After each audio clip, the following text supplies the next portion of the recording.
Listen, brother, everyone looks at you and thinks you're a tiny little boy. Posting on Twitter. It's the gayest soy thing you can do. Shut the fuck up, you little tater tot bitch. We are 2 minutes and 35 seconds into this video. I'm Just as gay as the rest of us, motherfucker. Feels just the same. Another sunny day in LA. Everything is fine, so they say. Wonder what the news is today. Cause I know that every day I'm at this fucking job. Hasan is streaming. Watch him on the clock.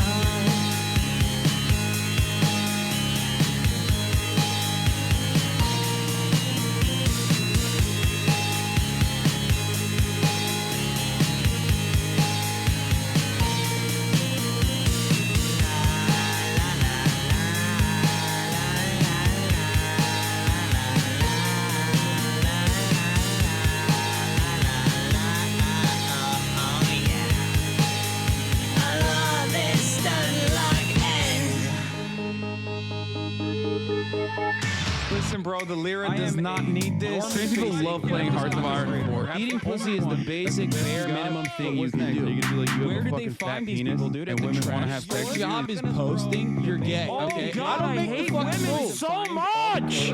But is he really a socialist? He's such a himbo, I can't handle it. He's got a car and a house and it's better than mine. How the fuck can I sit here like everything's fine? That's just me being a fucking hog.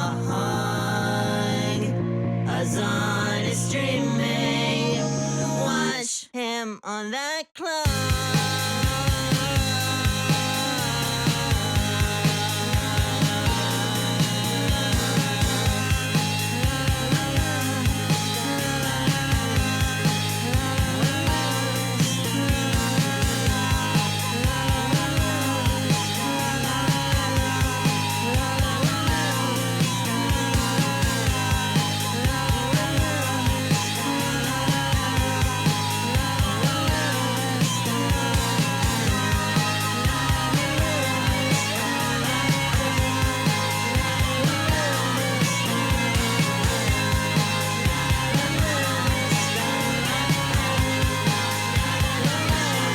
What's going on, everybody? I hope everyone's having a fantastic evening, fantastic afternoon, fantastic pre-noon.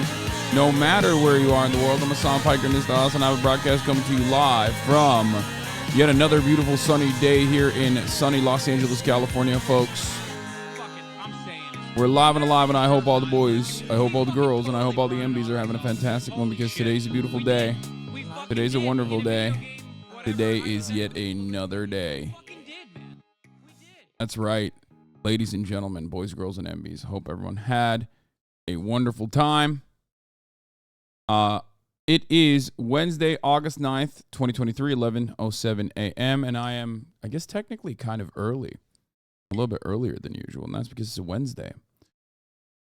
But I'm live and alive. That was Teresa Sweetheart, Hasan is streaming, theme song for my favorite socialist himbo, official video on YouTube. Wonderful. Give her some love. Yes, every chatter that's in here, I did hear about Lil Tay. Rest in peace, Lil Tay. Tragic story. Did you see the Crowder and Alex Jones are teaming up to create racist Avengers with Hodge twins and Jim Brewer and a bunch of other shitheads? Yes, I am aware of that as well. Bro, it's not sunny in LA today. Single raindrop hit me this morning. It is currently 74 degrees and extremely sunny.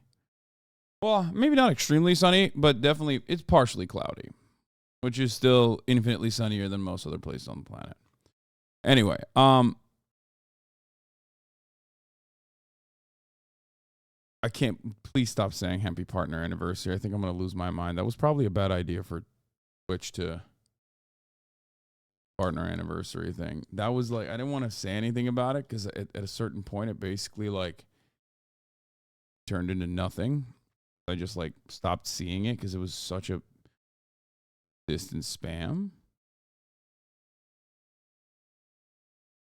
Anyway, regardless, Regardless, folks, this is a part of the broadcast where I tell you a little bit about my personal news, about what's going on in my life. For all the parasocialists in between the time frame where I press the stop streaming button and press the start streaming button. Now, having said that, not much has occurred. Wednesdays are when I take care of business, do some big business deals, have some fun stuff coming up on the docket for all of you, which I will tell you about. Why are you all freckled up? Is this normal? Yes, it is normal. It's called being under the sun as a white person. We all know Hasan's playing BG3 on the Steam Deck without us. I am not. Jeff was supposed to be coming today to give me a haircut, but he is traveling again. And I told him that he is hanging me out to dry. He's leaving me looking like a person who has a bird nest on the top of his dome, because that's what I look like right now. I sent him a photo of it this morning, and he literally responded with, "Brother, you can't be looking like that on camera. You should probably not stream for the next couple of days until I come over."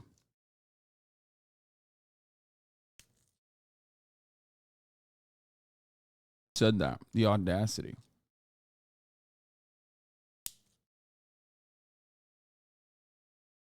Regardless,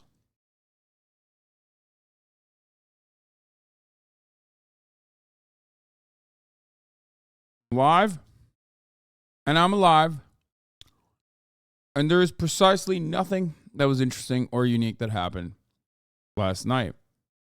I realized that I didn't finish Peakland Saga, and I watched the last episode, or rather the episode before the last episode, and parts of the last episode. Constantly find myself trying to pay attention to stuff, and it just doesn't give me that immediate juice. I pause and I'll go and look at Twitter a little bit or try to do some work. Hi from Costa Rica. My sister says you look 24 years old and not 32, Lamau. Thank you to your sister for the kind words. I will be talking about the Tory Lanez verdict. I will be talking about a bunch of other stuff. Don't lie, you saw the Super Jack Kid's hair yesterday and you're just copying. Yes, I'm copying the Super Jack Kid's hair and not the hair that I've had for 32 years. I mean, nothing could have been better for me than having the broccoli cut become like cool to rock, because I used to rock this cut when I was like 14, 15, and everyone would make fun of me. And I only did it because I didn't know what to do with my hair. Then I had a really good couple of years where I did the flop. You know, I did the flop for a long time. And then we're back to the broccoli, the broccolini. Get the Edgar cut, your par flex again, time to rep it. That'd be pretty funny. Anyway.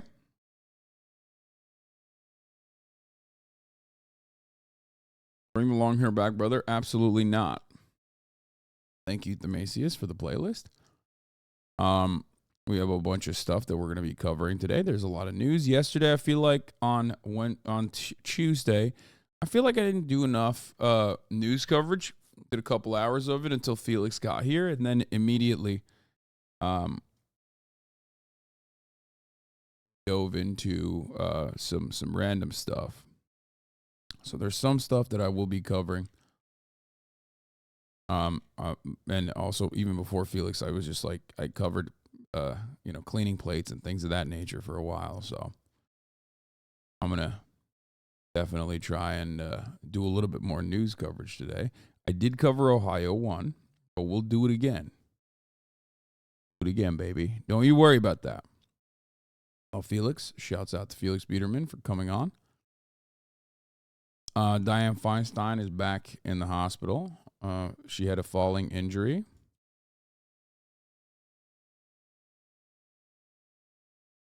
Okay. We'll be covering that as well. Brother, you would look great with a broccoli and a fade. Trust the fade would look sick. Don't say that you are too old for a fade. You are not, motherfucker. No, I faded up a little bit. Did you see his Instagram story? Oh, what? He was like, Twitch streamers are the stupidest streamers, or Twitch. Yeah, here, this one. If I were to stream, I'd stream on Twitch. The dumbest group of content consumers online. They believe anything on Twitter. I could lie and they'd still eat it up. I bet my numbers would be terrific. Felix Biederman, 1998.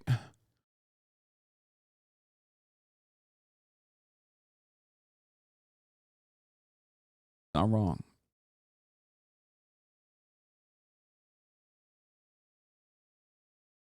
Anyway.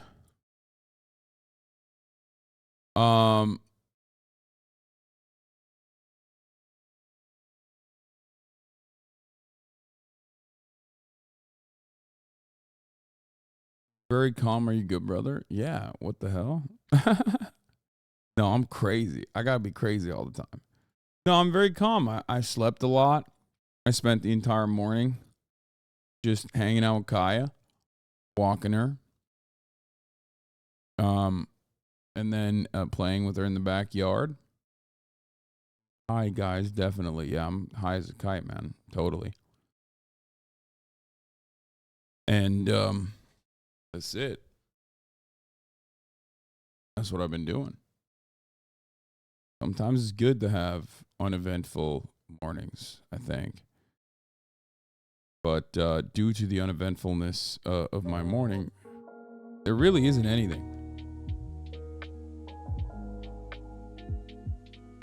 There really isn't anything to talk about in my personal news part of the broadcast. I do realize that, like, when I don't,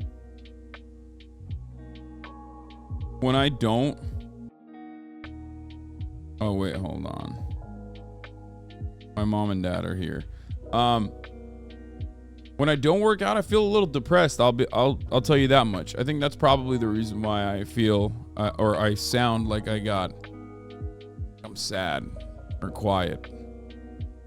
The one morning, and even though this morning I did technically work out a little bit,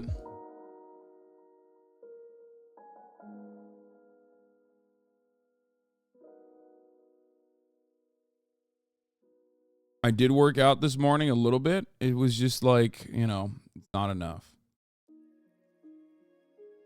Working out boosts energy throughout the day, no doubt. Yeah, absolutely.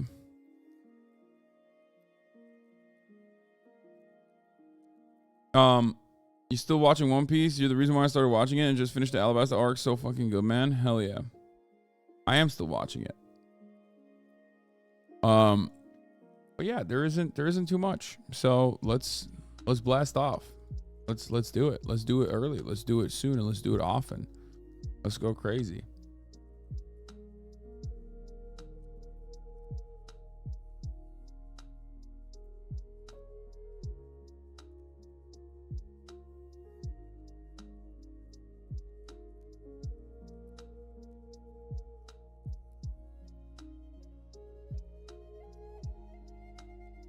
Major rare Ohio W and more news. Get in now. It's so funny, like when my mom is about to come back for an extended period of time and stay with me, the front area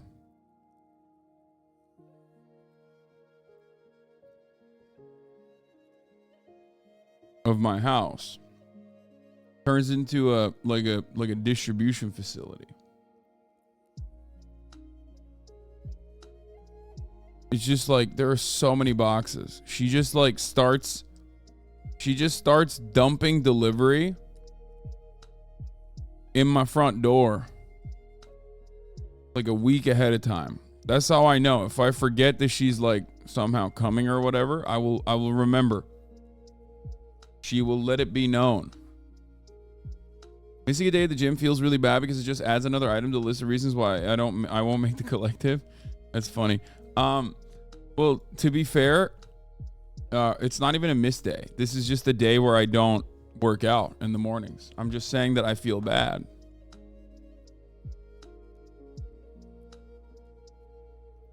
Will you go to watch PogChamps 5 final? No, I will not. Let's be real.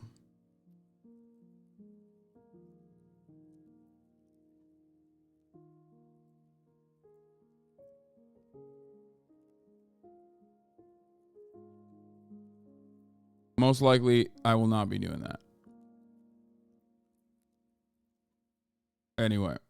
Yo, Hasan, I remember you from TYT. Thanks, man. That's cool. I'm glad that you're here. I know Perfect Union visited a Trump rally. I will be covering it. Do not worry. It's on the docket, okay? You are not the first person. And I know Lil Tay died, okay? Here you go. We're blasting off, and we're going through it. It's not even just Lil Tay. It seems like Lil Tay and her brother died too, I think. There's investigations into what happened. It seems weird. So much so that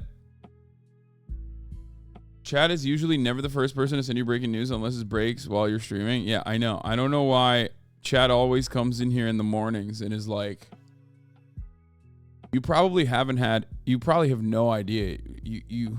I suspect you haven't been like browsing Twitter and the internet nonstop in the moments that you weren't live to come up with like a run of show in the morning. So I got some breaking news for you. Here, I got some breaking news for you nerds. It seems like hopes have been dashed as the LK99 is confirmed not to be a room temperature superconductor. I don't know if this is, I fucking love science, so I don't know how legit it is. And I still want to believe. But for some reason, this stuff rarely gets real coverage. This kind of stuff should get, like, trade publication coverage. What's happening? Why am I getting this information from either Daily Loud or I fucking love science? Anyway, we'll talk about Ohio's major W in a little bit. But yeah, without further ado, Imran Khan, coup d'etat. New Johnny Harris. That one is a fire vid. We will be reacting. Johnny Harris did a real story of the Mormon church video. He himself is a former Mormon. He's a formie Mormie. So very excited for that. Greg Abbott is actually trying to murder migrants more efficiently. I know. Saw that as well. Let's get started. Let's get started with that. Texas Governor Greg Abbott installed circular saws between the Rio Grande border buoys to maim or kill anyone who attempts to climb over. Two bodies have already been found trapped in the floating barrier. He wants migrants to die.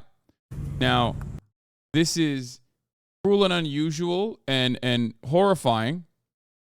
But like I said, Americans can find a way to be creative and exercise their creative muscles when they're being fucking racist. This is it. Now, what do I mean by this? A lot of people, I saw this on Twitter. This is uniquely gross, uniquely cruel, absolutely unimaginably cruel. And yet, of course, because cruelty is the absolute point here, conservatives have been celebrating this, comparing it to a barbed wire, for example. Oh, what are you going to tell me the barbed wire is cruel? First of all, yes, it's also messed up. However, having said that, a barbed wire is on top of an enclosure of sorts. It's a fence. So although it is still cruel, this is infinitely more cruel. Do you want to know why? Because these buoys are supposed to be floating objects that you can potentially climb onto when you're braving the elements. Not only is this hidden, but it's also hidden inside of what you, in a moment of survival could see as a protective tool. This is a booby trap. It's worse than an electric fence with no sign. An electric fence with no sign is still a fence. It's still terrible. It's still awful. But this is even worse than that. It's like having a life raft, but it's actually an explosive inside the life raft. Like you touch the life raft and there's a claymore in it or something. Like, this is genuinely depraved shit. This is war crime territory, absolutely. But of course, doesn't matter. America is a uniquely fucked up nation, filled to the brim with absolute psychopaths.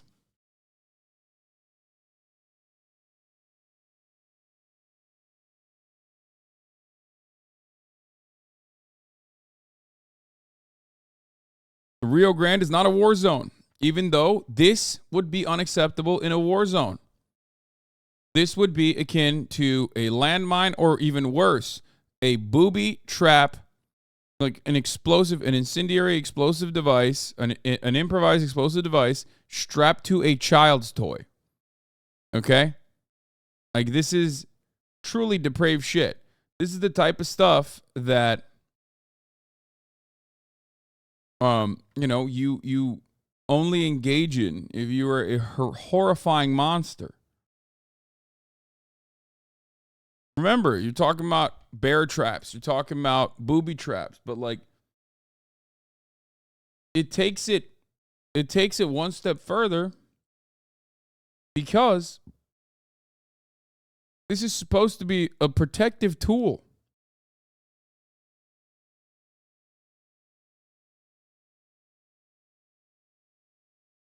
It's a buoy. It's a life raft.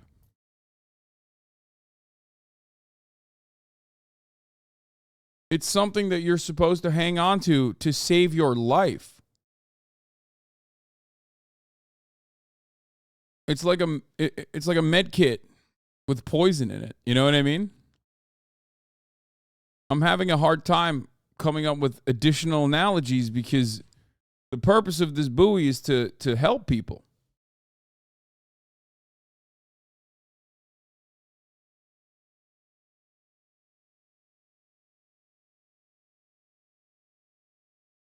Anyway.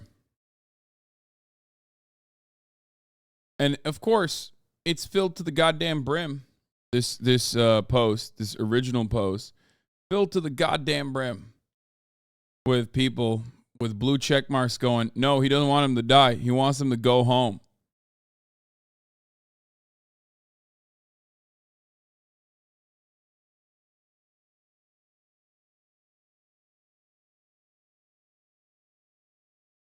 Just like people celebrating it. People saying this is good. People who have never seen concertina wire on the parking garage of an upscale condo building in the downtown area of a democratic city. So what's up? You like that? Like, it's not even a good analogy. It's not even a good comparison. But, like, are you saying that that's good then? Like, is that what's going on? They're trying to both buy your logic out of this situation, but also simultaneously not even doing a good job. I thought he had a win. He does have a win because he's an idiot. You got to understand. When you're a dumbass, you go through life being a dumbass like this, you're already too stupid to recognize that you're a dumbass. Ignorance is bliss. But it doesn't end there. Not only is ignorance bliss, but also now on Twitter, when you pay $8, shit gets highlighted to all the other dumbasses. It's like a dumbass bat signal. You know what I mean? It's like, hey, look at me. I'm a dumbass. Give me some support, please. Other idiots that are online. And then they usually get it. So many of my friends have been talking about how Twitter has become just like increasingly more angry towards them. And I'm over here thinking like, yeah, of course. How could this have gone wrong? Of course, if you set up a structure where people who are stupid enough to pay $8 a month to the dumbest person on the planet will be boosted by the algorithm, of course they're going to. Of course it's going to ruin the platform.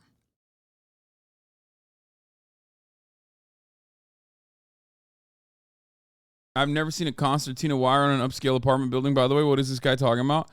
It doesn't even matter. He's making it up in his mind. You know what I mean? Like, he thinks upscale Democratic City apartment luxury high-rise condominiums have this. Your tweet about it? Oh, yeah, this. Pete Jar's friend of the show on her alt said, when I started sex work 8 years ago, I was bullied and harassed on another level. But this last year has been almost miserable with harassment online. Luckily, I'm more immune than I was, but why the fuck have people gotten 10x more hateful recently? I said, Elon Musk Twitter is a right-wing shithole where the dumbest people pay $8 a month to get boosted on your replies.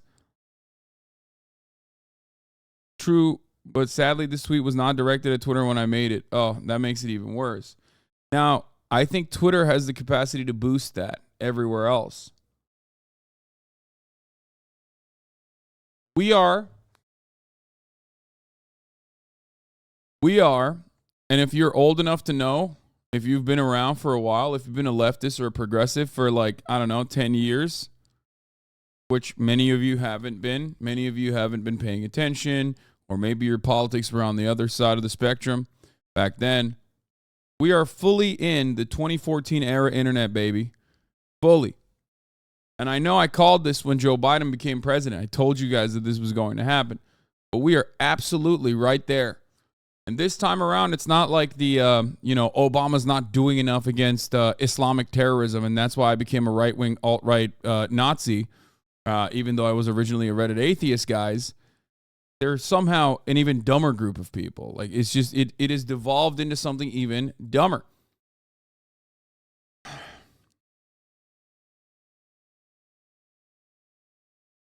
(2013, 2014, all the way to 2016 internet era.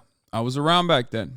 I was an outspoken progressive back then, right? Some of my opinions have shifted on certain issues, but overall, pretty much the same. And back then, I would get mass downvotes, mass harassment campaigns, doxing, even though I wasn't even famous. You know what I mean? And we're fully in the pocket now. There was a brief moment, or there was a little bit of air when, Donald Trump was president, ironically, and everybody was like, yeah, maybe shit's still messed up, even though we have a conservative in office. But I've been here before. Obviously, I'm a lot less alone this time around. But I've been here before. We're definitely there. 2014 era Republicans are book smart and hateful. 2023 Republicans are brain dead and hateful. They're just more brain dead than they ever were. And there's a lot of apolitical guys who are just hyper far right. And back in the day, when people used to say, I'm a centrist, they were actually conservatives, but they were hiding it. Nowadays, when people say, oh, I'm a centrist, I'm not political, fuck this guy. This guy's a, F word, or this guy's lame, or this guy's gay. They actually don't realize that they're conservative. At least there was an art to this whole, I'm actually a centrist liberal. I'm a classical conservative. I'm a classical liberal. That type of thing was like a way to mask your conservative perspective. But you had this recognition that deep down inside you were conservative, right? And then you would become more confident and you would openly admit it. And then you would say that you're like a racist Nazi eventually if you got all the way down that political pipeline. Nowadays, these guys are actually stupid. They don't even realize it. Like they genuinely do not even understand that they are ideologically conservative because there's just nothing up there. They're just responding to stimuli like animals.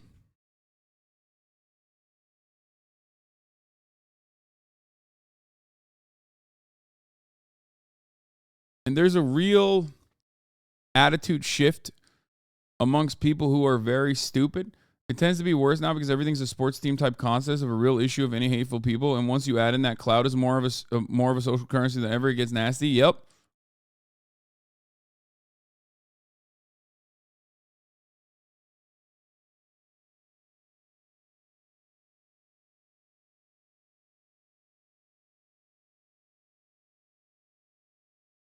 It's crazy.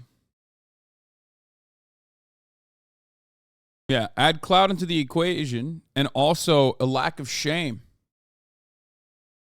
The further we move away from, valuing education, the further we move away from valuing media literacy, some level of critical thinking, logic.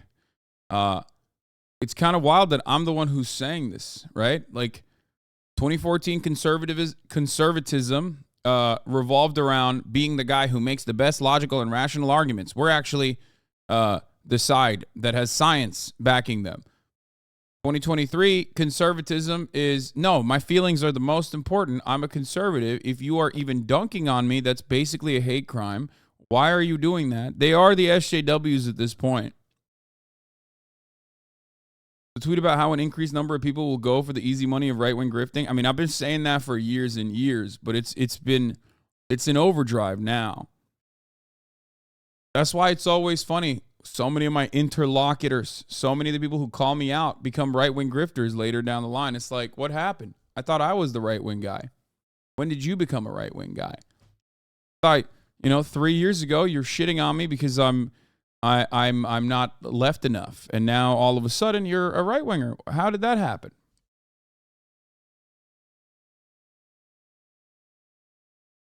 There are a lot of there's also like a loser brigade.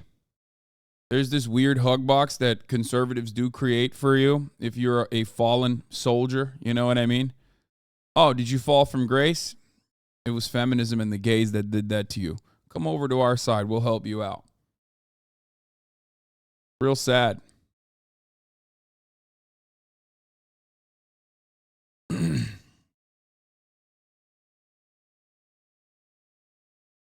I'm not a conspiracy theorist, but what if Elon Musk is collaborating with the Saudis, who I still think have a stake in Twitter, and their ultimate goal is to delegitimize Twitter and make it fail over time because Twitter was a big tool in the Arab Spring, etc. Document leaks? What? I mean, what if 44 billion to Elon? No, I don't think it's a Saudi conspiracy. First of all, I don't think Saudi Arabia cares about American domestic politics all that much. They do whatever they want. They got the crude oil, okay? And let me tell you, absolutely zero Americans care about the human rights abuses that the Saudi Arabian kingdom is engaging in. Another aspect of this, you are correct, Bernie Sanders. Mainstream conservatives have merged with insuldom. Like, there were certain aspects of like alt-right, far-right conspiracy theorists that were relegated to the darkest corners of the internet where they could just like not really have a lot of light shined on them. Basement-dwelling incels, 4chan people. These people are now openly out and about. Like, this is a post-Trump world. They're openly out and about. Their mania, their mania is for all to see. It's completely out there in public in broad daylight for all of your consumption. And not only is it out there,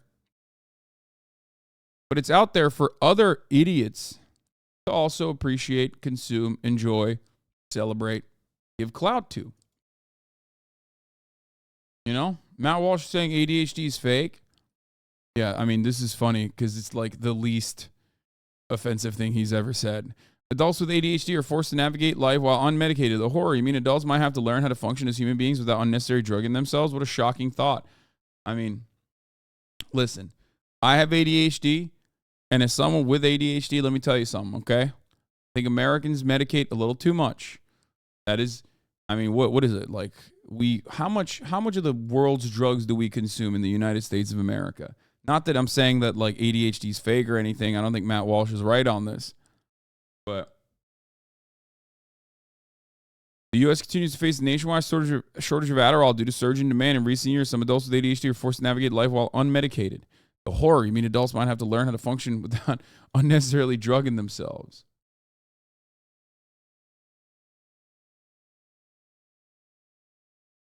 You don't have ADHD. You just get distracted because you live your life surrounded by distractions and you've never developed the discipline required to focus on one task at a time. Can't solve that with a drug, I'm afraid.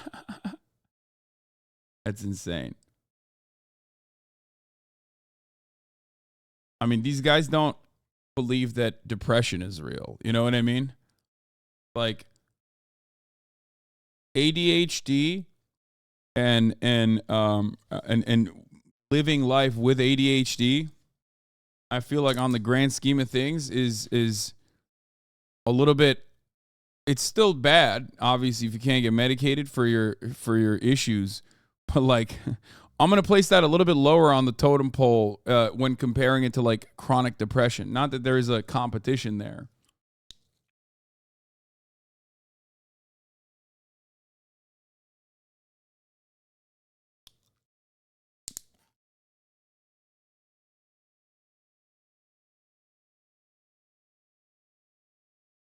Anyway.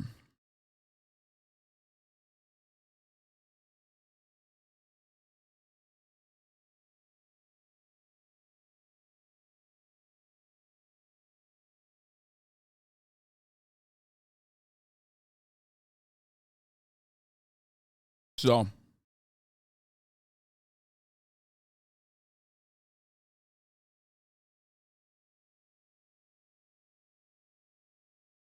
there are a lot of people, in my opinion, in my genuine opinion, and you're probably not one of these people if you're in the chat being like, I'm gonna fucking die or whatever, right? Because everyone's illness is different. But there are a lot of people I think that got prescribed Adderall and various other uppers during the pandemic through telehealth services, which genuinely, in my opinion, like was a little bit overprescribed. And then that kind of fucked it up for people who actually legitimately need it, who are need it for existing in normal society.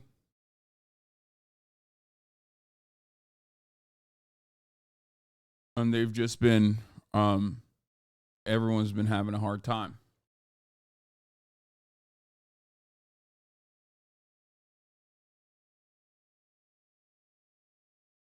Why do pandemic diagnoses not actually need it? No, during the pandemic, telehealth became massively popular.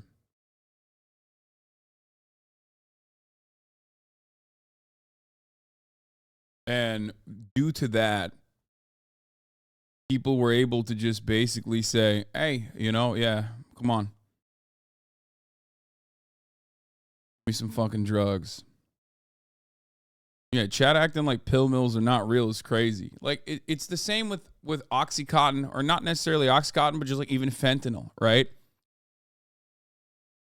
Like, some people need it for chronic pain management, but it should be heavily regulated. And Adderall is the other side of this equation. Uppers and downers both. Americans are the most medicated people on the planet. I'm not like a holistic medicine guy by any means. As you guys know, I love modern medicine. Big fan of that stuff. Believe in it. And the conversation sometimes turns into a black and white issue. It's not the best person to talk this over, because with respect to Matt Walsh, he's a piece of shit. And he's an absolute idiot, saying ADHD isn't real. You just can't pay attention. Shut the fuck up, right? You're a dumbass. But what I mean by this, that's why I turned it off. What I mean by this is kind of like people, how do I describe this? It's kind of like this, right? There is a validity to at least one type of diabetes that you could completely combat if you, one, monitored your sugar intake, and also lost weight and were eating healthy. You could literally limit the amount of diabetes that you have. Limit your insulin. You could kickstart your insulin production even without actual medication. I say this as someone whose entire family is diabetic, right? My dad, diabetic, whole life. Chronically obese, almost died multiple times throughout his life. had to live with he had to hit himself with a pen. Now, obviously, I'm not talking about type 1, I'm talking about type 2, right? Guess what? Gastric bypass. He got his shit chopped off all the way down to his intestines. Okay? Doesn't need diabetes medication any longer. Why? Because he lost a fuck ton of weight. He was not able to eat, like physically, he was not able to eat still to this day. So there is truth to avoiding medication and still being able to, on certain illnesses, on certain issues, there is definitely some truth. It's more, the human body is very complex. This does not mean that I'm like an anti-vaxxer or anything. Make no mistake. I'm not out here saying like, oh yeah, take some silver, colloidal silver, and you'll be fine. You know what I mean? Not at all. But I do think that the other side of treatment in the United States of America is oftentimes just completely avoided. People make it seem like there's no way that you could treat certain things without immediate pharmaceutical intervention. And that is not the case. The other side also does absolutely take a tremendous amount of work, tremendous amount of effort, a lot of money, much harder. So it's understandable to need to medicate. It's understandable to need to medicate in order to get to that point in many respects. So on the one hand, I do feel as though we over-medicate in this country. We absolutely do. But on the other hand, I do think it's ridiculous to not be able to have access to your medication. You know? When even having bad headaches, I refuse to take a single paracetamol pill. I mean, I'm a bit of a kook on that regard as well. Let's be real. You are talking to someone who is deathly afraid of painkillers. I will refuse them. I just know that I have a very addictive personality. I'm an addict to everything. So I do refuse to. Can't be unbiased about uppers. Sorry, man. Too many of your deranged online haters are amphetamine abusers. Kidding. I mean, that is true.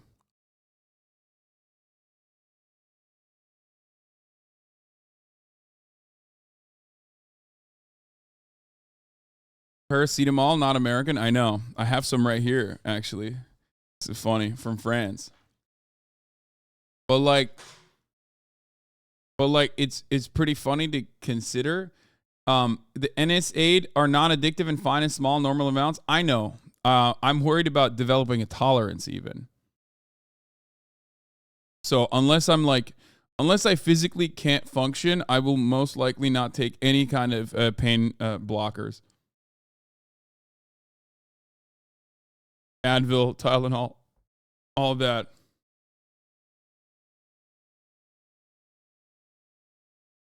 NSAID.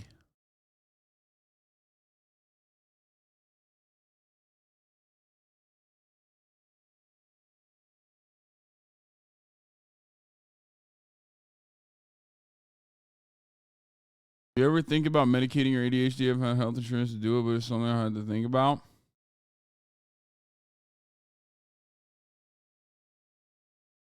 I'm fine. Not NSAIDs typically do not develop tolerance until you take high doses for extended periods of time. Okay. Oh, shit. Uh-oh.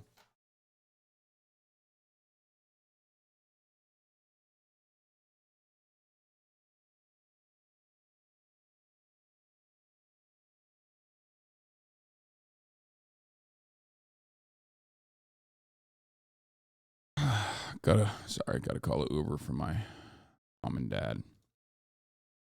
But without further ado, let's get started. Georgia grand jury expected to hear Trump's case. Just state NSAIDs, that's what medical people use. Okay.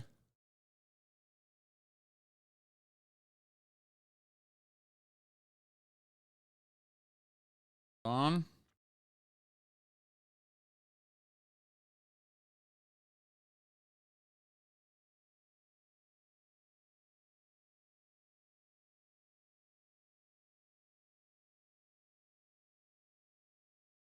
Second.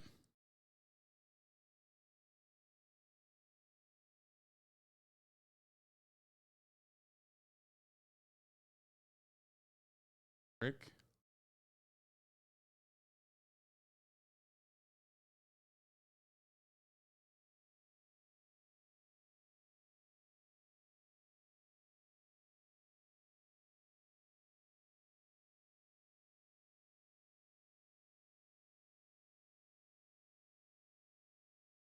Okay, done. My ADHD meds keep me from going ham on other drugs by chilling out the parts of my brain to do the bad kind of novelty seeking law, but they're not right for everyone.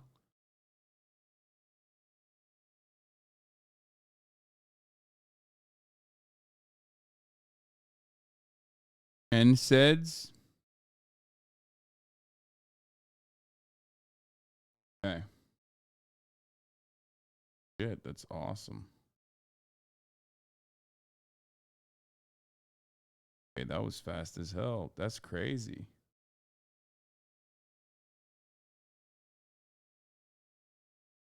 For instantaneous pickup? That's insane. What is happening?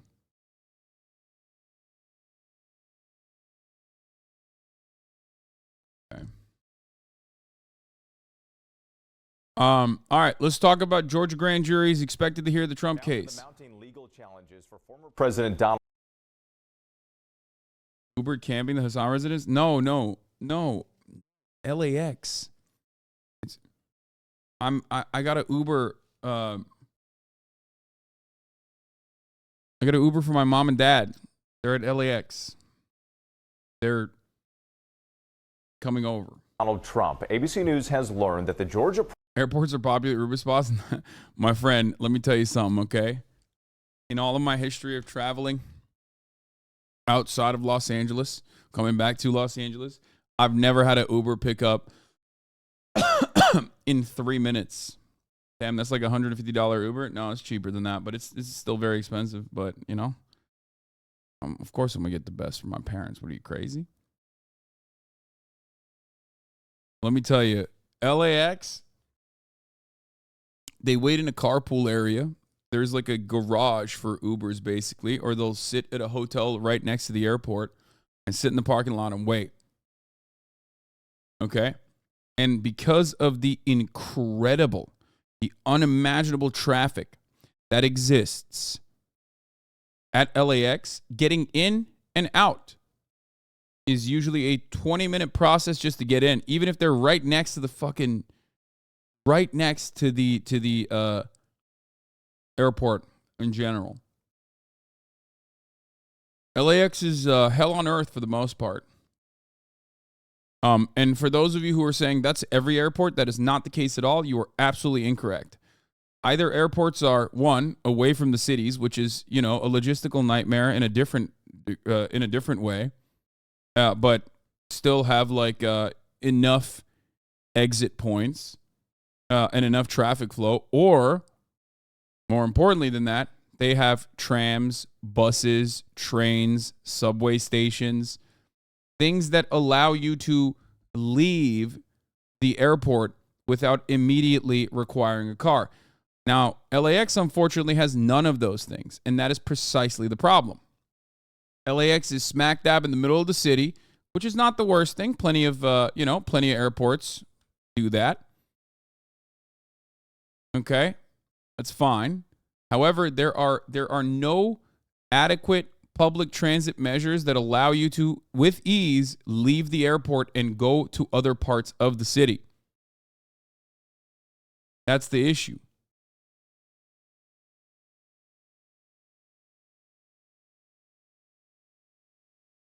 You get it?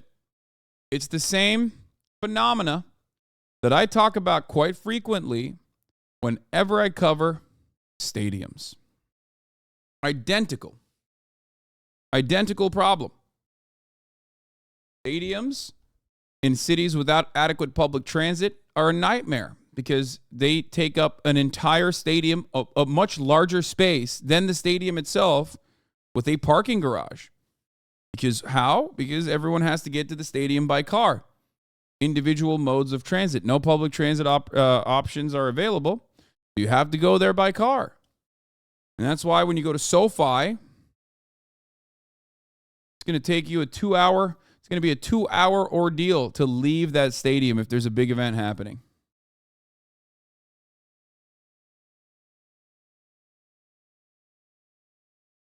There are literally shuttles out of LAX. I know, my friend. It's clearly inadequate. And also, you're comparing a couple minibuses and like some larger buses to an airport that sits inside of the public transit structure that is completely worthwhile, working, takes you to every part of the city.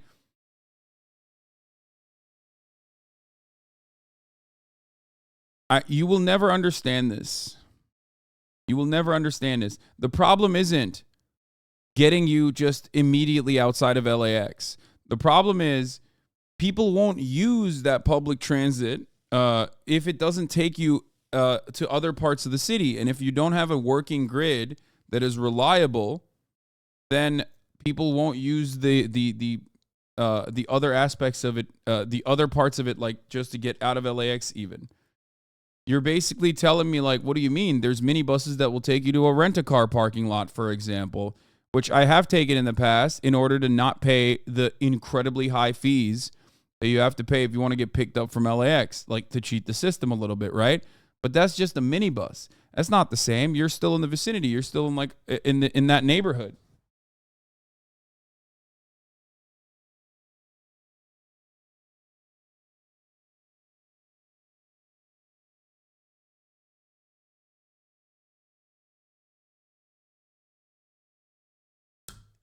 And I don't know how to describe it to people who have never experienced the wonders of public transit. The thing is, when you have public transit, you can still have cars. Like, no one is saying it's illegal now to drive a car. It's just that when that option exists, right? When that option exists, many people will take it because it's significantly more affordable and in a lot of instances much faster.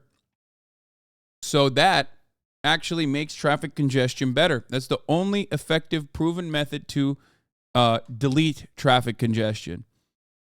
That's it. There's no other way to do it.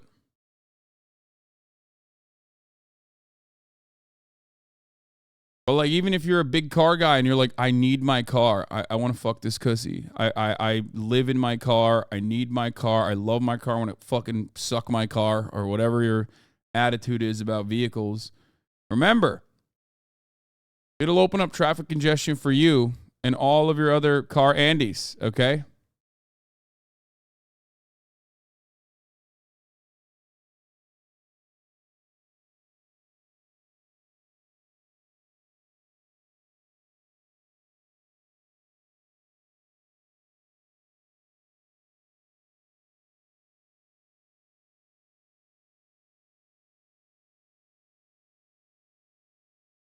Anyway, get to Georgia. Now to the mounting legal challenges for former President Donald Trump. ABC News has learned that the Georgia prosecutor investigating Trump's efforts to overturn the 2020 election results in that state will likely present the case to a grand jury next week. Our senior investigative reporter, Aaron Katursky, joins us now with more. Aaron, good morning. Whit, good morning to you. Sources tell ABC News the district attorney in Atlanta is expected to begin presenting her case to a grand jury next week, meaning former President Trump could soon be facing criminal charges in a fourth case. This one involves efforts by Trump and his allies to interfere in the Georgia election results, including the browbeating phone call to the Secretary of State asking him to find extra votes and the intimidation of election workers. And unlike the federal charges Trump faces, a conviction in a state case would be pardoned. I love the duality of the chat. Free my boy, lock him up. Free him. His name spelled backwards. Proof. More than 75 witnesses testified, including former Chief of Staff Mark Meadows, Senator Lindsey Graham, and Rudy Giuliani, who has also been informed he's a possible target too. Fulton County District Attorney Fani Willis has said her work is accomplished and we're ready to go. Trump himself in a fundraising email said he expected to be indicted again. And in recent days, security barriers have been going up around the courthouse. Oh, thank you. A picture is worth 1,000 words, baby. Look at that. EU versus U.S. football stadium. Holds the same capacity. Almost like cities are more dense than suburbs. Meanwhile, Yankee Stadium. This is so dumb.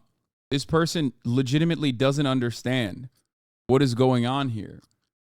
Brother, what's the difference between Yankee Stadium versus whatever stadium this is? Do you not understand? It's not the density that is the problem here. Oh my God, Americans are so stupid. I'm going to lose my mind. And they're responding. More blue check marks. Responding. Look at Fenway. Look at Wrigley. Oh my God. Oh my God. They just genuinely don't understand it. They will never understand it. Oh my God. Oh my God. You are describing... You are literally, it's not the stadium. It's not the stadium. It's not the stadium size. Oh my God. It is the parking space necessary for that stadium to exist in a car-reliant infrastructure setting. Oh my God. Oh my God. Oh my God. Guys,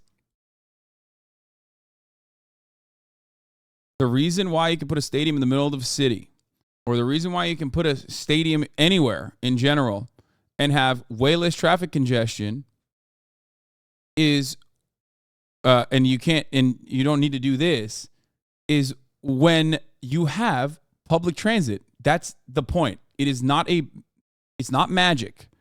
Okay? It's not magic at all. Just take the L, brother. Those stadiums are hella dense. Wait, what? You are currently talking about stadiums with at least some level of, like, stadiums that rely on some level of public transit in order to deal with traffic congestion. What is going on? You can't be this stupid, right? Please, please, please stop. Oh God, am I being baited again? I can't tell.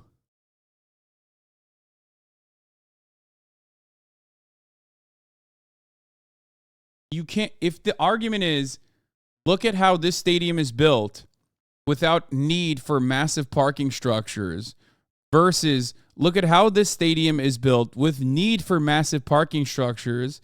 And then your answer is, well, look at all of these other stadiums in America that have been built and rely on public transit in the identical way that this EU one is, the EU one exists. You are missing the point. You are absolutely missing the point.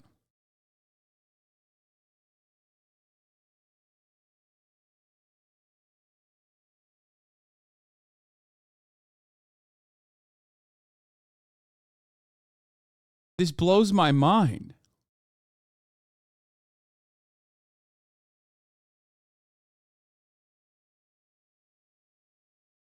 This also still doesn't mean that you can't, like, drive to any stadium. You can always have some level of, you can always have, like, a additional parking structure that you can go to and park your car at and then go to and from the stadium that way. No one is saying eliminate cars in its entirety. The checkmark Andes are saying this does not only exist in Europe, meaning stadiums without insane parking, and your argument should be they were built before city planning forbid them. Yeah. No, my argument has nothing to do with, like, oh, look at how ugly this is or anything like that. I mean, even though it is ugly. Parking lots are disgusting. They're ugly. But my argument has everything to do with you can build this as long as you have some kind of decent public transit options.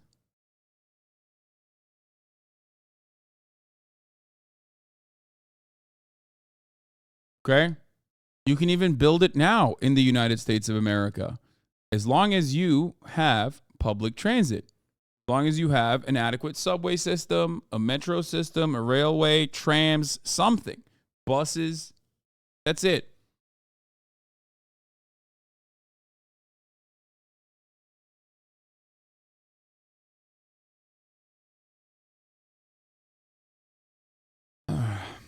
Let's bring this back to LA. Dodger Stadium's parking area is 10x bigger than the stadium itself. I know. I've been there. It's gross.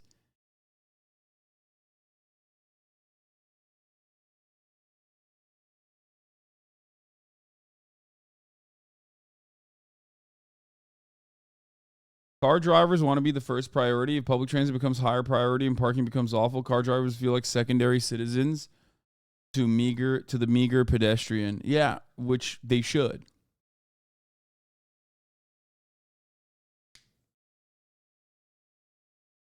I don't get it. I don't understand it. I genuinely don't understand it because hyper focusing on public transit literally makes it a better structure overall for car drivers. Like, even if you are a car fucker, even if you're literally like, I want to fucking suck my car, okay, it will be a more enjoyable experience for you to drive your car if there is better, adequate public transit, because it reduces traffic congestion. It is the only way to reduce traffic congestion. It's yet another, I'm not one of those like, oh, I'm a sock dem, EU market socialist truther by any means, or like one of those YIMBY guys who's constantly chirping about zoning as though that's the only way to eradicate the housing problem in this country. But this is one of those issues where it's like, it just doesn't make any sense why you would be against it. It literally is a win-win-win. It's a win for you. Even if you like driving, it is a win for you.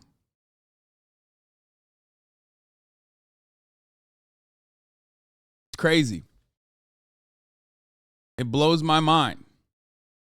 Like, if there was a free way to avoid the top of the hour ad break, okay, and you were afforded with the opportunity, and instead of taking it in the form of a Twitch Prime, you said, nah, it's fine. I'm happy watching 3 minutes of ads. Fuck you. Because at the top of the hour, there's a 3-minute ad break. If you no longer want to see those ads, there's options for you. Okay, you can subscribe for $5. You can subscribe for free with a Twitch Prime. You can get gifted a sub if you're lucky. Here's the 3-minute ad break now.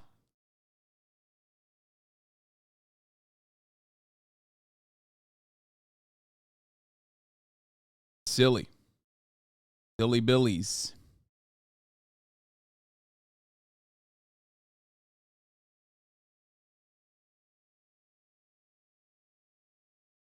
Oh my Lord. What the hell?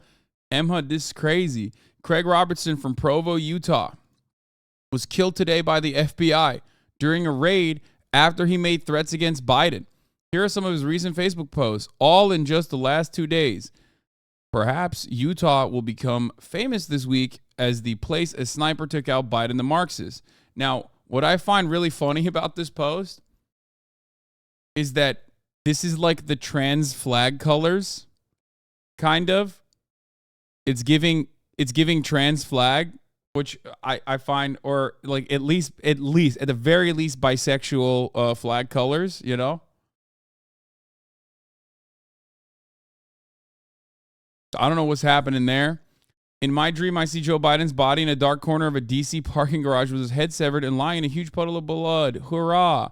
I hear Biden's coming to Utah, digging out my old ghillie suit and cleaning the dust off my M24 sniper rifle. Welcome, buffoon in chief. I like that back in the day, this used to basically be like Fed posting, right? This was Fed posting. This guy just decided, I'm not even Fed posting. I'm going to get killed by the feds.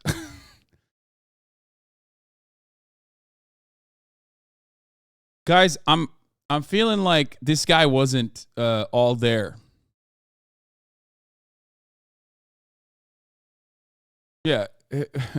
In the United States of America, you can do suicide by cop. Or if you're real crazy with it, if you want to get real spicy with it, you can do a long, drawn-out suicide by Fed.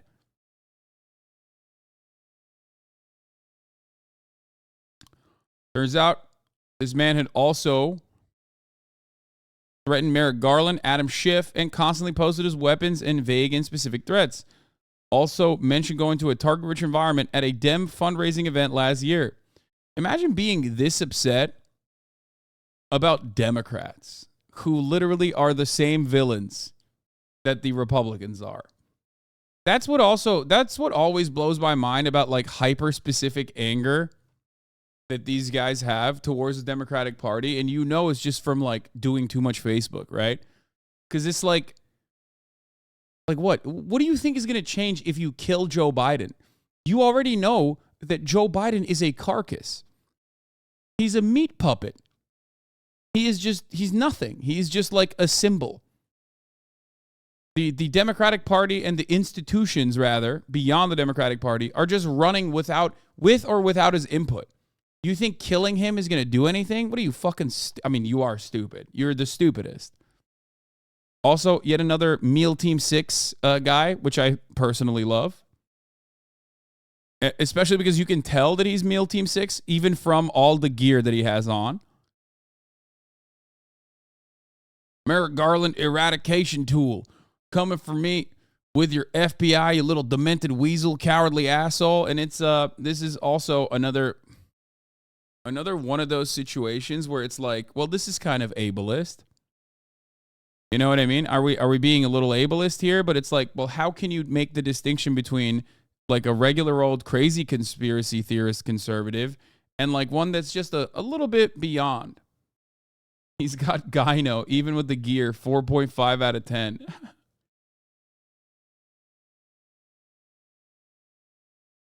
I want so much to put this against Adam Schiff and Jerry Nadler's temple. Pull the trigger and watch their heads explode like watermelons drop from a 3-story building. Like, you're that mad about Adam Schiff and Jerry Nadler? Like, what have they done to you?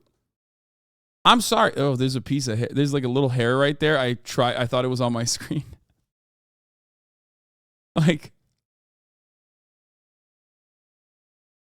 a positive cure for Bidenitis. Look, Joe, it's a ghost gun. Also can be used as an AOC douchette bag going to a Democrat fundraiser. Hear that? It's a target-rich environment. So, like AOC, like a death threat towards AOC, I understand. She's like propped up as like one of the major villains in the Democratic Party, even though she clearly has no power within the Democratic Party's infrastructure. But like these guys are idiots. They don't know any better. But like Jerry Nadler, the fuck? Like, is Jerry Nadler getting a lot of play on Fox News? Like, why are you mad at a dude who shits his pants on camera? You want to kill people who are already who already got one foot in the grave, you know?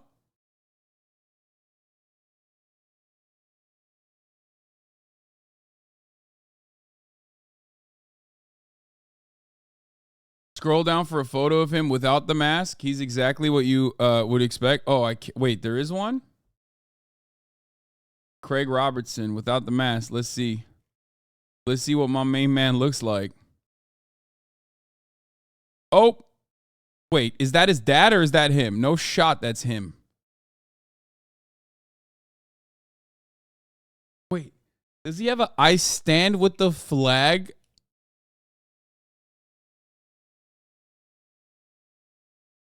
He has an I stand with the flag avatar thing?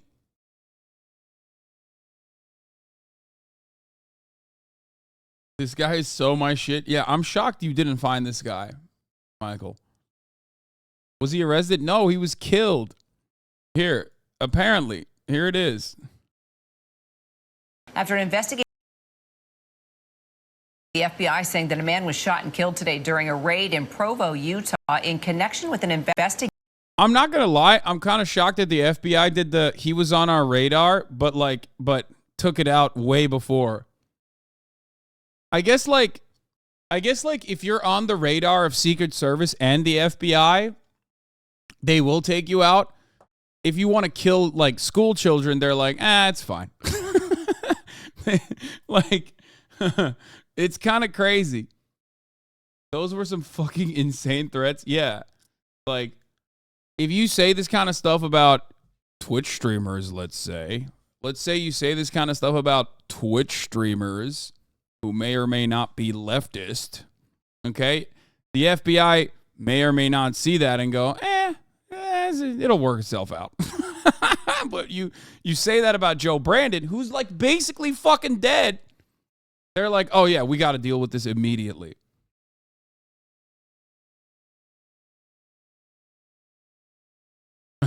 So freedom of speech ain't a thing no more. Can't even make specific threats against the POTUS.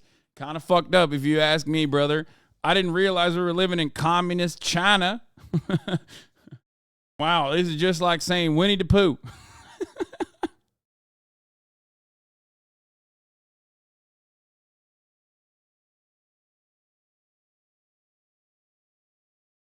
Yeah. Threatening someone on 3 HP is crazy. I guess like it's one of those things where he set his sights on something that is like bound to happen regardless, which is, Joe Biden dying due to old age, right? So in that regard, it's like being mad at Dianne Feinstein. You know what I mean? Yeah, I'm coming after you, Dianne, you fucking bitch.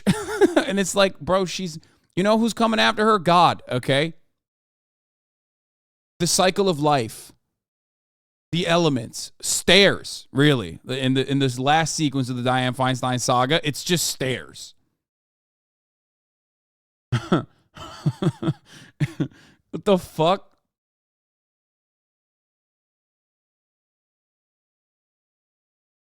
Got another 20 years left in her. Investigation regarding alleged threats against President Biden and others. Officials briefed on the case tell ABC News that those threats had been deemed credible after an investigation began in April. Yeah, no shit. No shit, dude. Oh, yeah, you think those threats were credible? My man, non-stop, was like very specifically putting out coordinates of where and when he would be, what kind of guns he would be using, and how he would kill people, and his fantasies about what he would do to their dead bodies. And that the FBI was later notified about the individual in June. We are still waiting for comment from the White House, also the Secret Service, but we will bring you updates as soon as we have it. Meanwhile, our chief investigative reporter, Josh Margolin, has been working his sources and this story. Josh, what do we know at this hour? What? In a shootout with the FBI went to his home early morning today in Joe was spitting, dude. Absolute fire on mute. Goes hard. Provo, Utah, about 6 a.m. That's a pretty standard tactic. They went to arrest him and to search his home after threats had been made online, and they were deemed to be credible. That's troubling. So the investigation began back in April, right? You're really not going to give me the full story here, ABC? Like, where's the rest of it? Oh, there's more. What triggered that? Did they get some type of tip? What led to the probe? Well, we don't know exactly what opened the investigation. We do know that he had been posting online, apparently, for quite some time, long before April. Something happened in April, and it's really only coming out in this last little bit that we're getting any information about it. So that'll be developing. FBI opened an investigation. By June, the investigation had matured so much so that they told the Secret Service, obviously the Secret Service is responsible for protecting the president and to make sure that any threats, that they get rid of any threats to the president or the people under their protection. And then today, for whatever reason, and we will hopefully start to learn about why the FBI went ahead and wanted to arrest this individual today. Today, they decided to go ahead and execute these warrants to arrest him and to search the home. In the process, this is somebody who boasted about an appreciation for guns. In the process of the FBI coming in, a shootout ensued. All right, we'll keep tracking it with you, Josh. Appreciate it. Thanks so much. Kara. There goes our Airbnb.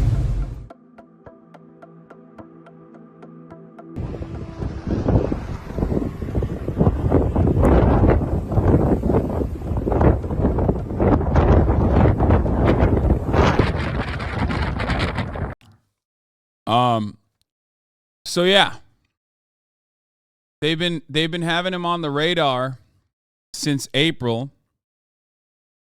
Secret Service tells the FBI in June. Still takes like 2 months to get to him, He was making plans to take physical action. Threats have been deemed credible. FBI in Salt Lake City said the shooting occurred around 6:15 a.m. local time, while special agents were attempting to serve arrest and search warrants at a residence in Provo. The FBI takes all shooting incidents involving our agents or task force members seriously, the FBI said. In accordance with FBI policy, the shooting incident is under review by the FBI's inspection division. As this is an ongoing matter, we have no further details to provide. Robertson was facing 3 counts according to the complaint: interstate threats, threats against the president, and influencing, impeding, and retaliating against federal law enforcement officers by threat. The complaint includes numerous social media posts, as we saw. Among the posts allegedly made by Robertson, one was published on August 6th, 3 days before Biden's scheduled visit, according to the complaint. I hear Biden is coming to Utah, digging out my old ghillie suit, cleaning the dust off the M24 sniper rifle, the post said. Like, what do you think you're doing? I don't really understand the mentality, but I guess it's because, like, these guys are just so fucking permanently brain broken. It's just, yeah, that's why they raided his home.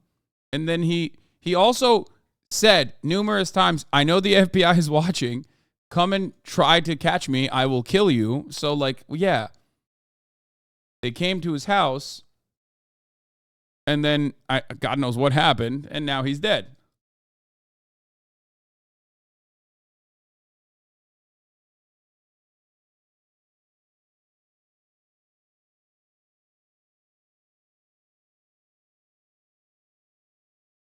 Biden is also going to die in 3 to 5 years, but try 2, okay? That's the funniest part about it, is that, like, Biden just like if you want to see Biden dead, just, like, outlive him, okay?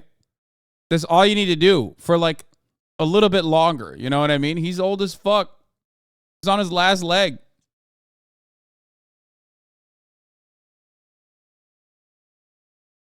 So I don't know what the right will say about this, but I suspect it'll go along the lines of, like, either A, oh, this guy's a Fed, he's fake and gay. He's actually a homosexual communist. Or they'll do the other thing where they'll say, like, he was exercising his First Amendment and Second Amendment rights, and the FBI killed him because he was anti-Biden, and the FBI is pro-Biden.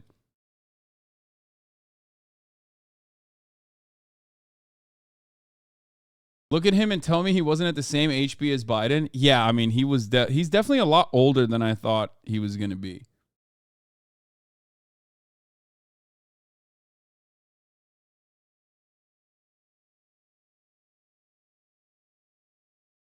Brother, you watch more Fox News than this guy, and you don't even know that these hogs hate Jerry Nadler? What? What do you mean, Gary Nadler? This guy was on 16 Chan or something to find Gary Nadler being a threat. Jerry, first of all. And I do find it funny that you wrote Gary Nadler. Like, I don't even know what his fucking name is.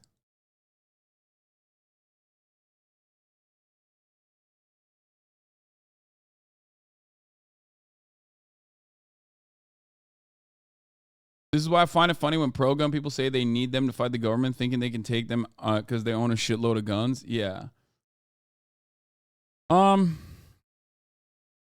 Yeah. So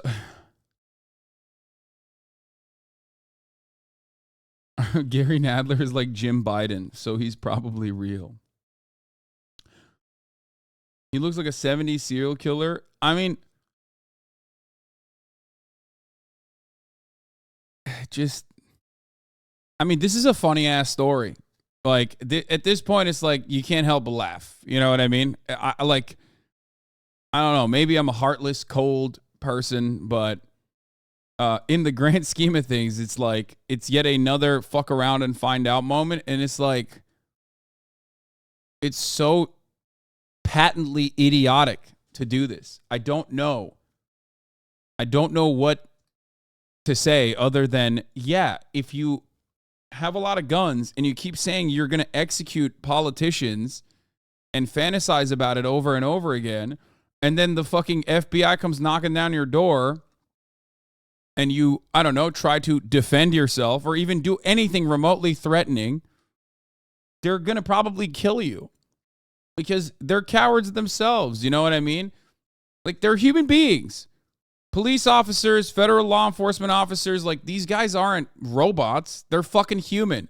If they think you have a gun, as you have shown time and time again, and they're knocking on your fucking door, they're going to be already like, they're already fucking terrified. You know what I mean? They know you have a gun.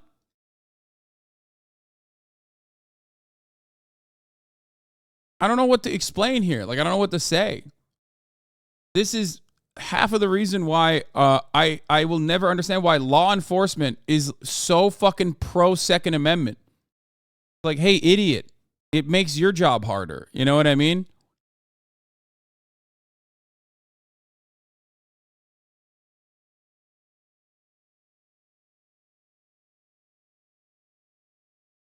Odd. Like, it makes your job harder all the time in every capacity.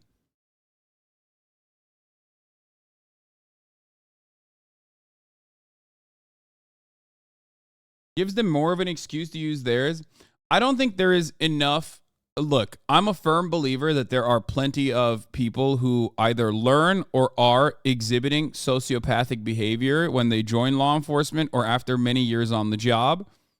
But I also am a firm believer that there's, you know, human beings aren't all serial killers. You know what I mean? They're not all fucking serial killers. There are plenty of them who are, you know, not good guys, but are just legitimately afraid. They're hopped up on so much media and the knowledge of the very real reality in America that, like, any and every person that they fucking stop could be armed with an arsenal. There is absolutely a pro law enforcement argument for restricting guns. As a matter of fact, in pretty much every other country, with the exception of the United States of America, law enforcement are, of course, anti-guns. Yet another circumstance where Americans cannot see the world outside of their own, like, unique little bubble. America probably is the only country where the law enforcement is like, oh, I love having everybody be armed to the gills. You know what I mean? It's the best. It's the greatest. You know?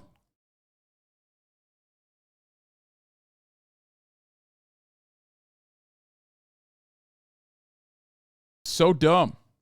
They like a fair fight. They absolutely do not like a fair fight. Okay? They do not.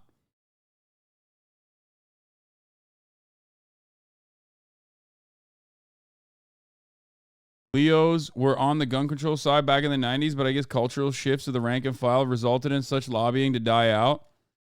Yeah, I can see that. Someone in the chat also said there are, like, a lot of police unions that actually come out for gun control.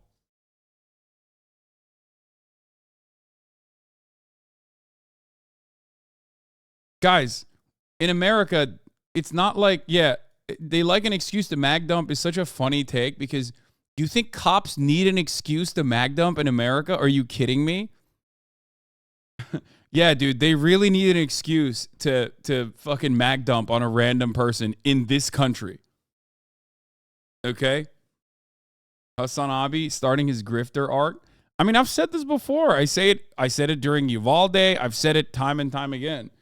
You cannot, under any circumstance, consider me to be a pro-cop person.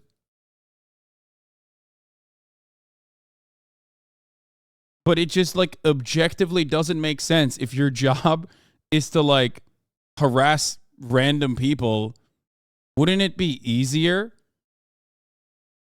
to do that without the legitimate fear that you might have that that person could also be armed?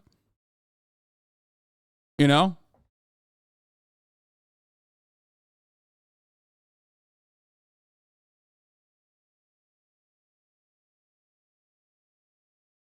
it's certainly not going to, stop them from mag dumping regardless, whether the other person has a gun or not.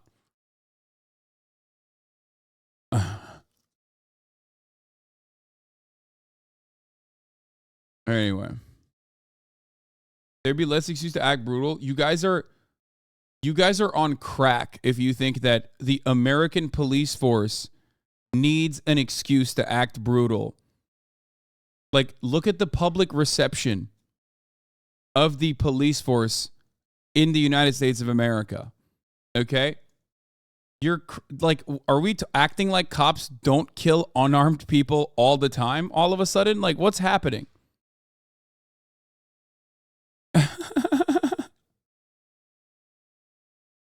There was a story that I didn't even cover that was such a fucking hilarious cop moment where a cop shows up to someone's house. The lady has like some designer dog, like a Pomeranian or something, not even like a big dog, okay? Cop decides to mag dump the dog, but of course he's got stormtrooper aim, ends up fucking shooting the lady in the leg on her own goddamn porch. And then the lady says, "Ow, you shot me." He says, "Nah, that's probably some other bite. You probably got bit by your dog or something." It's like, no, you shot her.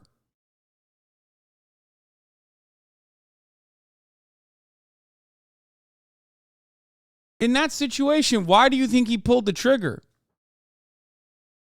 You think, no, the shooting his own partner is a different one. I've covered that one before. This is a news story. No, guys, the one where the cop tries to mag dump on a dog and then shoots his partner is a different one. That's a famous HasanAbi meme where I'm like laughing my ass off.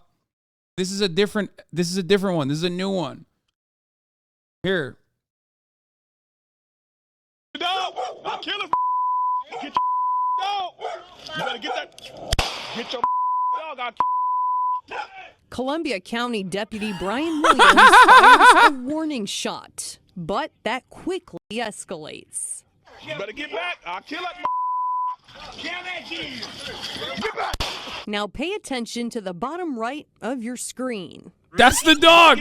That's the, oh, you can't see it. Bro. Look at the dog. Look at the dog. Can you see it? It's like right there. Can you see it? You can kind of see his eyes.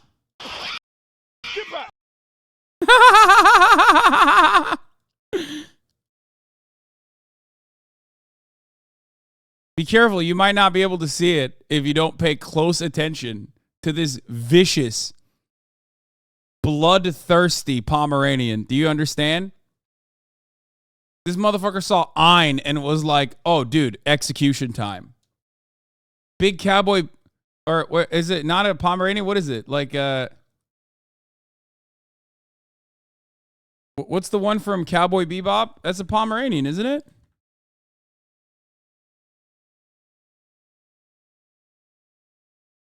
Oh, it's a Welsh Corgi. Dude. Ein is a Corgi, my bad.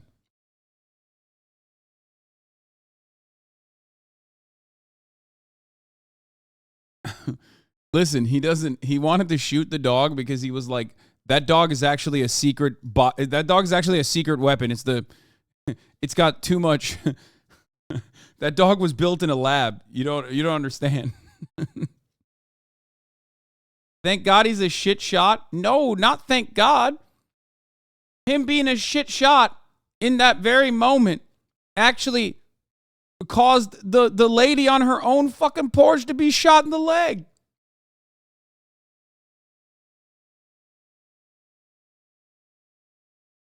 That's the data dog.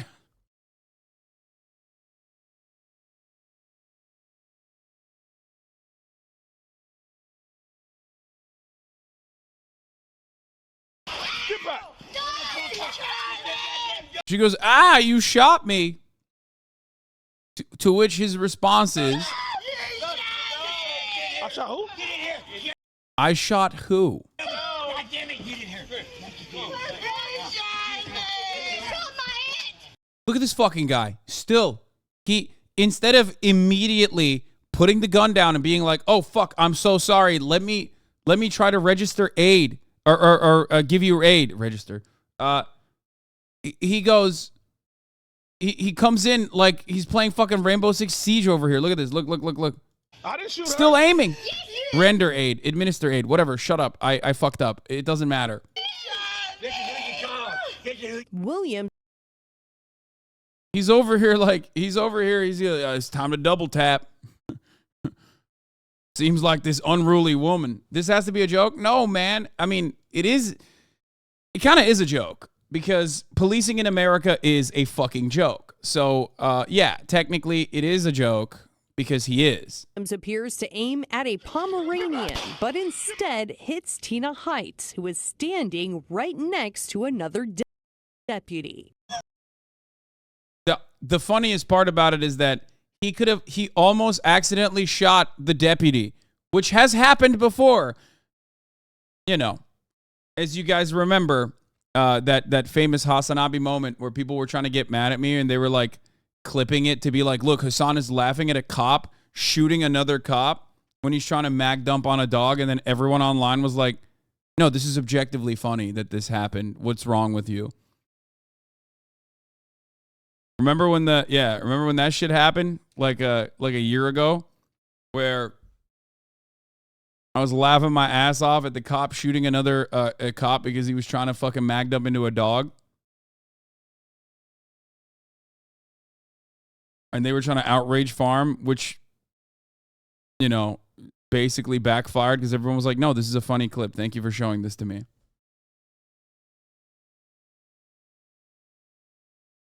This. Oh, watch out, watch out. Oh my God. Oh my God. Watch out. Are you okay? No, you shot me. Oh, God. Are you okay? Echo 7, 1081. Look out! And then started blasting.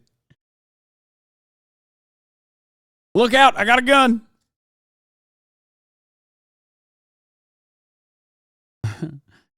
Are you okay? No, you shot me.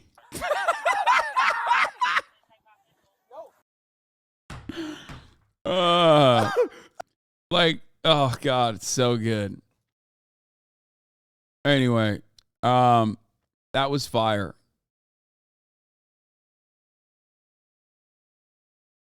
To be fair, yes, he did say, look out.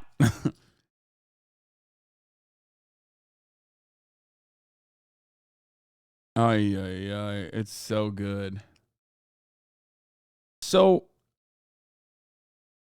anyway, good stuff overall in the history of policing in the United States of America. Oh, for those, oh God, guys, watch out, watch out, watch out, guys. I'm sorry, trigger warning. That's a vicious, deadly, dangerous weapon of mass destruction that you just showed. I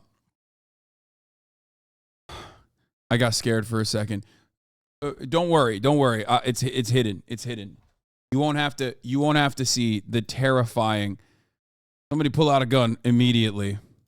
Oh God, I'm sorry. Oh no. Fuck.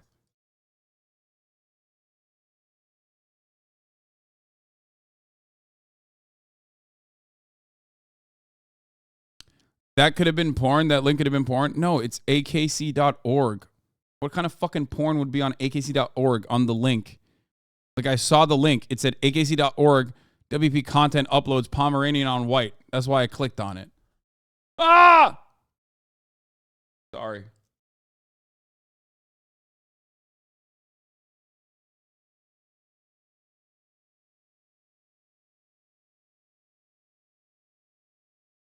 Every Pomeranian I've known has been a fucking psychopath, though. Is true.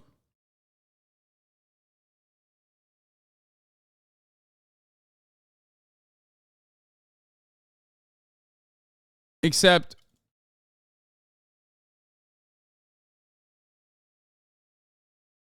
it doesn't even matter because they're so tiny that, like, a geared up cop, what's he gonna do? Try to bite his fucking ankles? He's got boots on and shit. I don't think a Pomeranian could break skin, is my point. Oh, I think... Wait, hold on.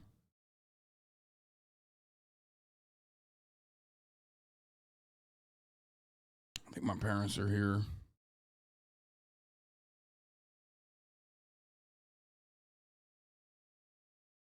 Hold on. I'm going to play this for you, and I'll be back in a second. At the end of this week, Trump's lawyers are going to be before judges in both the classified documents case and the January 6th case. Rebecca, an indication of just how extensive Trump's legal exposure already is. Rebecca. All right, Aaron, thank you. Hi, everyone. George Stephanopoulos here. Thanks for checking out the ABC News YouTube channel. If you'd like to get more videos, show highlights, and watch live event coverage, click on the right over here to subscribe to our channel. And don't forget to download the ABC News app for breaking news alerts. Thanks for watching.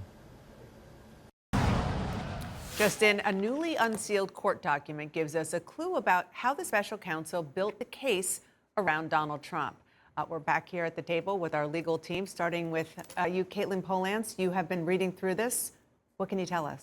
I have. So we just got this court decision from the D.C. Circuit, the appeals court. It was a case that was under seal. Very curious what it was. And now we know it was a case between the special counsel's office, the people investigating January 6th, and Donald Trump and Twitter.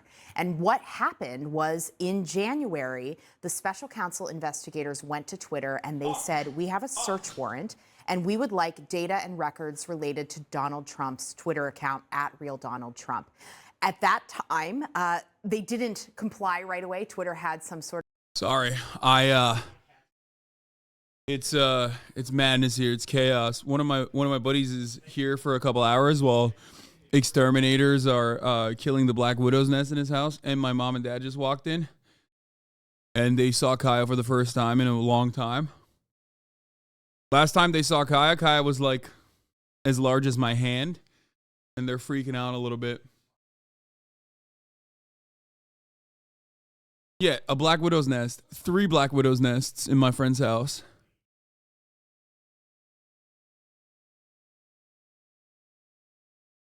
Yeah, you got to burn the house down. That's how it works.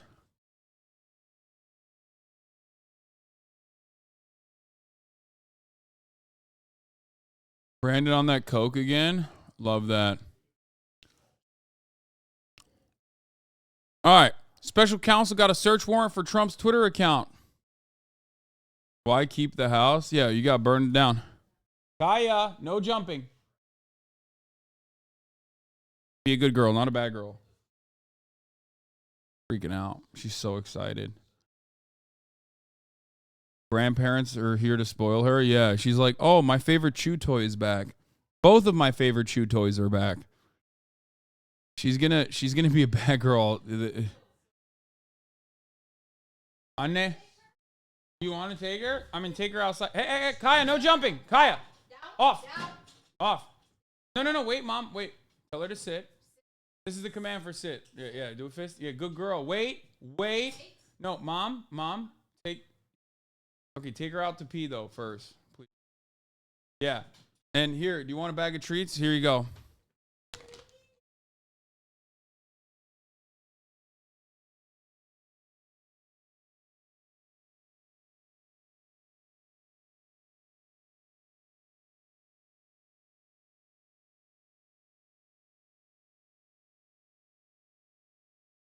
I don't usually let her in the front yard unsupervised without a leash.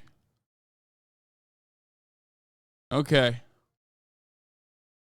Training your family can sometimes be harder than training a dog. No, that's like, I have to.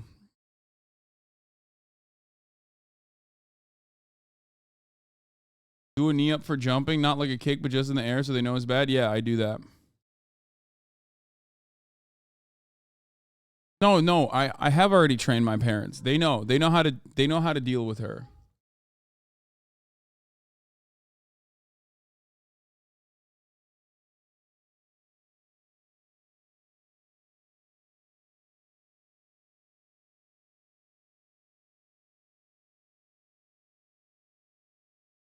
No, her cat, Mom, Nick's cat is way more of a demon than my dog. Yes, she is a nuclear weapon. Okay. Mom, don't pet her. I promise you are going to get scratched and bit. Hey, there's a cat in my house as well. Well, my friend has a cat. Do not let Kaya near the cat, please. I do not want her to be scarred permanently by cats. Both physically and literally and figuratively.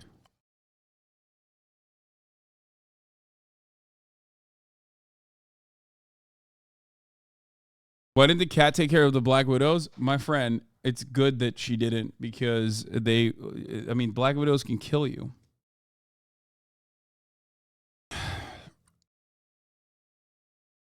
Is Kai still biting? No.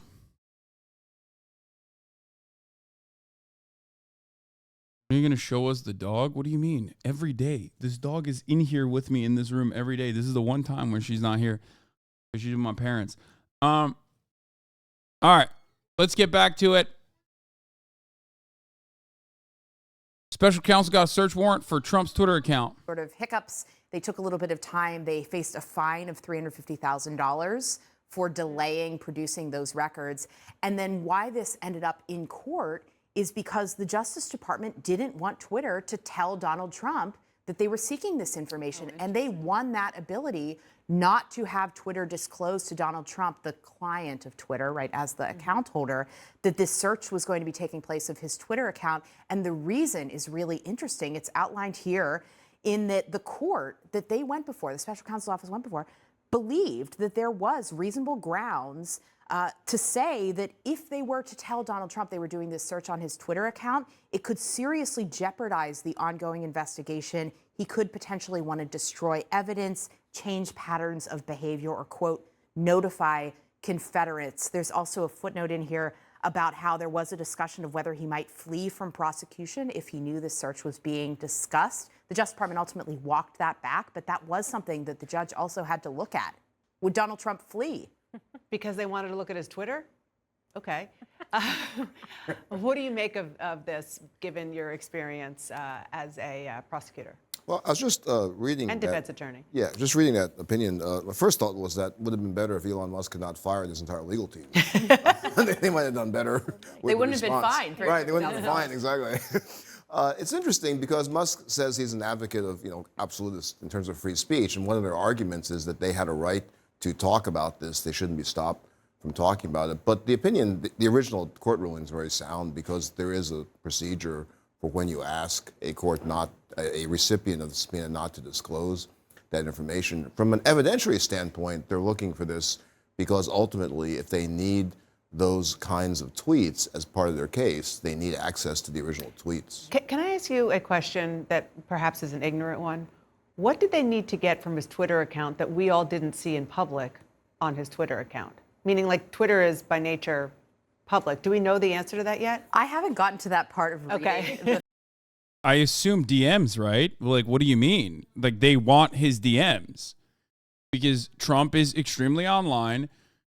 He's probably too much of a boomer to utilize DMs, though. I think, like, I suspect they want to, one, look at, like, any kind of, like, location data that they can find whenever he was tweeting, especially as it pertains to January 6th, like where he was. Does it correspond to, like, the information that he gave? You know what I mean? They probably want to see his drafts, I assume. But more importantly, they most likely want to see his DMs. Now, the thing is, I don't think that this will reveal too much.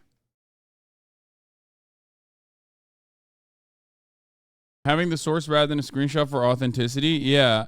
I don't think this reveals too much, though, because, like, Donald Trump probably doesn't DM people. Like, he's way too old. He's a big phone guy. Like, he loves having telephone conversations. Although he was extremely online and certainly tweeted from his phone, like certainly tweeted himself, right, with his own voice, and you could tell when it wasn't Trump tweeting. It still doesn't matter. I don't think he uses DMs for like private conversations. He's been using Twitter for a decade. No shot he doesn't use DMs. No, he's too old, man. I think he's too old. I think he is way too old to have been using DMs to communicate with people. Like, dude, remember the previous Georgia court case that we are looking at right now? That was a phone call, which Trump famously called the perfect phone call.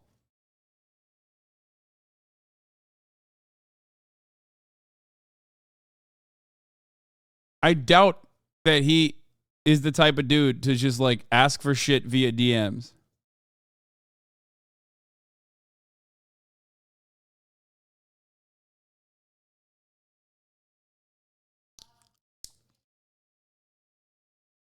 To be fair, though, the major reason why I don't want those DMs to leak is because I don't want him to see all the dick pics I've sent Trump. To be fair, he asked me, and I thought it would be unpresidential. I mean, I thought it'd be unpatriotic if I didn't. Yeah, I sent some tasteful nudes. Yeah. Whatever. What are you going to do? Not send the president of the United States of America tasteful nudes when he asks?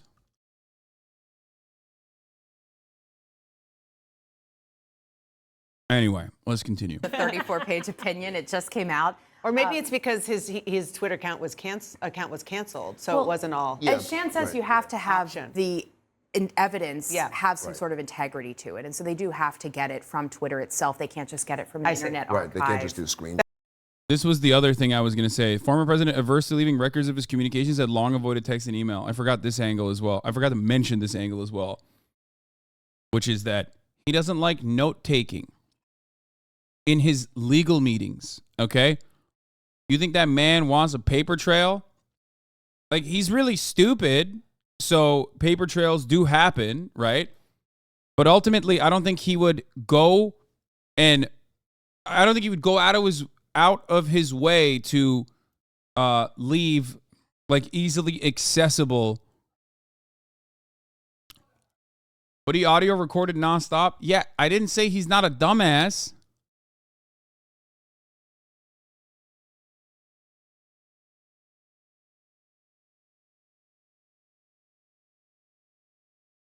One of the former President Donald Trump's most consistent personal traits, one that his advisors say has helped keep him out of even worse legal jeopardy, has been his refusal to communicate by text or email. There you go. Until now. His messages have recently shown up in the phones of surprise recipients, they said. Former President's resistance to texting frustrated investigators for the House January 6th committee as they tried to track his thoughts and actions when he worked to overturn the 2020 election. You might think DMs are less traceable. No, man. He's like a fucking paranoid mob boss, dude. No shot. I don't think you would see a lot of good stuff in his DMs. Maybe. I hope. I just don't think that it would be. I don't think there's a lot of. I don't think it's a treasure trove of data in there. Okay. That's all I'm saying. That makes sense. Public statements. You're quite familiar with Donald Trump's. The account formerly known as Donald Trump's Twitter account. Yeah, I think I still have nightmares about it. Yeah, I mean, obviously he's a prolific poster. We know that there are posts that were, around January 6th, like "Be There, Will Be Wild," that prosecutors were very interested in. It's still amusing to me, the notion that they somehow thought that trying to get access to his subpoena account or to his Twitter account was what was going to make him flee, because it's not like Donald Trump did not realize he was the center of a pretty hefty investigation. Yeah. And it also makes you wonder, where is he going to flee to? Like his golf course in Scotland and then just never come back? So that strikes me as a little curious. Okay, let's turn to... Also, Scotland would extradite his ass so quick, it would, what do you mean? What is happening in Georgia, or what we believe will be happening in Georgia shortly. And that is potentially a fourth indictment. This, of course, on the state level. I want to play what Donald Trump said at a campaign event in New Hampshire about this yesterday. I'm sorry, I won't be able to go to Iowa today. I won't be able to go to New Hampshire today because I'm sitting in a courtroom on bullshit because his attorney general charged me with something. I probably have another one. They say there's a young woman, a young racist in Atlanta. She's a racist. And this is a person that wants to... Oh, here, we got to cover this aspect of it. Now that we're talking about Atlanta, Trump says that Fannie Willis was getting piped out by Big Nut. They waited. And I probably have another one. They say there's a young woman, a young racist in Atlanta. A racist. Young racist. And they say... By the way, anti-white racist. For those of you who don't understand, Fannie Willis is black. She's a black woman. And Trump loves claiming that, like, every black prosecutor is an anti-white racist. He loves calling them thugs as well. This has happened time and time again. But my favorite personally, because I have had a lot of I've had smears like this thrown my way as well. Is that the prosecutor's an anti-white racist? Hey, I guess they say that she was after a certain gang, and she ended up having an affair with the head of the gang or a gang member. And this is a person that wants to indict me. She's got a lot of problems, but she wants to indict me to try and run for some other office. What's going on in this country is, and by the way, wants to indict me for a perfect phone call. This was even better than my perfect call with Ukraine. Remember action. I love that. I love that so much. The rumor that Fulton County DA Fannie Willis has slept with the head of a local gang named Donovan Thomas Jr. has existed for a while already. I've seen no real evidence about it, but academics repeated it a couple of months ago, saying he heard it from a reliable source. Fannie Willis certainly has a personal relationship with Donovan Thomas Jr.'s mother, though. That is a fact. Which, by the way, this sentence is lasered in my mind. I've seen no real evidence about it, but academics repeated a couple months ago saying he heard it from a reliable source. What do you mean? DJ Academics famously also claimed that Tory Lanez was not going to jail and that he absolutely had not shot Megan Thee Stallion despite the very obvious court case proving without a shred of doubt that he did.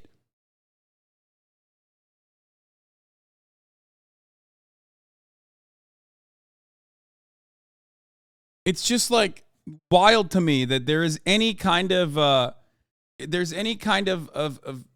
journalistic integrity with DJ Academics. Like, come on, dude. He's entertaining, but that's wild to. Bro is devious with the misinformation. The rumor that Fulton County DA Fannie Willis has slept with the head of a local gang named Donovan Thomas Jr. has existed for a while already. Oh, he clipped it out of context too? Yo, that's crazy.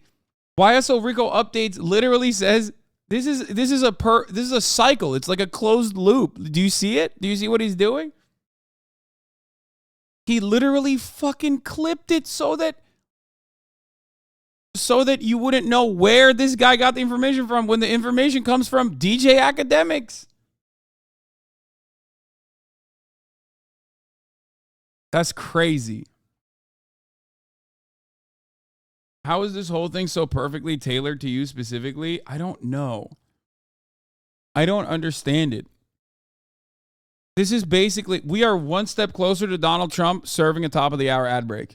Anytime this happens, Donald Trump running along with like rumors started by DJ Academics means that we are one step closer to Donald Trump being like, at the top of the hour, folks, 3-minute ad break. If you no longer want to see those ads, this socialist tells you you have to subscribe. Believe me, that's a First Amendment violation.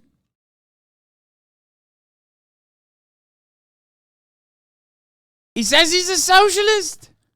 Serving 3-minute ad breaks at the top of the hour? Not very socialist to me. Bye-bye.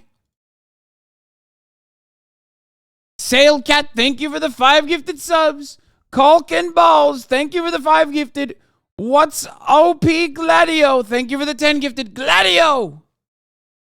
They're doing Gladio to me, folks. Here's the 3-minute ad break now. Excuse me. Excuse me. Fake news. Fat Lesbian, thank you for the 5 gifted.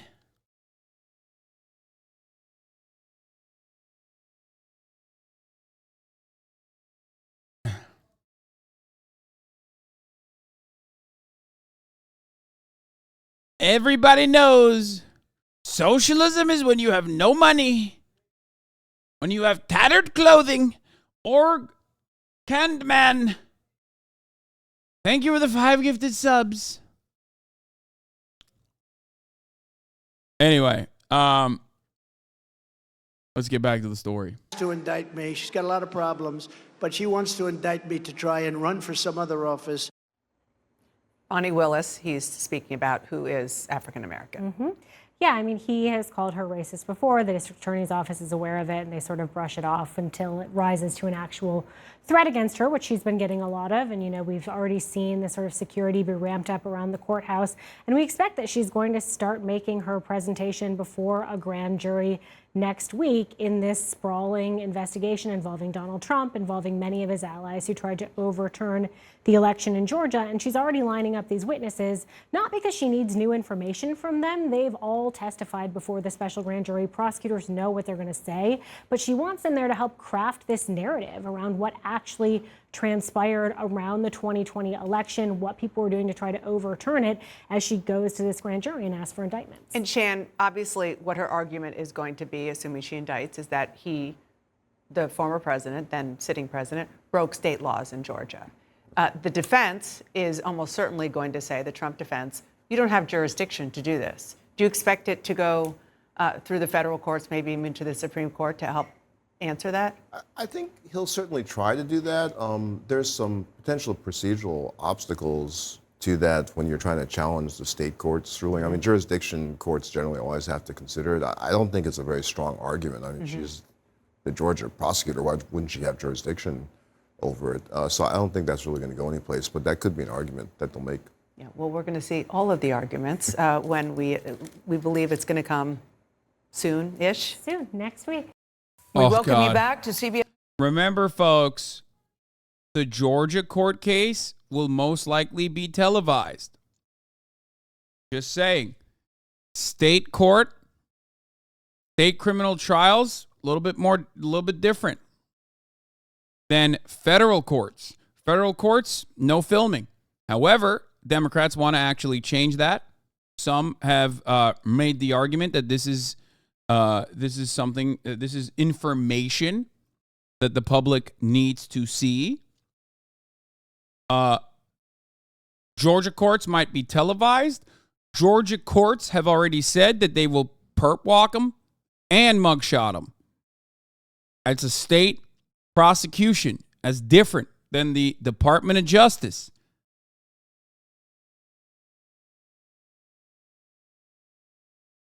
Also, Trump technically could pardon himself on matters that pertain to the Department of Justice on federal crimes, but he cannot do that for state crimes.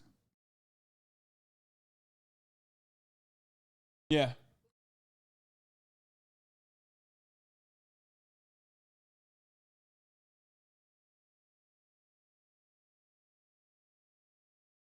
CBS Morning's Republican presidential candidate Christie says the various investigations and indictments against former President Trump show he cannot be the party's candidate.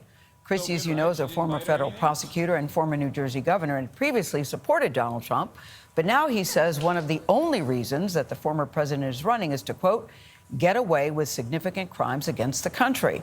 Christie joins us now at the table to discuss. You know, welcome back. It's always good to have you here. You know, when Will Hurd said something similar to that, he got booed. So What is your game plan here? How do you reach the people that believe, listen, this is all just a smokescreen that Donald Trump is saying just to prevent him from getting elected? You said, why didn't they try this 2 years ago? Well, look, you know, Gail, you and I have known each other for a long time. If I changed my opinions based upon being booed, I would have no opinions left. I mean, I was a Republican in New Jersey, and so you have to know what you believe in your heart, and you got to go and make the argument. Leaders don't follow polls. Yeah, I'm not saying that them. booing scares you, but people say this is not a winning argument. This is not a winning argument. Look, I say this. New Manhattan Institute poll came out in New Hampshire this weekend. Has Donald Trump down to 34%, Ron DeSantis at 13%, me at 11%. You know, we are moving in different directions, Donald Trump and I. In 2 months, I've gone from 0 to 11. In a month and a half, he's gone in New Hampshire from 48 to 34. And that means that 2/3 of the Republican voters in New Hampshire, as polled right now, don't want him. That's one state, however, right? Big state, important state. And I know you want to focus on New Hampshire. It is an important state, but the national polls suggest he is still doing quite well, even with the indictments. In fact, they seem to be helping him in some ways, particularly with fundraising. You're fundraising a fraction of what he is, and that has an impact on what you can do campaign-wise, with advertisements, with door knocks, with get out the vote. Yeah, except that he's spending all of his money on legal fees. I'm not. I'm going to actually spend my money on campaigning. We know from the reports that just came out that he spent $40 million just the last quarter on legal fees, and that was before 2 more indictments came out. Look, he can't sustain it, and he's ripping people off. I mean, this is a grift.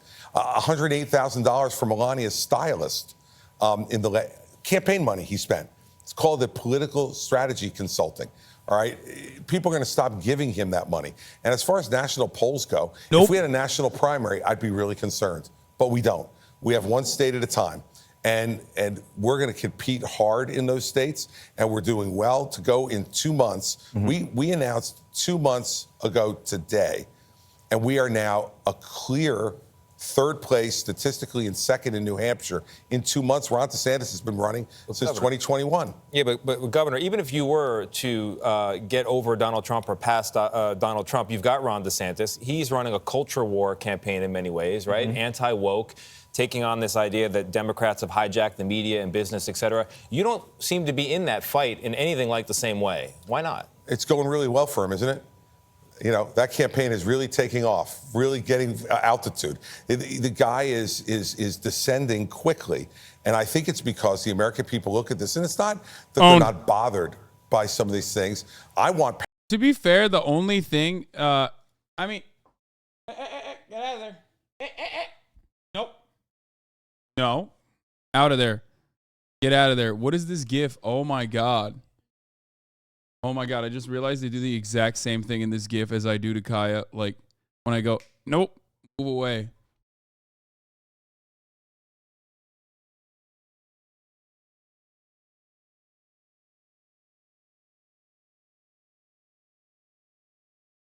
So funny. Trump posts after finding out Jack Smith got his whole Twitter account. Oh, he posted about it? Let's go. Trump responds to the news that Special Counsel Jack Smith's team subpoenaed and received access to his full Twitter account in January. Trump's Twitter data, including DMs, have been with prosecutors for months. Just found out that crooked Joe Biden's DOJ secretly attacked my Twitter account, making it a point not to let me know about this major hit on my civil rights. My political opponent is going crazy trying to infringe on my campaign for president. Nothing like this has ever happened before. Does the First Amendment still exist? Did deranged Jack Smith tell the unselects, the January 6th committee, to destroy and delete American evidence, or all evidence? These are dark days in America.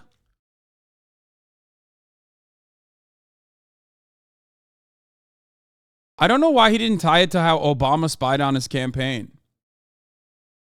Like, why isn't he saying that? I feel like that's, man, he's missing a step here. I'll be honest. Like, I'm a little disappointed. He should have said, it's just like how Obama spied on my campaign. Joe Brandon is spying on my campaign again. You know what I mean? Because, like, you gotta hit the Obama note at least a little bit. He also didn't talk about how Obama killed his chef for having gay sex or something. Like, I feel like that was another missed opportunity. Did he talk about how Obama's chef was murdered by Obama because he was having gay sex with him or something? Another major missed opportunity from Trump.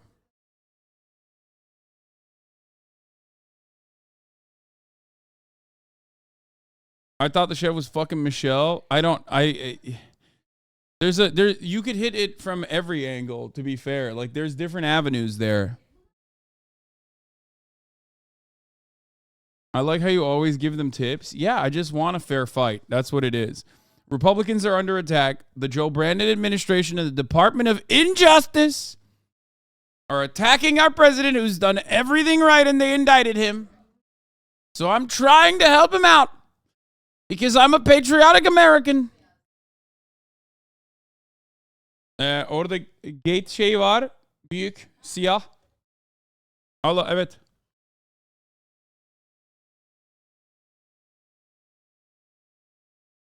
I'm just saying, like, they need help. They need help. They need help. They clearly need help. Yes, I'm talking about the chef that drowned in the lake. Conservatives were, like, kind of running with a conspiracy that, like, he was killed by Obama because, of course, you know?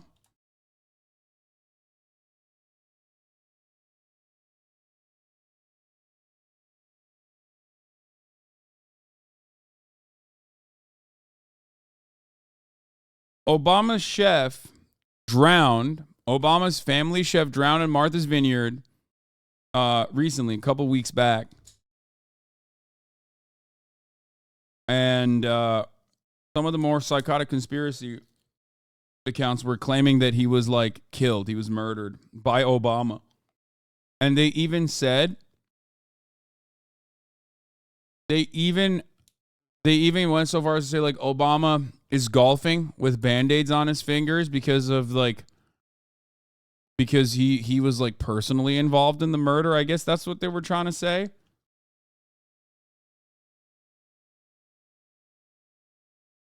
Which is wild because, like, I mean, they were trying to say it was a lover's quarrel. That, like, the chef was going to either I mean, they didn't have, like, consistency in this, but the corroborating evidence was either A, because the chef found out that Michelle Obama is a man, or B, the chef was actually having sex with Michelle Obama, who is a woman, and Obama got jealous and killed him, or C, that the chef and Obama were having gay sex, and yeah, the chef and Obama were having gay sex, and then, Obama killed him because he wanted to hide the truth or something.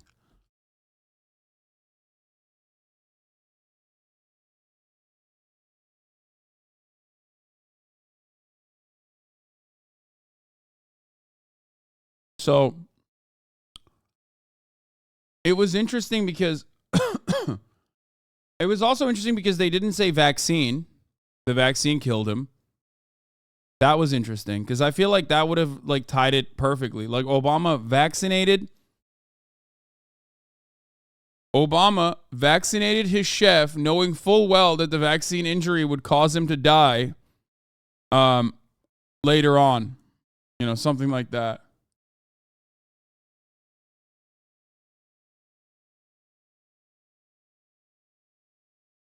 Anyway. So that was a thing. And Trump missing out on beefing up those conspiracy theories is kind of wild to me. It shows me that he is actually not on his A game yet. It's not prime time yet for him. By the way, as we covered, U.S. District Judge Beryl Howell found probable cause based on affidavits submitted by the special counsel's office to search Trump's Twitter account for evidence of a crime. There's that. Christie is admitting that it was a mistake to support Trump. His shot in the Republican primaries is not looking too great, even though he absolutely is a more charismatic individual than Ron DeSantis. He wasn't enough of a Trump dick rider for the duration And because he's from like New Jersey, which is a liberal state, he's like a too much of a libtard governor, even though he was a Republican. He was a red governor in a blue state. I think nowadays conservators. What am I saying? Conservatives. Oh my God, I can't even talk. Vaccine injury. Conservatives don't look to that as like a good thing. Because, like, he's not owning the libs hard enough. That's what that means. Was he shitty during his terms in New Jersey? Absolutely. He was super crooked. The irony, of course, is that the reason why he was kicked out of the Trump administration, like forced out of the Trump administration, is because of his time as a prosecutor, where he prosecuted Jared Kushner's dad and successfully put him in prison. That is the reason why Jared Kushner, the fail son, pushed him out of the Trump administration, which is pretty funny. The one good, correct thing that he did in his legal career was the reason why he was kicked out of the Trump administration and therefore didn't get enough time in the spotlight being like a Trump diehard, enough for him to like accumulate any goodwill in the Trump MAGA base. So therefore, he's suffering in the polls as a consequence of that. Also, he's not hot. I mean, so is Trump. Trump's not hot in the same way that he's not hot. Let's be real. Parents to be in control of their children's education. I don't want schools to be keeping parents out of if their children have issues about gender, if their children have those kind of issues, concerns, discussions. They shouldn't be keeping that from parents. They shouldn't be running those decisions. Parents should. But is it a more important issue than whether people can pay for groceries and pay for the things that to heat their home and to run their cars? Is it a more important issue than what's going on in Ukraine right now? And what that'll... What's wrong with you guys? What? I love when chatters send me like the most unhinged accounts, but like unironically as though they are making good points. A chatter just sent this link to me saying, someone that I know, by the way, Ken Klippenstein, is most likely a federal agent and an asset. Okay? Why? Because he wrote about UFO whistleblower David Grush's wife, called him an alcoholic, and pled with him to get help amid a drunken rage, for which he was institutionalized in 2018. Similar incident took place in 2014. He and a friendly journalist are accusing me of using confidential medical records leaked to me by the intelligence community. In reality, they are publicly available police records I obtained under the Freedom of Information Act. He exposed fucking medical records. So this guy said, so the guy writing the attack on Mr. Grutch's PTSD, Ken Klippenstein, just so happens to have scored a lovely interview with the Pentagon's new Perception Management Office a few weeks ago. I wonder where he got his leak from. Hashtag I stand with David Grush. Now, let me explain something to you. I don't care about this UFO story. I do not care about this UAP story. That chatter that linked that wasn't memeing, 31-month sub. Yes, I care more about 31-month subscribers in my community having their brains slowly but surely stripped away from all matter of critical thinking skills that they should have gotten, that they should have hardened themselves with over the course of 31 months of being a subscriber here. Okay? I care about that infinitely more.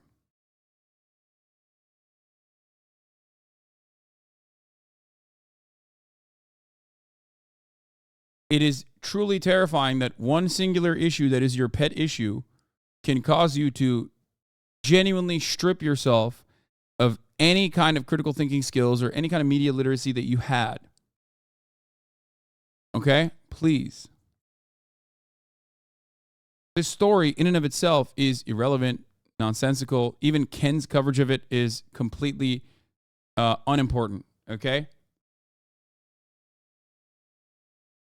It sucks. It sucks to see some of you guys behave like this. It is another byproduct of the very same type of chatter that will see an incredibly unhinged take in this chat, like an accusation launched towards me from someone who like very clearly is not on their medication, right? Like they'll just be having like a moment where they're hallucinating or something, and they go, "Hold on, he's cooking actually. What's going on here?" Stop believing every single thing that you see online because it like feeds into your conspiratorial side. Okay? Please.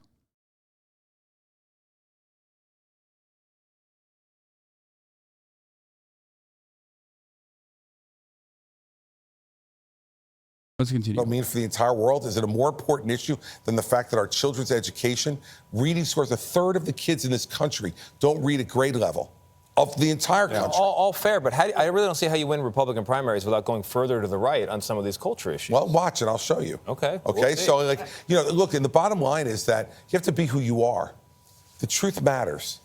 It matters. And we're now in a country where the truth is negotiable. And that's not where we need to be. And that's why we're speaking of that, he's here for. He's again. All these fucking Republicans running on the lib ticket over here. It's crazy. It's like they sound like crying liberals. Like, oh, the truth matters. Like Trump. Oh, Trump created alternative facts. Owned. You know what I mean? It's like, who are you? Like, what are you doing? The New York Times reading Democrats that fantasize about like these supposedly centrist Republicans is not a valid constituency. It's not a viable constituency. It is quite literally a less viable constituency than the psychotic QAnon Republicans who think that like Tom Hanks is a pedophile that was swapped out by Hollywood. Okay? There are less people in the Republican voter base right now that are just like the never Trump Republicans than there are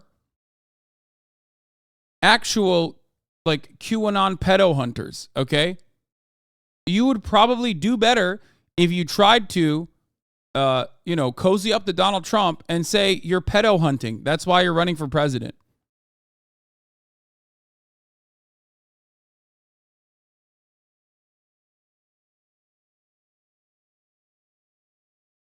Yeah, look, it's time and time again. I'll restore sanity and decency to the party. Copium Dole, Copium Romney, Copium Jeb, Copium Christie is right.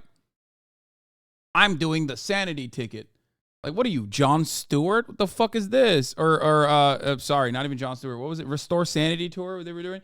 Corazon de Melon. Thank you for the 50 big ones, by the way. Holy moly.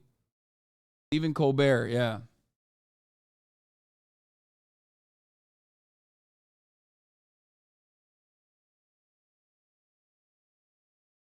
It is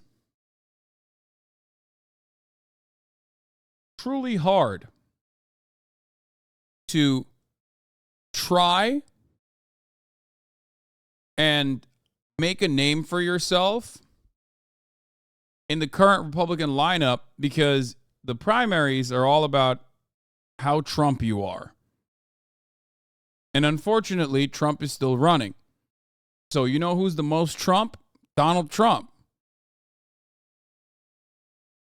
I do not know why you think you could live in the post-Trump world and still argue for a Romney-style, reasonable and objective Republican message when that reads as a rhino.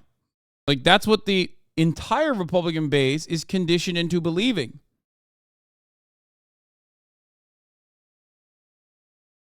There's nothing. It is such a failure of a strategy that Democrats keep pushing it. That's how you should know. That should be the first indication that what you are advocating for, the position that you're advocating for, is an abject failure. When the Democrats are like, we need to restore sanity to the Republican Party, it's like, good luck. Fuck you mean? Restore sanity to the Republican Party. If you and the Democrats are arguing the same shit, you've lost. That truth. Our polls show that nearly 70% of Republicans don't believe that Biden legitimately won in 2020. So how do you run a campaign when your potential voters don't trust the system that you are running in? Well, I think that's moving too, Nate, because I think the only person, and I mean this in all sincerity, the only person who would look good in that debate against Donald Trump could be Christie, even though he's been whooped by Donald Trump in the past during debates. I feel like he's done so much media since then. If he wasn't running this like I'm doing sanity, I'm restoring sanity to the Republican Party ticket, and he was just going guns blazing, he was just there to like shit on Donald Trump. He's a good talker. He could actually shit sling back. You know what I mean?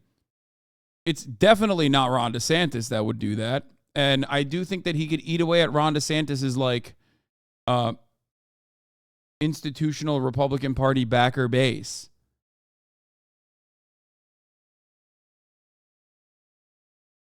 You're fat and your wife is ugly would ruin Christie too hard though? No, because Christie has a quick retort to that, which is, I'm fat. You're fat too. We're both fat. Fuck you mean I'm fat? I know I'm fat. At least I'm not delusional and think that I'm not fat.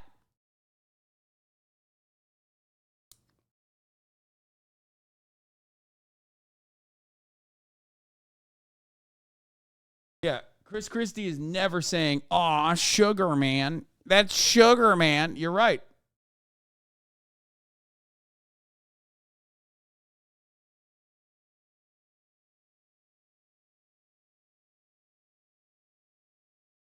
Here's the thing. Chris Christie ripped into Marco Rubio very successfully. In a different universe, he could have been the Trump-style Republican that, like, shitted on all the other Republicans up on that stage. I think a lot of people forget that. And he's also quick-witted. Like, I think he has decent retorts. He's, like, a relatively personable person. I mean, it's not wrong. He was the governor of a objectively blue state. You don't get there without being at least somewhat personable. People will continue to maintain that opinion, but I don't think it's going to affect what they do this time, right? And what I mean is, you even look at Ron DeSantis yesterday, for the first time admitted that Joe Biden is the legitimate president and Donald Trump lost. Took a while to get him there, though. Well, but that's my point, right? In response to your statement, you know, he's now moving in a different direction. Why? Because it's the truth, and because when he goes out there and tries to sell the fact, Ron DeSantis. Is that too little too late, though? No, because, heck, Nate, it's August. That's like saying that, you know, any of the NFL teams that are in training camp right now, whatever they do, it's too little too late. The hell, man, it's not too little too late till December or January. I hear what you're saying. And so I'm picking up what you're By the way, for the Mets, who I'm a board member of, it is now too little too late. Yes, I was going to say. That's official, so we can go there. It's too little too late there. You know, Governor, I'm so fascinated. You're right. Dudes in my work like him and they consider themselves liberal. I mean, he has a shot. Like, if I am the powers that be within the Republican Party and I'm looking at Ron DeSantis losing popularity every moment that he appears on camera with his, like, third campaign manager that he's cycling through, I would probably try to retriangulate, and I would probably try to go after someone like Chris Christie. Even though you're right, he has no chance at winning shit, but he would destroy most of the other people on the debate stage. And the reality is, in a world without Donald Trump, he could have a much better shot.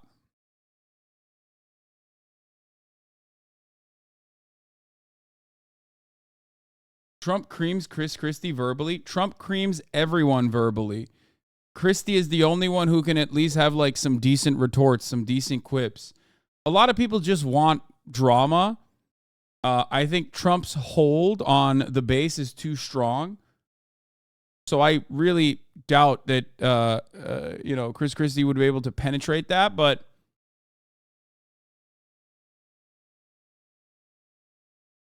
he's probably, I mean, I don't know. I don't know what his approval ratings look like in different demographics. Like, I don't know what he looks like from a psychographic profile. I have no idea if, like, moderates like him or not. I'm just making these assumptions off of, like, his messaging. I don't know. If you want a good show, which many Republicans crave that, he can deliver a show. He is personable. Ron DeSantis is not. He's a showman. Ron DeSantis is not. I mean, remember, Chris Christie has been a TV guy now for like the past 3 years. Problem is, he's been a TV guy on liberal networks, and he's been a TV guy from a somewhat liberal angle. It's going to be real hard to win in the Republican Party's base of support, especially in the primaries, when like you're sitting next to George Stephanopoulos all the goddamn time. You know what I mean? And he calls you his coworker.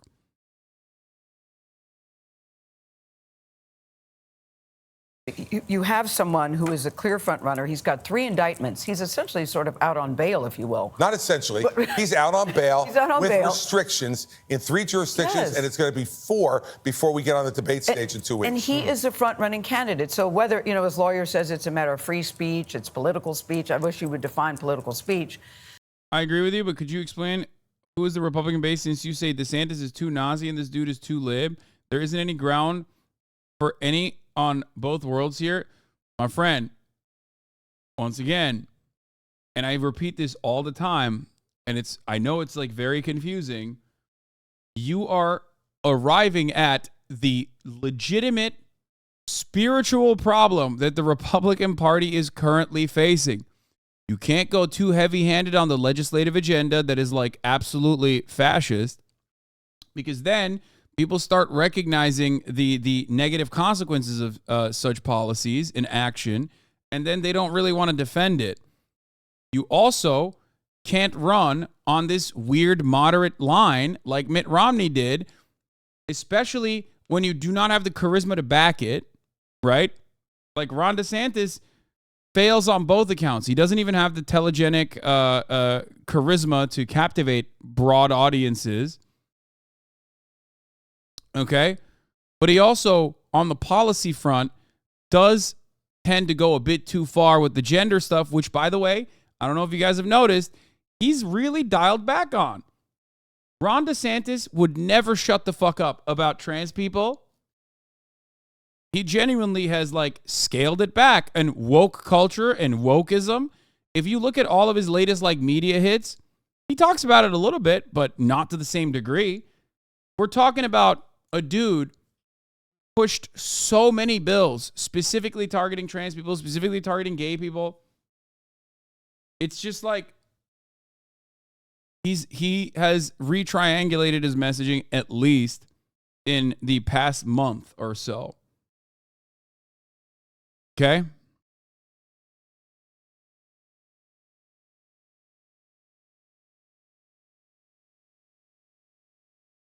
Saw Hunter Schafer's last IG post and switched up. Yeah. But like I said, ultimately, the issue there is the same issue that the Republican Party will be facing with or without Trump. Obviously, without Trump, the situation is a little bit better. But even then, you still run into the same problem. How do we get out of the primaries with like messaging that is tailored to the psychos that will come out and vote, while simultaneously pushing for a more moderate message in the general, so that the suburban moderate Republican voters who just want like tax cuts and are racist will still vote for us, while forgetting that like we also destroyed the right to get a medical procedure for half of the fucking country. Abortion. But I mean, even if you take all the illegal versus legal out of it, What about the conduct? Well- I think about, you know, Donald Trump, for some people say, behave in a way that you don't want your children to behave, everything that you teach against your children. Yet he is still the front runner. Well, that's the point. I think we can't ignore that. Been in for 2 minutes and you legit said a lot without saying anything. Okay. Well, hopefully you can stay for a little bit longer and then, you know, comprehend exactly what I mean. Here, this is a good way to describe it. Thank you, Big Spaghetti Star. How do you pander to the base without scaring the hoes? That's the question. That is a very real problem within the Republican Party. Because if you pander to the base too much, then you're scaring the hoes. If you scare the hoes, well, then you're not winning the general election. Does that make sense? It's also, once again, a much larger problem for the Republican Party because you always have to up the ante. And you've upped the ante and you've actually materialized some of your policy positions. When that becomes a reality, it's very different for people. When they start seeing victims of that, like the Roe v. Wade decision, okay, it's completely outside of your control at that point. You can try to message around and be like, I just want the states to diligently deal with this abortion situation. Like, nope, you fucked up, dude. You fucked up. You got Republican women in red states that are worried that they can't get abortions now, or their daughters can't get abortions now. It's just, you're screwed. I think you're making a great point, and the reason I do is because it's the point I'm making every day. You and I agree. Is that put aside the legality. You know, I did this for 7 years. I was the U.S. attorney in the 5th largest office in this country. But you supported him for a long time, I did. Look, and I've said that it was a mistake. Okay. So, you know, we all make mistakes in life, and if you have to admit when you make mistakes, and I made one. But here's the thing. He left me, Gail. I didn't leave him. He left me. He kept moving further and further into crazy land. And you're right about the legality or illegality. I think the New York indictment is flawed legally. But do we really want to support someone who pays off a porn star to keep her quiet while he's running for president because he had sex with her while he was married to his wife? Do we really want someone who takes classified documents, secrets of the United States, that put people's lives at risk and keeps them at Mar-a-Lago so he can continue to pretend he's president and continue to show them around to people to act like a big shot? The conduct, the underlying conduct is the problem. I understand that people think there's 2 tiers of justice, but I will say this. They were wrong to not indict Hillary Clinton, in my view, and I said so at the time. And it has now set up this excuse for Donald Trump, but I'm not going to let him get away with it. Yeah. What he did is wrong. Whether it is illegal or not, it is morally wrong what he's done, especially January 6th. Yeah. All right. And bottom line, you will never be to the right of Donald Trump or Ron DeSantis as you see it. Not on the issues you're talking about, but let me say this. I'm going to be tougher with them on a lot of other issues, and I'm tougher on Ukraine and on China than either of them will ever be. And after having gone to Ukraine this week, you just went. The atrocities are breathtaking. 20,000 children, guys, kidnapped.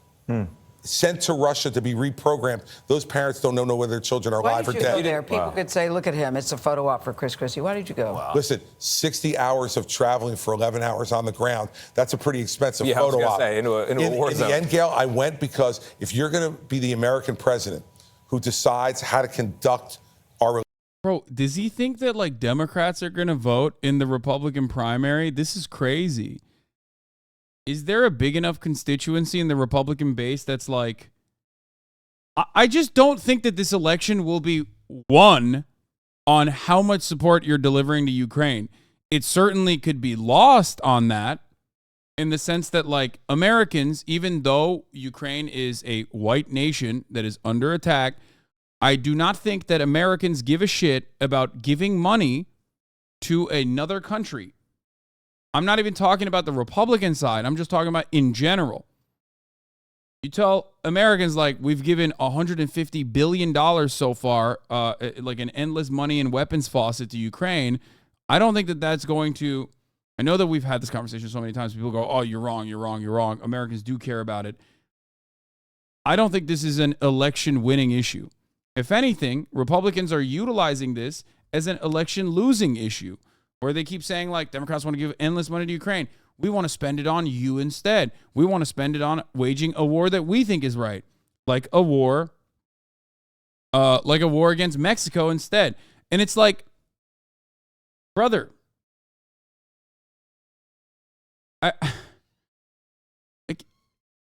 I know that those Republicans aren't correct, obviously, in their interest. They're fucking psychotic. But if you make a larger argument about being like, no, we have to protect the safety and security of Ukrainians, I do not think that, like, Americans who can't afford rent, who think that, like, homeless people want to come into their houses and kill them are going to be like, yeah, no, actually, this is the best use of our funds. Americans are selfish. You know what I mean? American voters are selfish overall.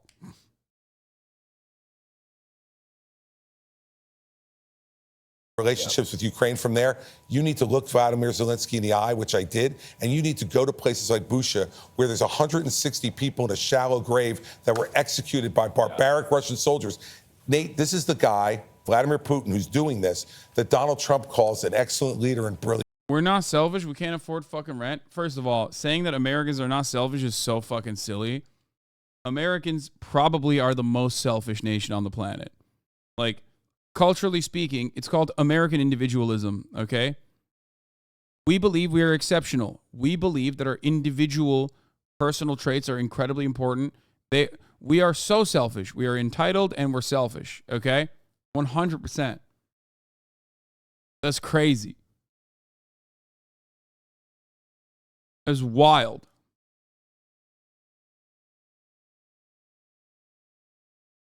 If my country was being pounded by our neighbors in a proxy war, the first person I would want on the ground helping out, Christie. Yeah, what is it? Same. Anyway.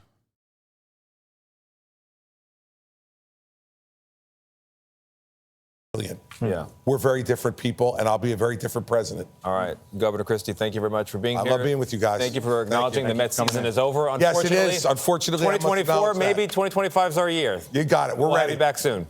But we're going to begin. Before we move on from the election cycle to issue 1, there was some more I wanted to talk about. Not that. Where is it? Dianne Feinstein was hospitalized after the fall. We did the rumors. Issue 1. That's more issue 1 related.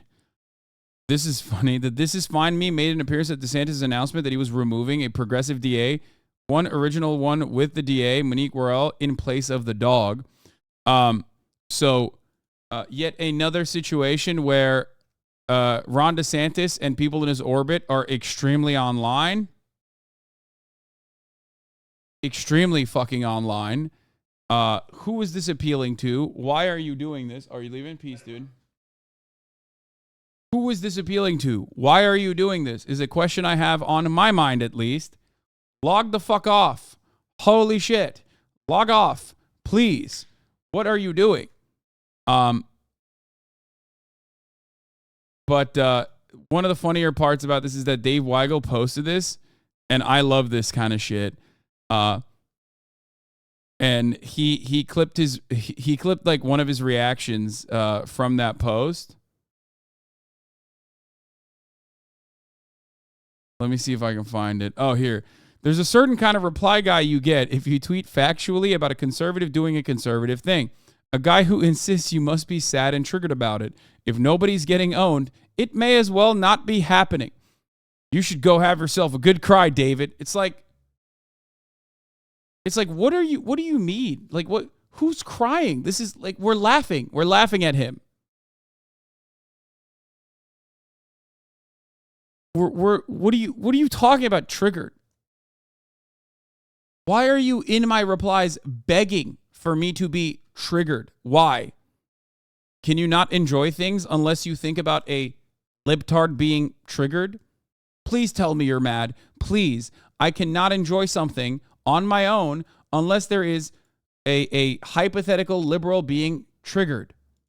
There's a lot more work to do. I'm not satisfied with where it is. More work ahead. The Washington Post recently suggested in the front page article, I think it's front page, that, quote, Republicans may have to find. See, he's doing it. Hasan triggered about being told he's triggered. I'm so triggered. I'm so mad.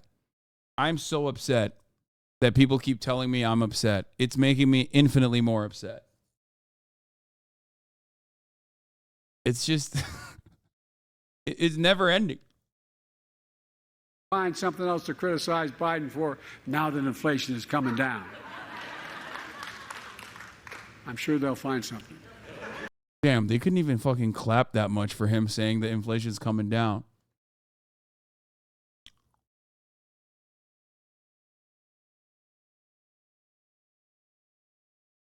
We talked about this before. Inflation is coming down for consumer goods that are inside of the CPI. That part is true. However, things that you need for survival, like medical care, things that you need for survival, like shelter, specifically rent, well, these things are not going down. Which is precisely the reason why, no matter what happens, Americans are not going to experience what Biden is claiming is happening. That's one part of the equation. That's one part of the equation. The other part of the equation is even if inflation was going down, inflation was being handled, even if all of that was occurring, it still takes a long time for people to start recognizing that.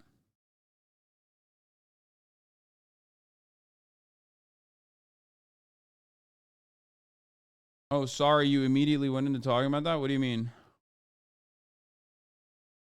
Yeah.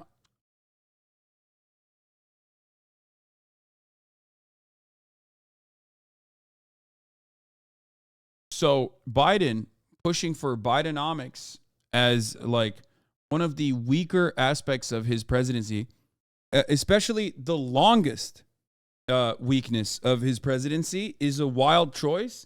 I am actually shocked because the Biden camp at least has like some competent people. Like they do have old school, they do legitimately have like, old school consultants that have a better understanding of how to run a decent campaign. So I don't know why they're like, oh yeah, remember that one aspect that has been genuinely devastating for a lot of Americans for the longest part of my 4-year presidential time in office? Yeah, we're going to actually say that that's good. We're going to say that that's a good thing, actually, and we'll make you believe it. When all manner of polling shows that people do not feel that way, even if it's objectively true.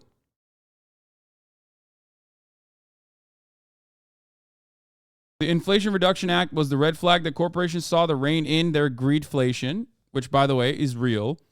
Remember everybody saying to me and all of us that greedflation, which is corporations keeping prices high even after the supply chain issues were fixed because of their corporate greed, and were only able to do it because of so much corporate consolidation, was fake. Hasan, this is idealistic nonsense. You're out of your mind. That's not how this works. It's the free market, the invisible hand. It dictated them. Look at this graph. Now, those very same, Pulitzer Prize winning economists are also kind of signaling that maybe that was the case.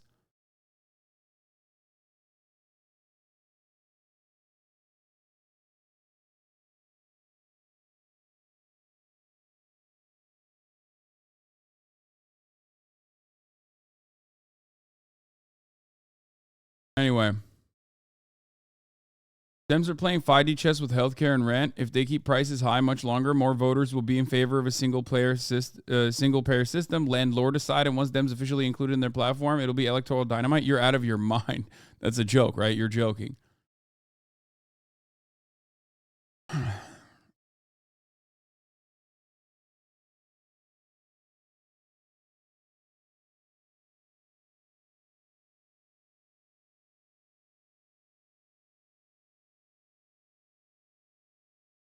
If you think that like Americans are gonna have like a Maoist peasants uprising, you're delusional. The American working class doesn't even see themselves as like actual working class individuals. They cannot align on class interests ever. New scum art. Oh God, it's so good, but also so bad. It's so good, but so wrong. You know what I mean? Young broccolini. My hair is out of control. I need to get a fucking... Why you gotta do me like this?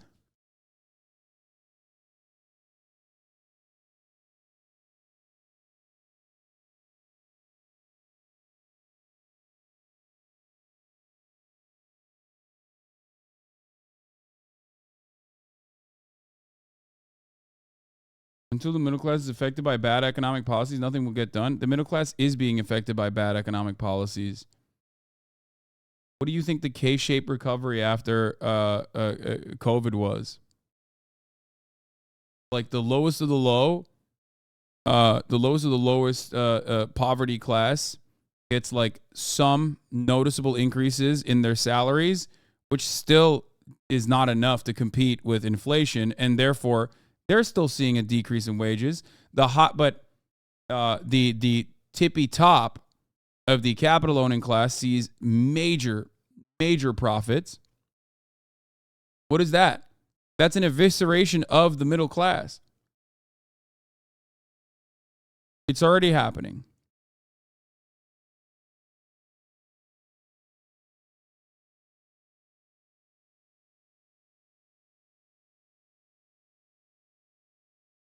That was fake news. You are adorable, HasanAbi. You're so cute. Don't mind this bullshit. What was fake news?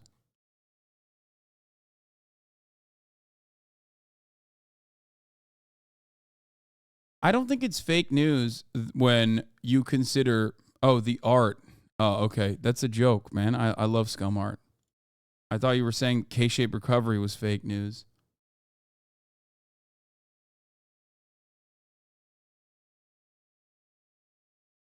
Why so many people with six-figure salaries are living paycheck to paycheck? Once coveted six-figure salaries are struggling to keep up with today's cost of living, with more than half of the people who are making six figures still living paycheck to paycheck, reflected in a new study. As rampant inflation pervades the economy, with it still sitting at 6% in February, the study done by the financial advice company Smart Asset acknowledges that even high earners are struggling to build wealth, especially in pricier cities. You guys want to guess why?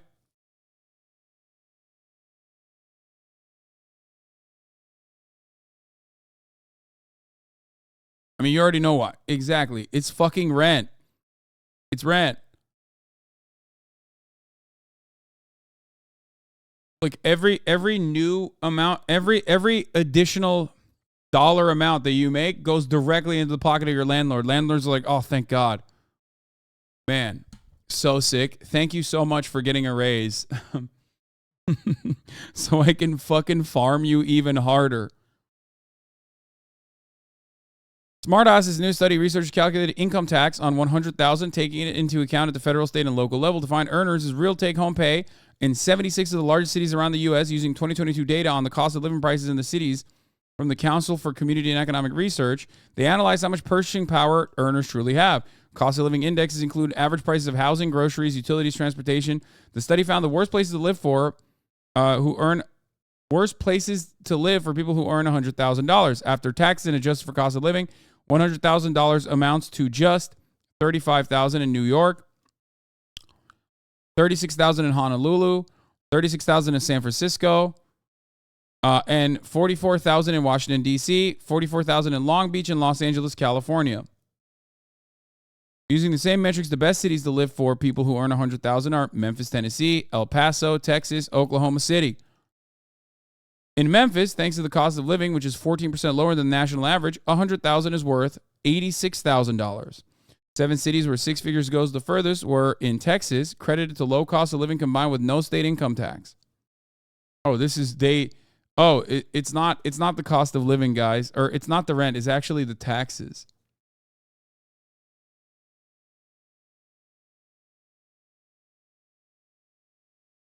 I take it back. I was wrong. It's the taxes that are the problem. Zippia's data also shows that 56% of Americans believe that earning $100,000 per year would make them rich. But Zippia notes that a $100,000 salary is generally considered upper middle class today rather than rich, and even be lower middle class in some cities. The median U.S. salary in 2022 was $44,225, which raises major concerns if Americans earning more than double that amount are struggling.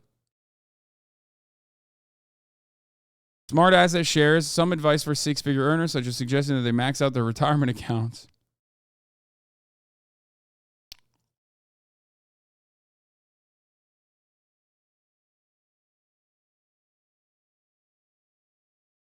I work in the automotive industry and I take home less than 50% of my paycheck. 50% of renters in the U.S. are cost burden, paying more than 30% of their income. Yeah.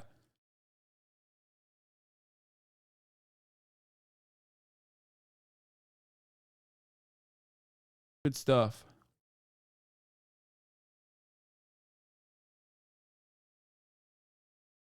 Anyway, I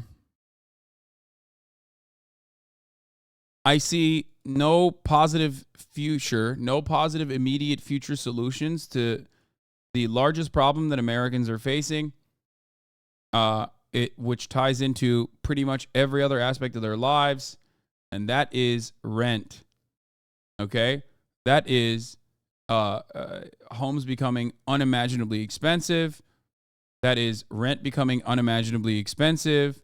That's also creating homelessness, which then translates to visible poverty, which translates to crime running rampant in big cities.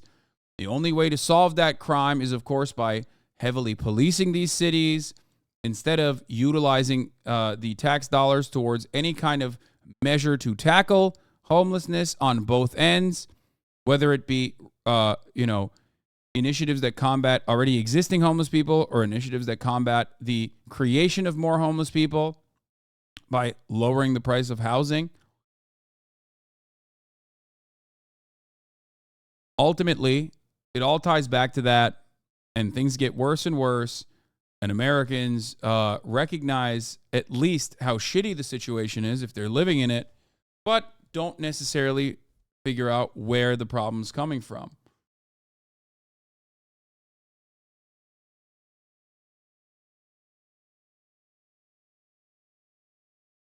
Good.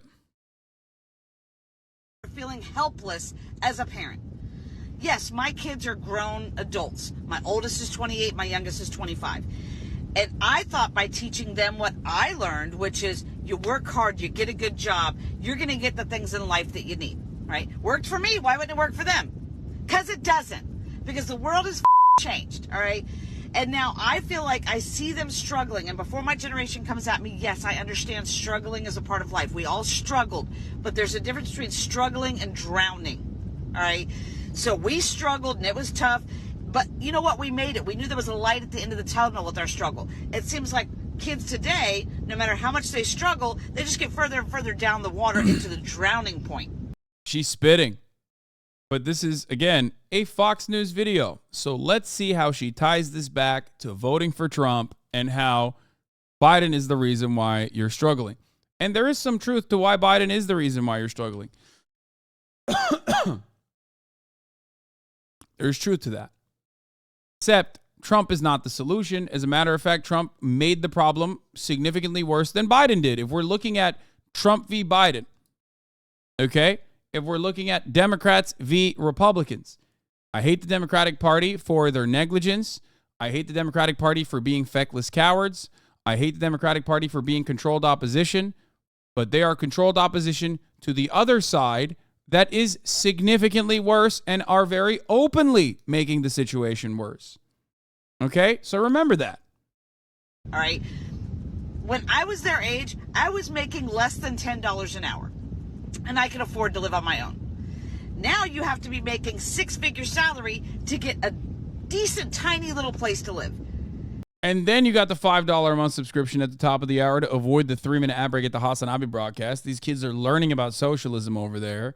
And even then, they can't make ends meet. But luckily, there's also apparently a Twitch Prime because they steal my Twitch Prime. my Amazon Prime account and then connect it to their Twitch account to see to have an ad-free broadcasting experience by subscribing with the Twitch Prime and the HasanAbi broadcast, or sometimes just sit there and wait for a gifted sub. Sometimes they get lucky, other times they don't. Here's the 3-minute ad break now. So what the is going on, and how do we help them as parents? I told my son, all you have to do is work hard, go to college or join the military like I did. He went to college, got his degree, got a full-time job. He moved back in with me right when he graduated from college because he said, hey, Mom, as soon as I get a job, which was within 2 weeks of him getting out of college. Yeah, join the military. I was wondering what she did where she feels like she, was able to succeed. And there it is. The only type of social spending done in this fucking country, and even that part is being limited now due to austerity in every aspect of governance, is the military. Hey guys, do you want to live like? Do you want to live as though you are as though you're existing in a European social democracy? Yeah, just throw your fucking body at the American war machine. Okay, just throw your body at the American war machine. That way, you at least, if you're really unlucky or really lucky, might get a fucking a decent amount of health care paid for by the government. That way, you could potentially pay for your education. Sick. Awesome. And even then, it's not enough, obviously. Even then, it's not enough. But at least it's like a little bit closer to a social democracy. You know? America's like, yeah, we'll give you the provisions. We'll give you the social safety nets to a certain degree that resembles like a European existence. You just have to get PTSD and, try not to kill yourself all the time after that. As long as you can avoid killing yourself, then you're fine. You get some of it, not all of it. And even then, they've shut off that money faucet too.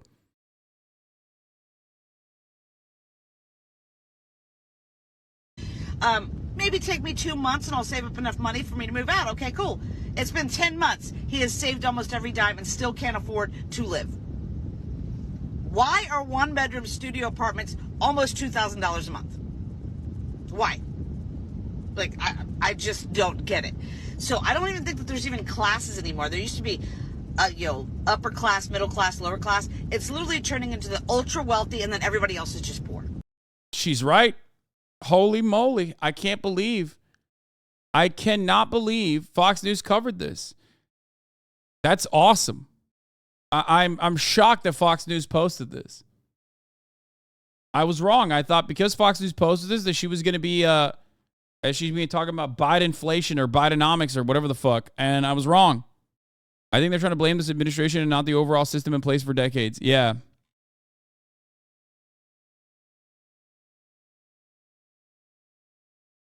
It's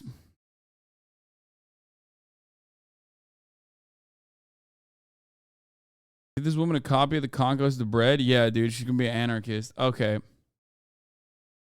The VA has determined your injuries are not related to your service. Yeah, and sure, they live up to their end of the bargain. Too many people I know have been denied for TBIs, PTSD, back injuries, tinnitus, and more. Debilitating injuries that should be covered but don't get covered. Of course. They got a fucking cost cut somewhere. I mean, think about it this way. The VA is the closest that America has to actual socialized medicine, except socialized medicine works identical to insurance. And insurance has a pool of healthy people that are buying into it and not taking out from it. The VA, on the other hand, is an ever-growing number of fucked up people. Everyone that is under the VA umbrella is fucked up. We're all paying into it, but it's literally serving people nonstop. It has to serve people because when you join the military, you get fucked up in basic training. You know what I mean? Social medicine, socialized medicine, nationalized medicine is nationalized healthcare is basically the same as having one insurance company. Okay, you leverage those who are healthy that are buying into it in the form of taxes against those who desperately need it. The elderly, people that desperately need care that are still paying into it, but like they're taking more out of it.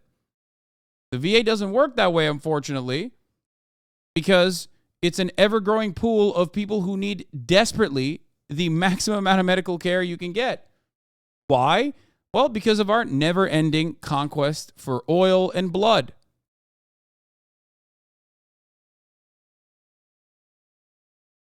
I think you're considered middle class by today's standards. Dude, come on.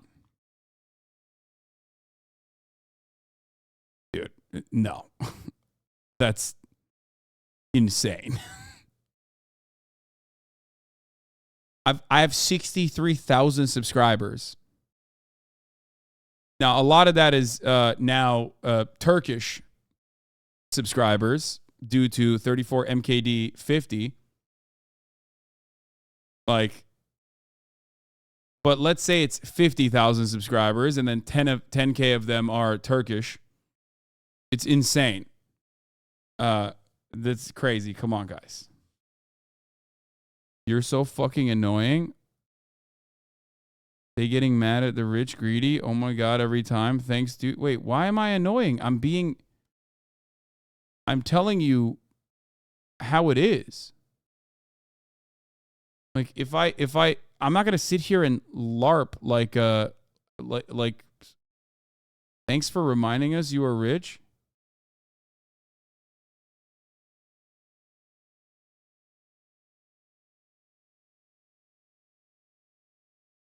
Huh?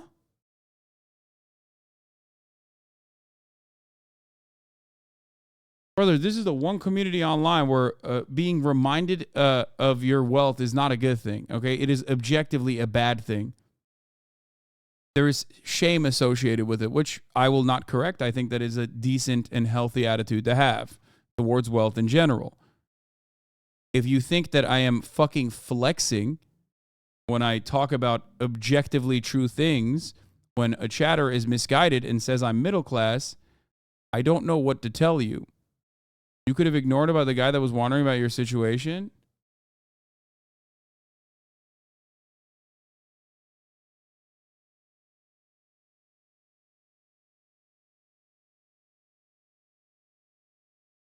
Show us your wrist. Yeah, dude, I got your house on my wrist.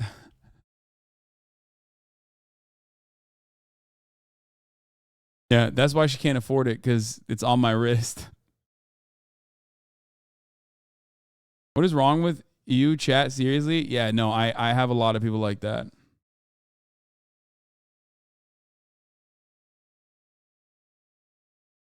It's so funny that Juices were saying that XG cooked Ethan for the watch comment, while here, showing wealth equals canceled. Well, I think that that's normal and good. It's healthy to fucking recognize that as insecurity. I think that's a good thing. Like, even rich people should see that as like a gross display of wealth that is completely out of pocket. For the record.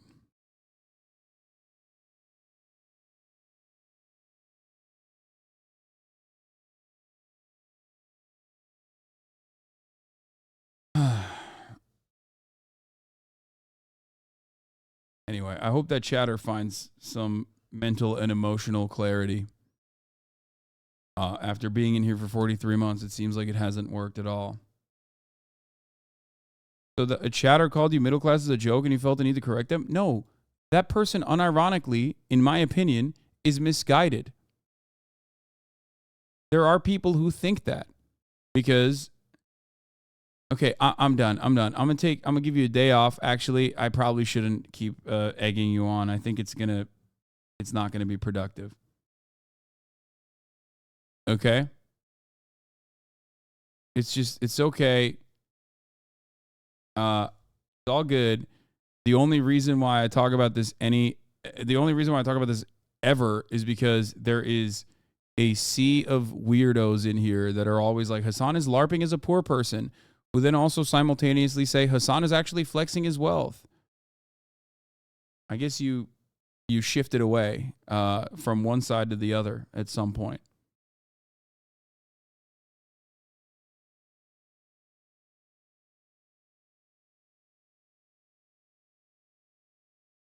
Anyway.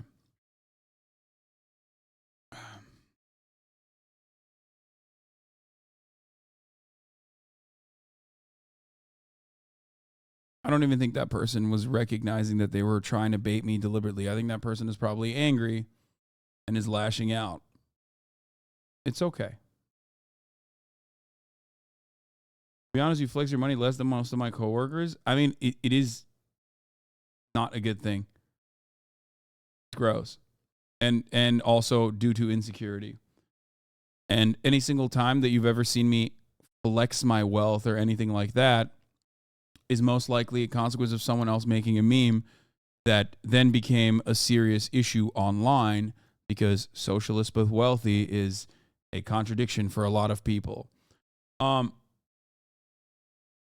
know what I mean? Not me doing it. My haters doing it. Anyway. Continue. Let's talk about some good shit that happened. I got mad at Corn on Twitter because he said XQ cooked Ethan. Like, in what world? Yeah. That was the first time I've actually seen a Corn Twitter post where I was like, what, really? Like, you believe this? Actually? Like, you think that it's... Like, XQC himself doesn't believe it. He knows how fucking rich Ethan is.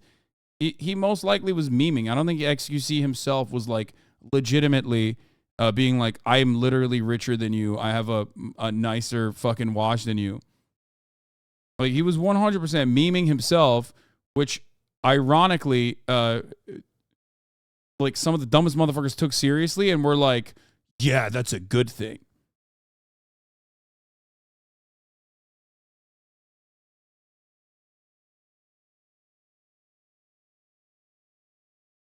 To be fair, though, who knows? He was memeing. I saw a clip from Aiden's stream saying he looked up Ethan's house and knows it costs more than the watch.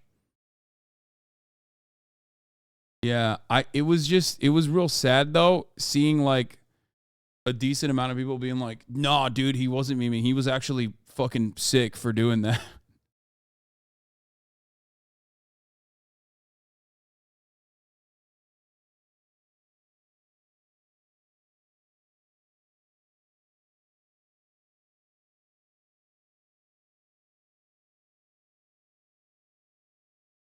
Excuse me, said that in Aiden's meme that he was memeing. I mean, there are certainly aspects of his behavior recently that is not memeing and is definitely an issue. But I don't know.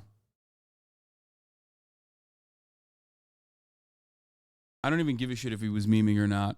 Let's be real. What I do give a shit about is that. What I do give a shit about is the like non-zero amount of people that are saying like, that was sick, you destroyed him.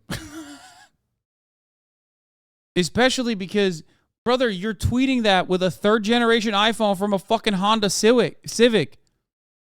Like, fuck you mean he destroyed him? You're talking about two fucking multimillionaires with either tens of millions of dollars or hundreds of millions of dollars duking it out about who's richer than one another, and you're out there in your fucking Toyota Corolla that was a hand-me-down that your brother probably fucked inside of 1,000 times over, that barely runs and probably fucking desperately needs an alignment, but you can't get that because it's too fucking expensive. And you're like, yeah, you fucking owned him, dude. It's like, dude, what are you doing? You're not in this conversation. Fuck you mean? Have a little bit of respect for yourself. Have a little bit of fucking decency. And I don't know, exercise a little bit of critical thinking and recognize the current conditions that you're in instead of fucking hyping up rich dudes. What the fuck? That's why at the end of the day, whenever people are like, you're wealthy, fuck you, I'm like infinitely more understanding of that kind of frustration and anger that people direct even towards me, no matter what, even if I'm fucking recognizing their own personal conditions and trying to instill class consciousness within them. I get that. I've had this exact same conversation with Ethan, if you guys recall, time and time again, where I'm like, look, I get why people are mad. I think it's better for people to just like have unrealized anger towards displays of wealth or wealthy people in general than not. Of course, the overwhelming majority of the American public still sees wealth as like this and wealthy figures, regardless of how they make their money, as this like beacon of prosperity to aspire towards, like this goal. But just crazy.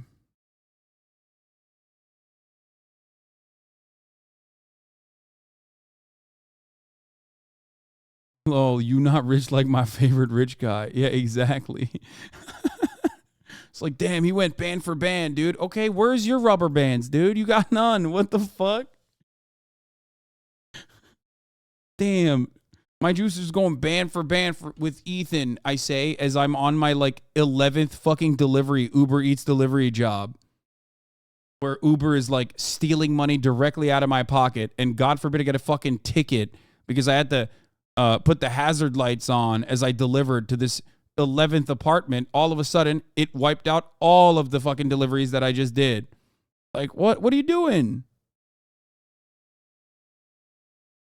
And a lot of people who are unfamiliar with what I talk about, a lot of people with who are unfamiliar with what I talk about don't realize, like, they probably think I'm shitting on them right now. I'm not. It is a genuine recognition of your conditions, and with the hopes that you will change your mentality towards this kind of shit. You know what I mean?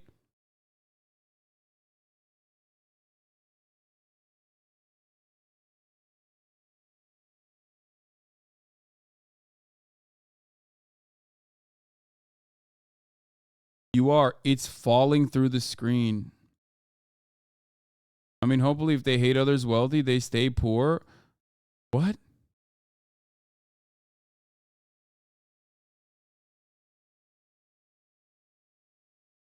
You want people who hate other people's wealth to stay poor? Is that what you're saying? Jesus Christ, dude. Anyway, let's just move on. Let's get to some W's, okay?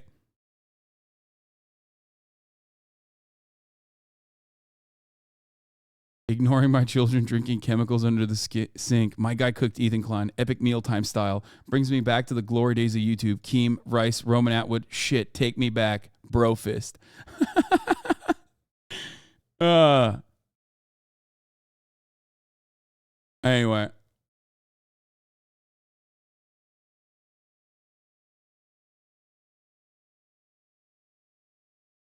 This whole thing is a mechanic of consumerism. You vicariously live through streamers and trick yourself into thinking you can afford a similar lifestyle. Yeah. Yes.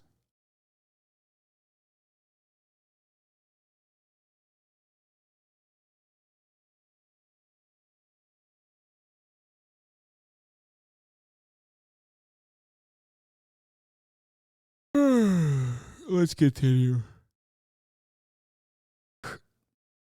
Ohio voters reject issue 1 in major victory for abortion rights supporters. Begin with this, the latest on a closely watched vote in the battle over abortion. Supporters of abortion rights in Ohio are claiming a huge victory this morning after voters rejected a measure that would have made it harder to amend the state constitution. Now, Republicans wanted to change the law ahead of a scheduled vote on abortion rights in November. Caitlin Huey-Burns has been following this story for months now, and she joins us now with the latest. Caitlin, good morning to you.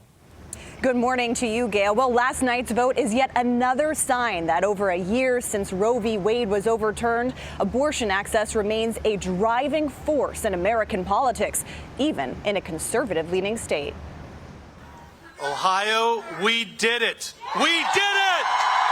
In Republican-led Ohio, a resounding victory for abortion rights supporters. The supporters of Issue 1 made the ultimate tactical error, and they have unleashed a movement that I promise you is not going away tomorrow. Voters there rejected a Republican-backed measure that would have made it more difficult to change the state constitution to include abortion protections. But I think this proves that when voters look at the issues and when the legislature and Republicans overstep, Ohioans will push back. The results will keep in place a simple majority threshold needed to pass a constitutional amendment in Ohio, 50% plus one vote.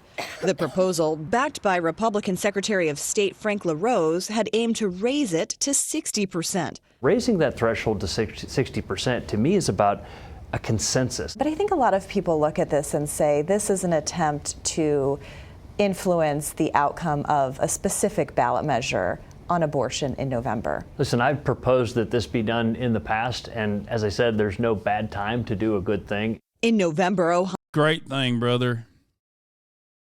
I love the reason why they wanted to do this was obviously so they could make it harder for like actual democracy to take place, ballot measures, right? And the argument that they presented was outside of the state influences can come in and raise issues and dump a lot of money, and we need to keep Ohio, right? Meanwhile, the people that were actually like promoting issue 1 were fucking people like Kari Lake.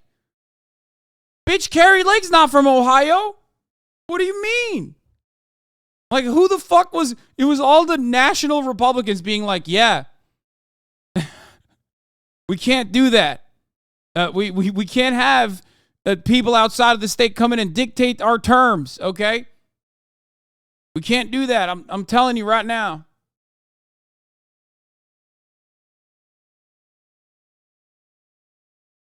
It's so weird. Ohio will have a ballot measure to enshrine abortion protections in the state constitution, which, according to a recent poll, nearly 58% of voters there support.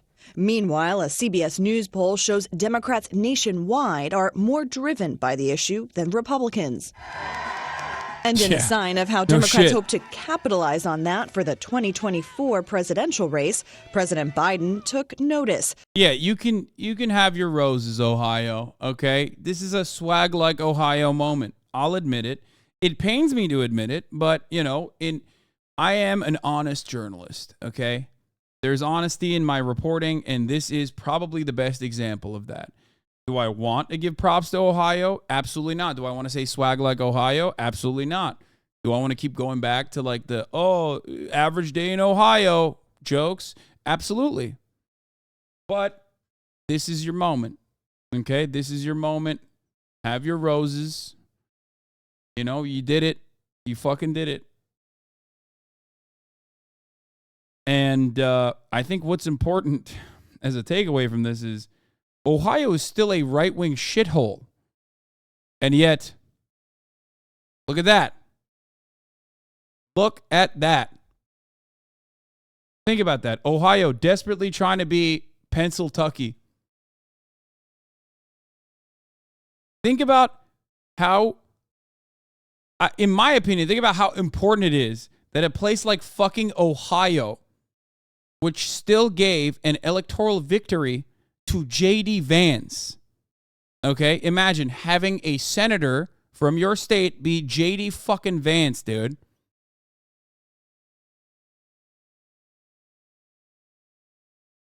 And yet still having the right wing get pounced. Like this. The only Ohio HasanAbi respects is Ohio gozaimasen senpai-san. True.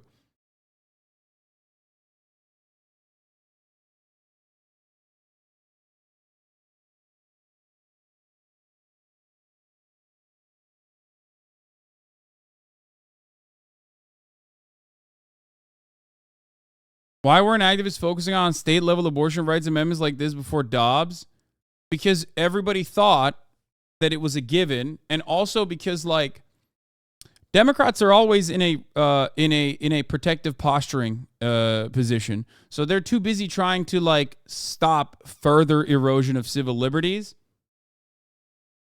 At least when we're talking about like state level representatives, right? I'm not talking about like the National Democratic Party. The National Democratic Party doesn't give a shit. They rely on the Republicans being awful so they can like actually win elections. But even at the state level, where there are actually like certain Democrats and certain Republicans, but especially Democrats that do care about their constituents to a certain degree, at the state level, we're talking, make no mistake. In that situation, they're usually too busy trying to combat existing erosions. No, the chatter asked me, issue 1 was to stop those efforts. No. No, a chatter asked a really good question.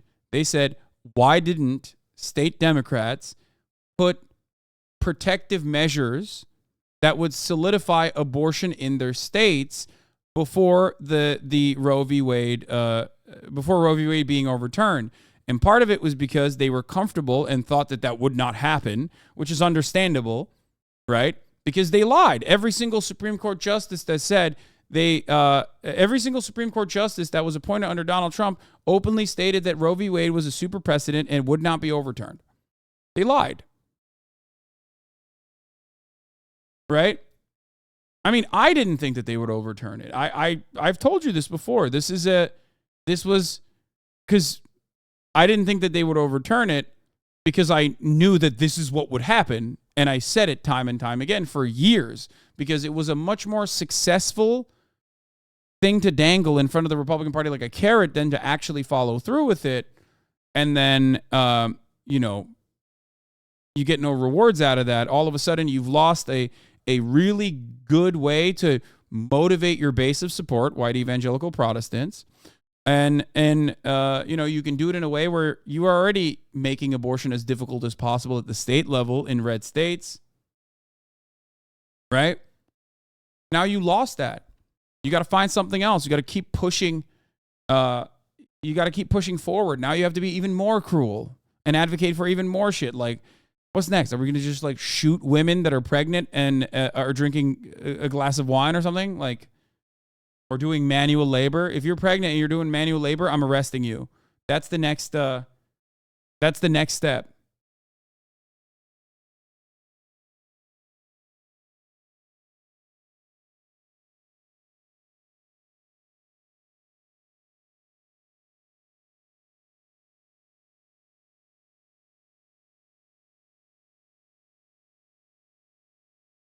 What?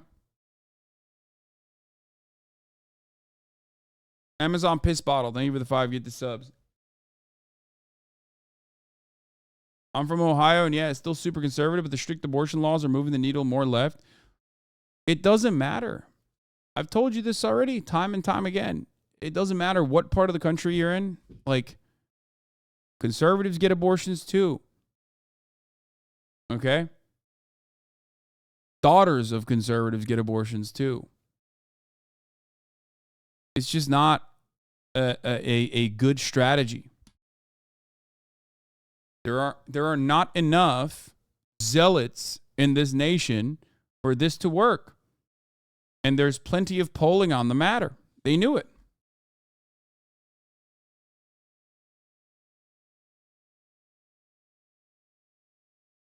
Saying Ohioans spoke loud and clear, and tonight, democracy won.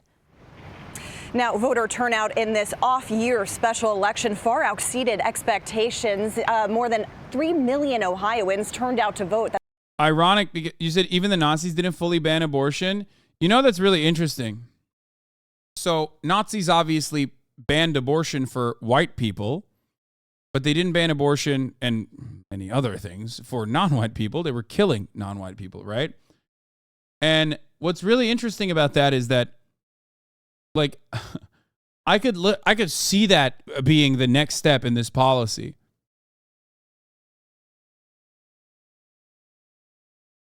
It's not like it's that far in American history where similar policies existed. You know? Lest you forget, Hitler took a lot of inspiration from American eugenicists and the American eugenics movement and Jim Crow laws and the way that American society was designed. So,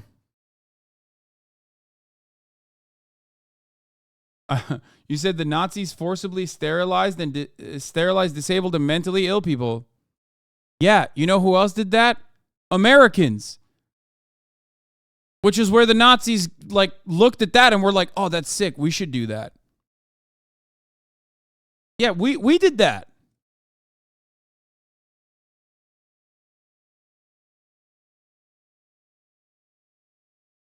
We did it first. America first, baby. That's a turnout rate of nearly 40%. Tony, showing the power that this issue Dude, that's why America is such an interesting country, and especially its history and what kind of lessons you can get from it. Because I'll give you 2 examples. Okay, one figure that everyone understandably despises, who was an Ameribu, Adolf Hitler, and another figure that Americans despise, but I love, who I think was a liberator and truly brilliant, great guy overall, Uncle Ho. Ho Chi Minh and Hitler were both Ameribus. Think about that. On diametrical opposite sides of the ideology spectrum, in their actions. I guess technically both of them ended up fighting Americans, but, you know, they're both Ameribus.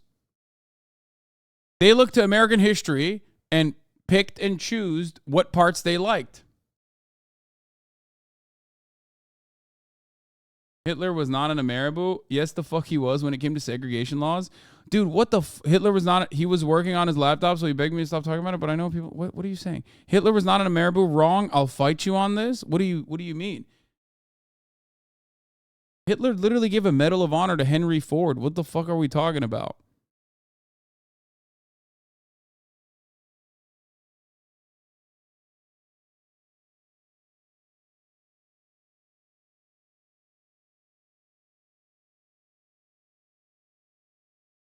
Hitler loved Americans' treatment of the indigenous population, and he liked America's treatment of the black population. The idea that, like, America was always...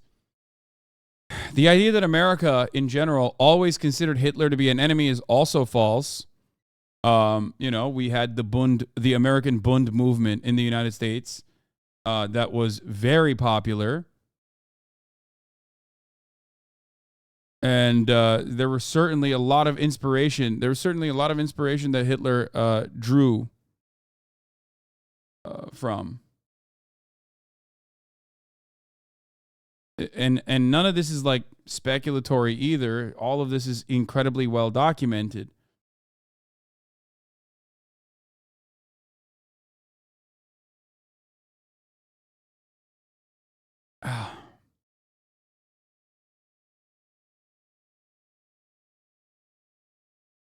Hitler literally praises American racial policy in Mein Kampf. Yeah.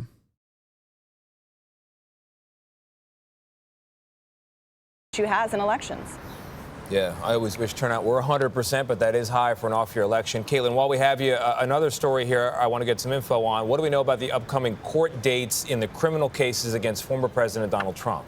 Yeah, a few things to watch out for here in that special counsel investigation into January 6th. A judge has set a date for this Friday to hear from both sides on that protective order that prosecutors had asked for, despite the Trump team asking for a delay. And over in Georgia, in the election interference case, a grand jury there could start hearing evidence as soon as next week. Tony? All right, got it. Caitlin. You know who else was a kind of an Ameribu? Karl Marx. Dude.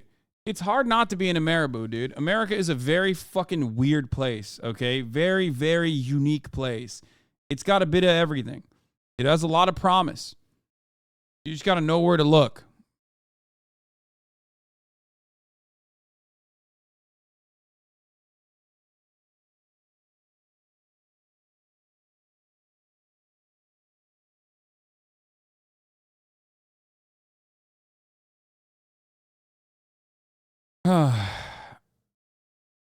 Yes, Karl Marx wrote to Lincoln, but Lincoln left him unread. This is true. Even though the original Republican Party's credo was the abolition of chattel slavery in the South and the abolition of wage slavery in the North.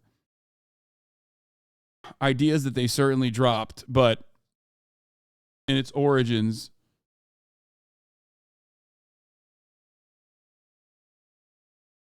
it was supposed to be, you know, a left-leaning party. Lincoln's secretary actually replied that Lincoln read it and liked it. I don't remember that. I feel like I would know that if that was the... But yes, Karl Marx was enamored with Abraham Lincoln. The International sent him various messages supporting the Unionists signed by Marx. Yeah. I mean, he covered America frequently.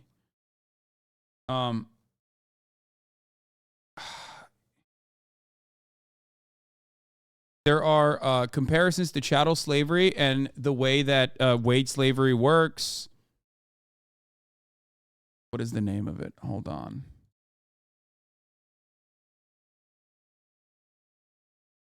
I mean, yeah, there is the Karl Marx and the American Civil War.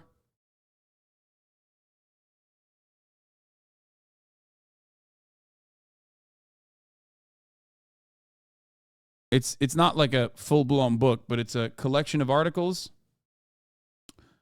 on the American Civil War by Karl Marx and Friedrich Engels, written between 1861 and 1862 for the New York Tribune and Die Presse of Vienna, and correspondence between Marx and Engels between 1860 and 1866. It was published as a book in 1937, edited and with an introduction by Richard and Mal.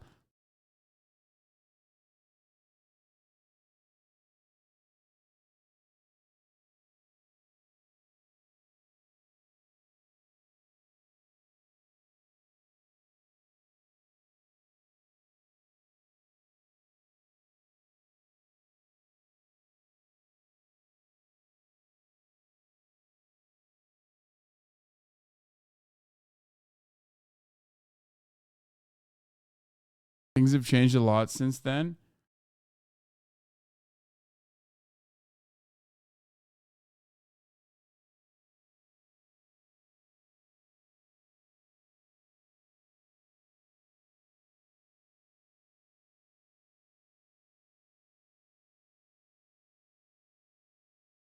All right.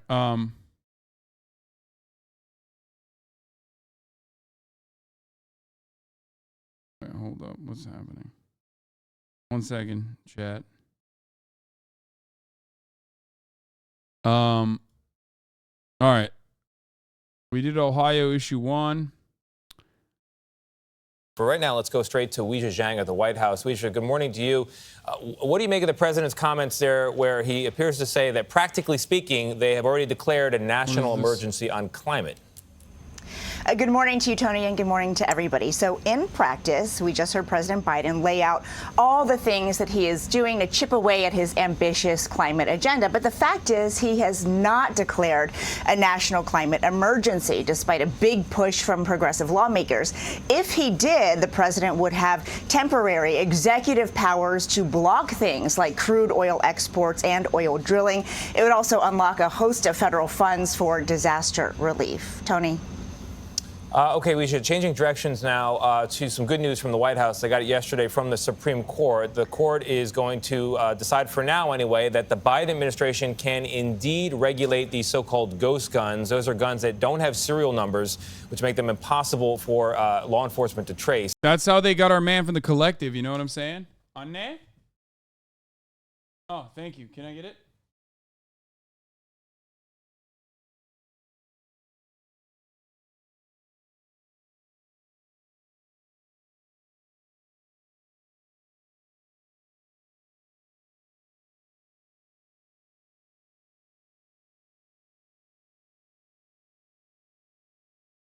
Yatsın.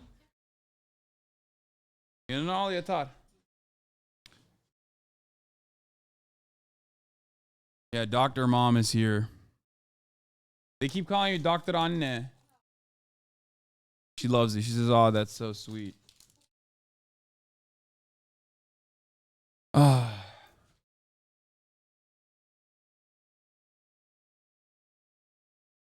No, this is not Dr. Anne's cooking. This is still Sweet Green. Efendim.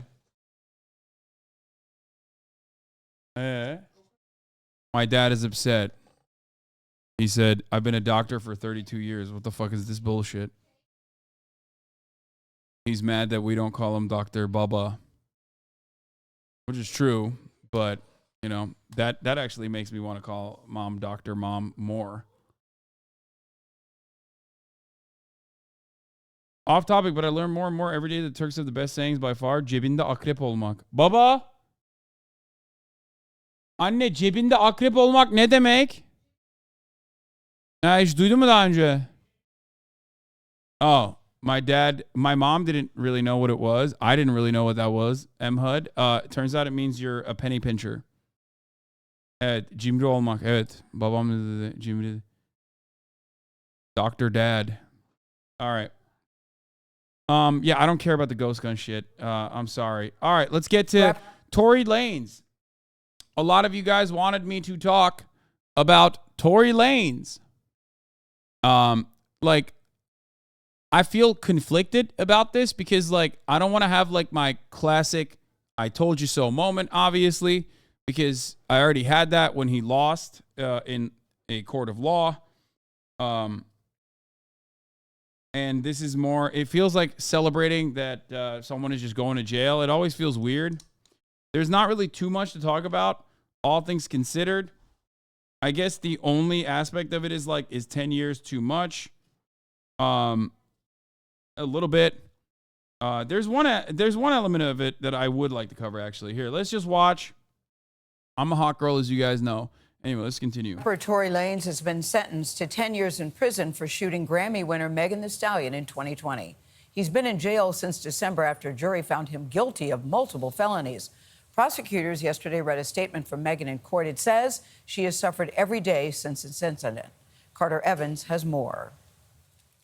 Rapper Tory Lanez, whose legal name is Daystar Peterson, has now been sentenced to a decade behind bars for shooting and wounding hip-hop star Megan Thee Stallion in 2020. Do you think the sentencing is fair?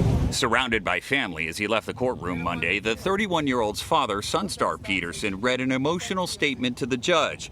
Choking back tears, the elder Peterson described his son losing his mother to a rare disorder when he was 11 years old, saying, quote, "I don't think anybody gets over that, but his music became his outlet." Megan Thee Stallion, whose real name is Megan Pete, accused Peterson of shooting her in the foot after they left a Los Angeles party.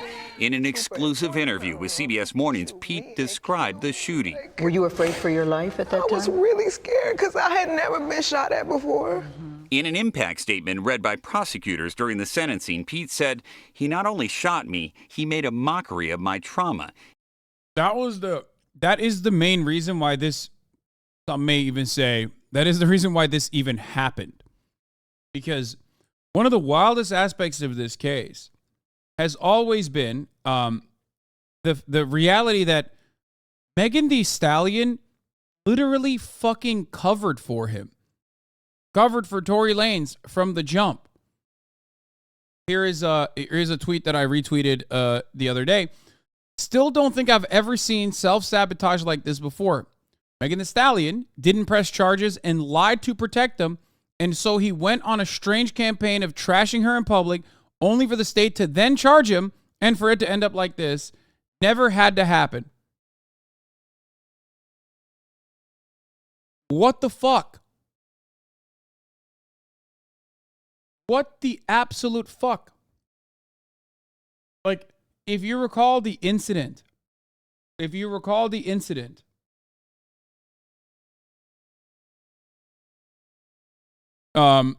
were plenty of like, there were some inaccuracies or inconsistencies rather that the Tory Lanez supporters then weaponized against Megan Thee Stallion, which was insane because those inconsistencies only occurred because Megan Thee Stallion's original intention was to not put another black man in jail that she knows.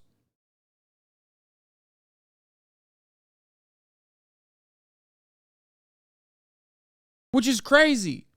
That's crazy. How do you do that to a person? I mean, how do you get drunk and then, like, fucked up enough and be so ridiculous that you, like, fucking wave your gun around and actually shoot at a person?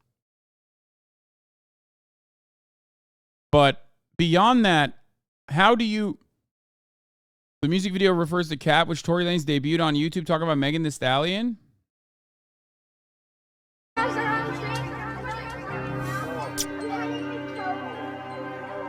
Told the beef is over, that was, ayy. Said the beef is over, that was motherfucking cap. Don't need no fucking handouts, let alone a dap. Yeah, 6 and 8 and 4s and 2, you know I play the crap. Yeah, tab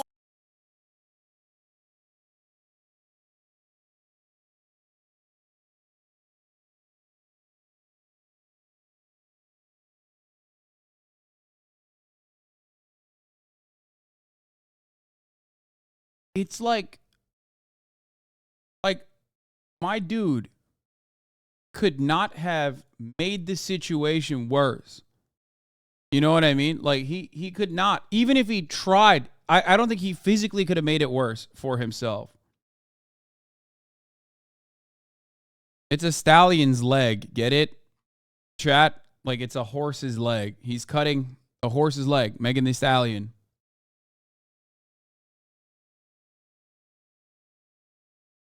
HGS's Hot Girl Summer. It's like,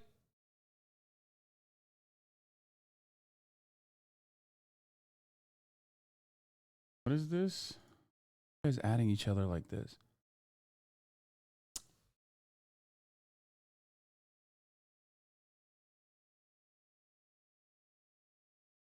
I cannot comprehend how you can be such a pathetic, insecure, weak man. I can't. Like it is crazy.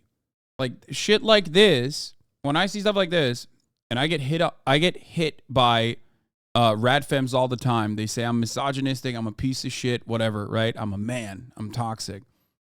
But I understand where women, even those women who I would, very much not consider to be like all that mentally stable. I understand where they're coming from when I see this kind of shit. I understand where they're coming from when I see the fucking internet reaction to this kind of shit. There were so many motherfuckers, especially a lot of white people, that came crawling out of the fucking woodwork to ride for misogyny.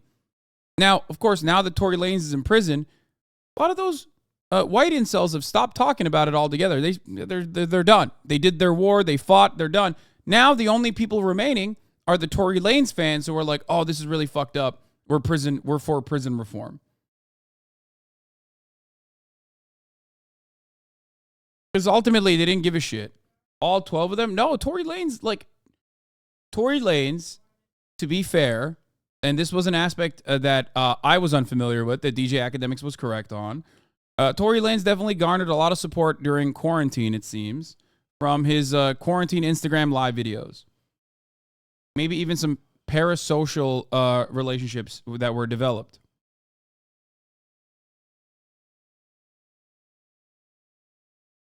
In a written statement read aloud in court, Megan says she struggled with whether to attend in person, and her absence should not be seen as anything other than her preserving her mental well-being.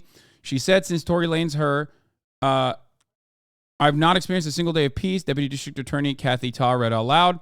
Megan said mercies for people who show remorse, and Lanez has shown none.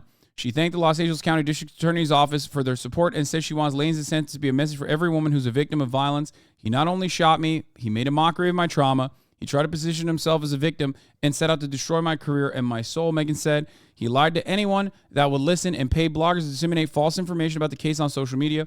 He released music videos and songs that damaged my character and continue his crusade. At first, he tried to deny the shooting ever happened. Then he attempted to place the blame on my former best friend. In his tantrum of lies, he's blamed the system, blamed the press, and as of late, he's using his childhood trauma to shield himself and avoid culpability.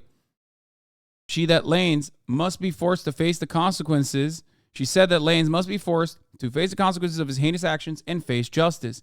Lanez continues to maintain his innocence. His lawyers argued he has an alcohol use disorder because of post-traumatic stress disorder and an anxiety disorder, and they asked he be released from jail on probation and into a residential substance abuse program. He's just a little guy. He's just a neurodivergent, minor-coded little guy.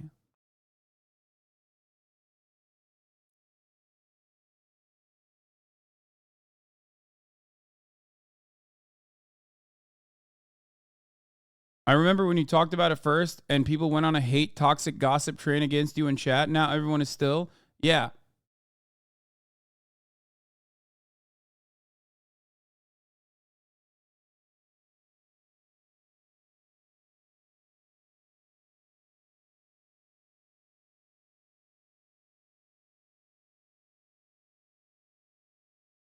I mean, by the way, Your Honor, he's just a little guy was unironically one of the defenses that his team used. They were like, Your Honor, he's just a little guy. He can't shoot over the big SUV. How could this have even happened? I mean, they're supposed to hit every angle they can. That's what you're supposed to do. That's what That's what your defense attorneys do in a situation like this. And one of them quite literally was that, oh, how is he gonna see over the big SUV door? Just a little guy.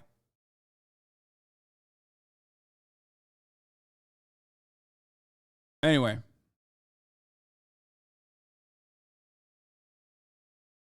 People are still being misogynistic to her over social media. Yeah.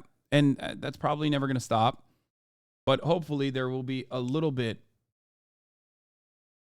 Hopefully there will be a little bit of clarity for her, a little bit of closure for her. And ultimately, it'll get some of the dudes to shut the fuck up. There were plenty of people in my chat that were up my asshole. I haven't heard from them since. There was only one guy that we banned since I started talking about this that said, Hasan, you're a fucking clown ass. Last time I talked about this, there were so many chatters that were like, wait, what did I say? That you guys are throwing up Haas for.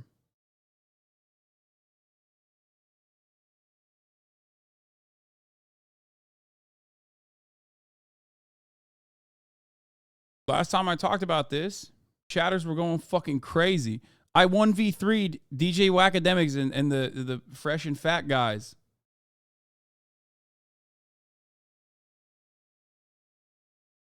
Where are they at? He tried to position himself as a victim and set out to destroy my character and my soul. You look great. Thank you so much. Prosecutors had petitioned the court for a 13-year sentence, stating that Peterson showed a lack of remorse for the crime. LA County DA George Gascon spoke after the sentencing. There are many people in our community that endure acts of violence every day from people close to them and feel reluctant to come forward. I hope that Ms. Pete's bravery gives hope to those that feel helpless. Peterson maintained his innocence throughout the trial, and his lawyers plan to appeal his conviction. For CBS Mornings, I'm Carter Evans in Los Angeles. I think the harshness of the sentence was very surprising to some, but I keep thinking about Megan, who said people didn't believe her, guys, despite a police report, a medical report. She was humiliated and taunted. So I hope this gives her some kind of closure, too. Yeah. Hollywood. It actually blew my mind. Right. It actually fucking blew my mind that so many people were quite literally defending this like situation where a person shot another person and they didn't kill them. So the witness, the main witness, is the victim who is alive and well to explain the circumstance. Like, I did not realize that you could ride that hard for misogyny. Okay? It's crazy. It's actually crazy.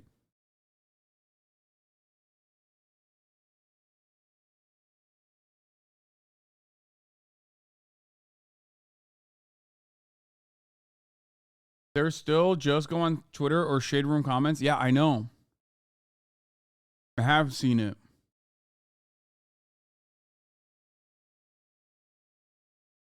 I've seen it a lot.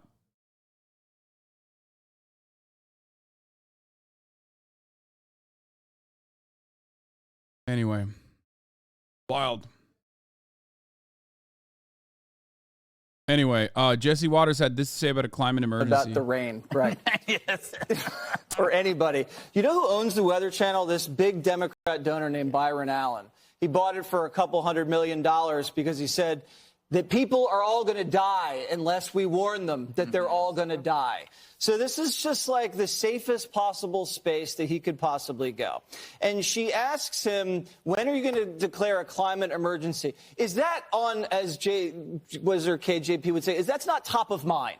No one is out there clamoring, when are you going to declare a climate emergency? And his answer was gobbledygook. He goes, we spent $300 billion on a climate control facility.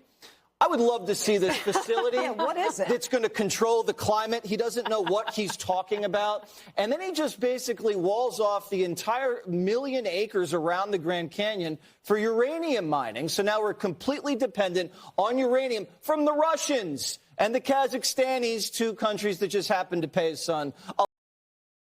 Brother, what? First of all, let me tell you something. Let me tell you something about how fucking fast and loose the Biden administration plays with some of their climate policies.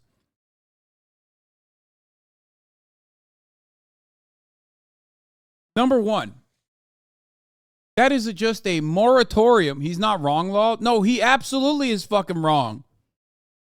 It's just a moratorium for new uranium mining and other forms of extraction. Okay? Which means that all the existing mining contracts still happen. Okay? So I can't believe you would ever turn around and be like, Jesse Waters is not wrong. It's fucking bullshit. Secondly, it's not as significant. It's not as significant. And if you're an American with patriotism in your fucking heart, this is one thing that you should absolutely be in favor of. Because this should be like, yeah, we're protecting our national parks. This is a fucking natural landmark. This is incredibly important. Why would we blow it all to shit? What are you, out of your fucking mind? Where is the Teddy Roosevelt style behavior? Where are we at? I don't even like national parks that much. And even I think that they should be fucking preserved. I don't like nature.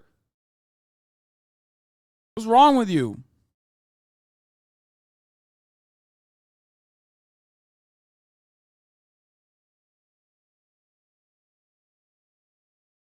It's like conservatives complaining about or celebrating that the U.S. The U.S. female soccer team losing. Since when are you so hopped up on anti-woke shit that you want women to lose? Where is your fucking sense of pride? What is happening?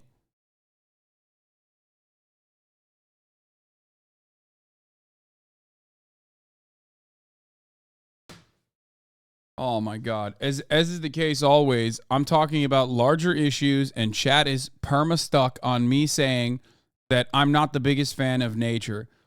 We can't even have anything, dude. I can't even talk about anything. Well, if I reveal something about myself that chat has an issue with, holy moly, just explain yourself. Explain yourself.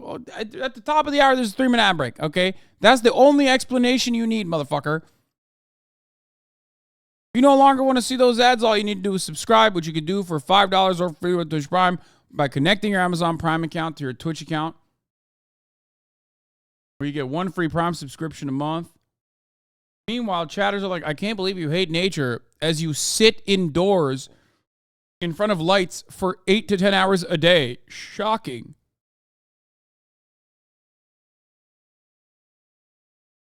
Anyway, here's the 3-minute ad break now. A lot of money and give them a Porsche. The EV bus deal is a pump and dump scheme. You had Granholm, you had Al Gore, you had Soros all pour money into this stupid electric bus company, and the buses never worked. They broke down all over the country. A lot of them caught fire, and then now it's a penny stock. So there needs to be an investigation there. How are you going to say I never talked to them about business? You were at a dinner with a Burisma executive for an hour. Okay, what'd you talk about that? Did you talk about the weather for an hour, Joe Biden? Or how?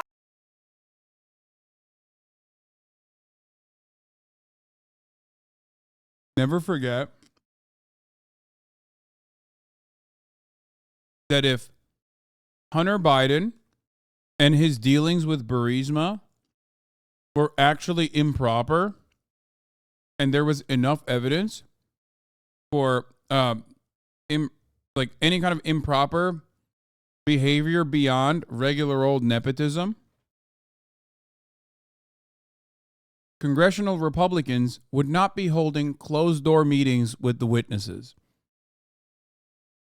Fox News would be offering wall-to-wall coverage to the congressional hearings while greatly beefing up all of the important aspects of the story and how it ties back to Joe Biden.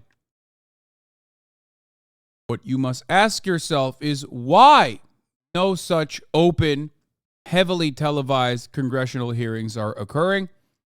And the answer is because the Republicans know that there isn't anything there that they can use, and they just want to be able to lie about it a little bit, because not a lot of people will read the newspapers where they actually write the objective truth. They won't go beyond the bylines, and Jesse Waters and Kayleigh McEnany and whoever the fuck in the Republican media structure can just say whatever they want about it. They could just keep saying, we have proof. We have proof. Hunter Biden and Joe Biden fucked each other in front of a Burisma executive. She could say that. She could lie. Who gives a fuck, right? She's crazy. If they actually had real evidence, this would not be a closed door session.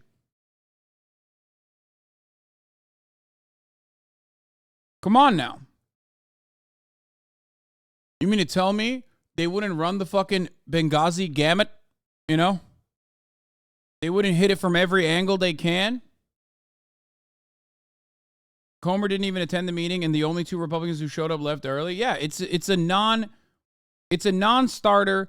It doesn't matter. It's not actually popping off, which is precisely why you don't even see too much of it in Fox News.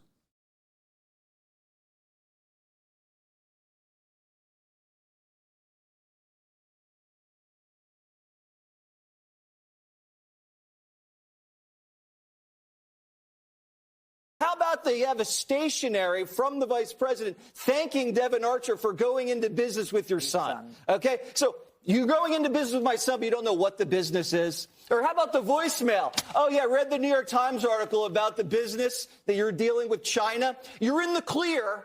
Give me a call. Come on, Jessica. Come on. Yeah, come on, Jessica. I don't even know what that means. Come on. You know what it means.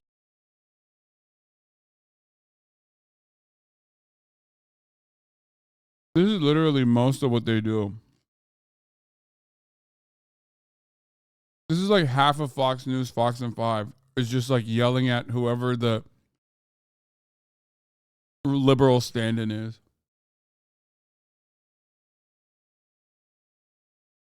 To talk about climate change. Oh, Jessica Tarlov points out that Devin Archer blew the GOP's narrative about Viktor Shokin. You know what's really funny about this? I have shielded you from this brain rot because I know it's not serious. That doesn't mean I didn't read it, some of which I read actually on stream when that one chatter came in. I think it was in New York, and he was like, Hasan, have you seen this? I think Joe Biden is going down. And they were like, and then the headline said something like, congressional hearing, Hunter Biden, or Joe Biden was on phone with Burisma executives or whatever.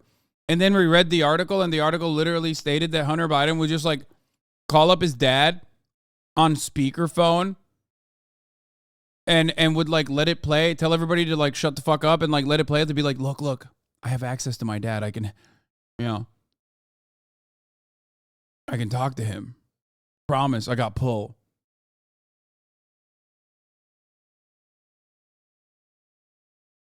Anyway.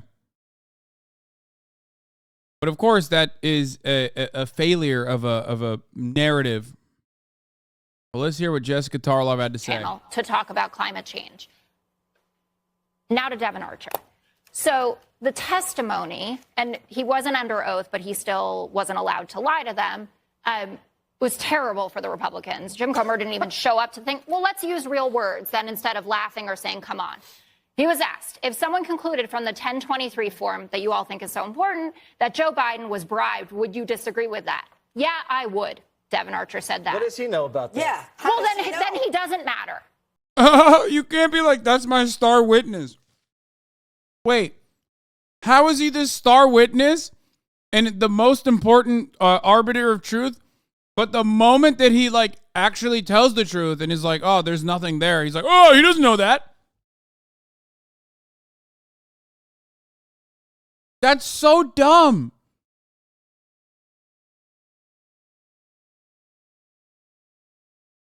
Just as a parasocial update, Ethan said he'd be prepared for a free use conversation tomorrow on leftovers. He said he will be nice this time. Oh, dude.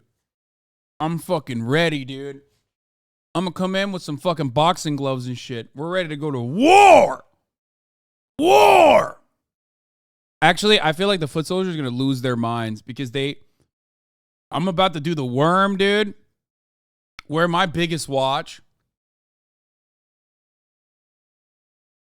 The funniest thing is, like, I feel like the foot soldiers are gonna lose their minds because they hate having this conversation. Like, they're like, dude, nobody cares. Please, please, please. Like, everybody does some kind of reacting. Please, just stop.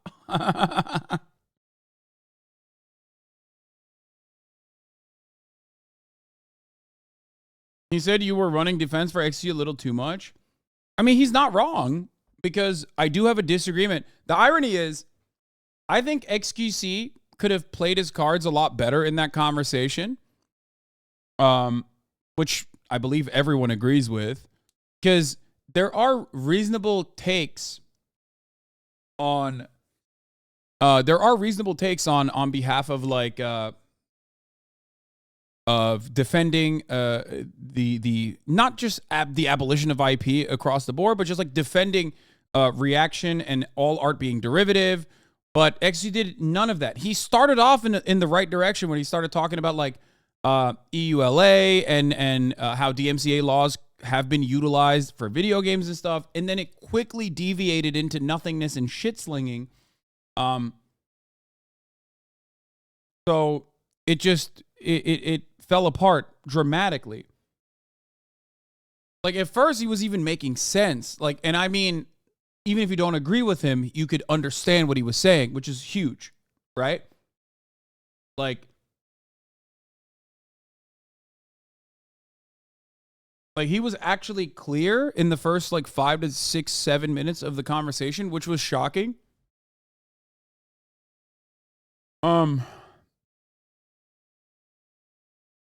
Yeah, X calling Ethan bald is when it was over. It's like Ethan calling X fat. Yeah. That's a really good take. Exactly.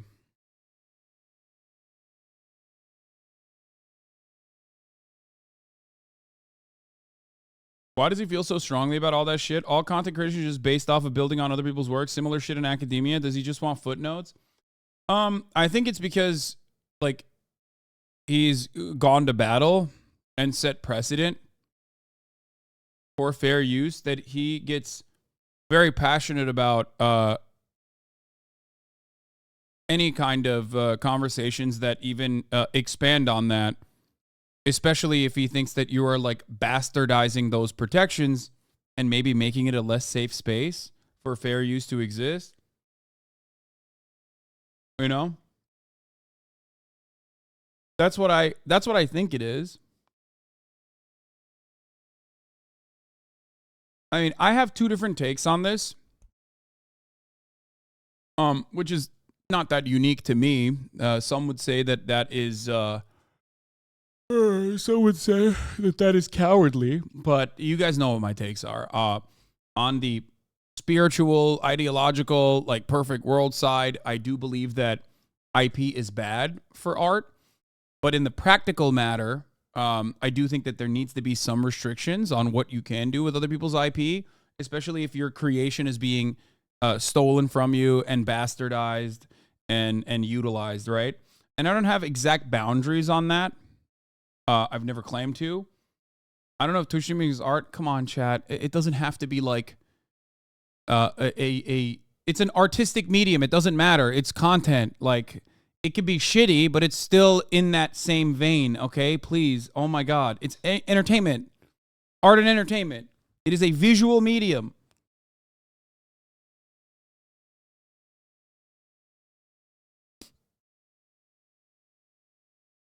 I didn't think the whole angle of you do it too was a great thing to do. Trying to equate his reactions with H3's plan and prep reactions is just not a thing he needed to do. Exactly.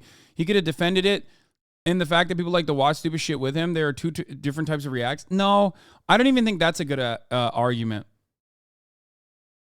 I think starting off with the DMCA fear mongering is good. Why is it good? Because there's a very real case to be made about corporate entities abusing already existing DMCA laws, and trying to further restrict that from happening is always something that will inevitably harm content creation on every platform.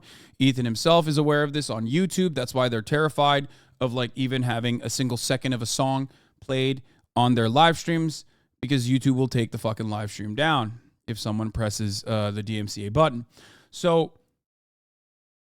obviously on that front, like, I don't think any content creator wants additional weapons, especially because a lot of people will abuse it, or, you know, it mostly will protect abusive industrial powerhouses in the field and not the small content creators. But having said that, there is definitely harm there is a potential for harm in the conversation when you're like reacting to shit. And as a content creator, it's on you to try and minimize that harm by, 1, reacting to your friends, 2, actually trying to make the product transformative, and 3, and perhaps most importantly, not re-uploading a VOD react that you didn't react that well to onto YouTube. So on that front, I think Ethan and I are in agreement. Overall, that's why we have two specific conversations, like two different conversations, one on reacting to YouTube videos on Twitch versus 2, re-uploading said reactions onto YouTube. So I don't think we'll be able to come together and find an industry standard. I don't know why chatters think that will happen. I do not believe that will happen because the industry doesn't agree on a lot of this stuff. There's still plenty of people who personally think that, for example, there's still plenty of people who think that reactions are good. There are content consumers that think React content is great. Obviously, that's why they're consuming it. There are content creators, content watchers who think they're good. There are content creators who think they're good and it's beneficial for their channel, which is precisely the reason why it's hard to come to a industry-wide standard. More so just up to the reactors themselves to abide by whatever specific rules that they've put together, so they can't, so they are not being offensive, or maybe they want to avoid backlash. But ultimately, a lot of times, with the exceptions that Ethan used, or there are certainly exceptions even in my history, where most of the people that are complaining about other people reacting to other people are not necessarily those who are offended. Like, they're not the victims themselves. They're actually advocating for others, right? Like, I'll even give you an example of Mudahar, okay? Like, I've watched some of Muda's videos. He is a big time like ecstasy stealing content when he does like reaction guy, right? He popped off on Twitter for it. I like Muda. I talk to him all the time. But do I think that like he popped off on the Reactgate stuff, but XQC had reacted to him prior, and I don't know why he had never called him out on it if he was legitimately upset about it. Maybe he didn't want the ire of XQC's fan base, which is perfectly valid, even though Muda himself is a large content creator. I don't think that he was like all that offended with XQC watching his videos. Does that make sense? Like, I don't think that a lot of content creators do care that much. At least I've met a lot who certainly don't. If anything, Alex is a great example. Alex was very critical of XQC even before the Reactgate shit happened. I had a private conversation with him about it. Didn't even realize he actually talked about it on the podcast. Where the fuck was it? Hold on. Let me see if I can find it. I think it was on H3H3's. Friend of the show, Alex. Oh, I did a thing. Was was talking about XQC's reactions being shit like a month ago. You know what I mean? Back when they were here, and I had a conversation with him. He was critical of my reacts as well, to be fair. And his anger from my reacts stemmed from how much I fucking paused the video. He's like, yeah, he went on Sad Boy's podcast. I can't find it, though. I can't find the clip now.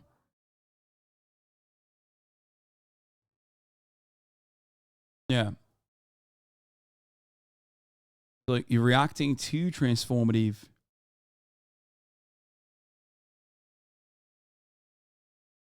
So,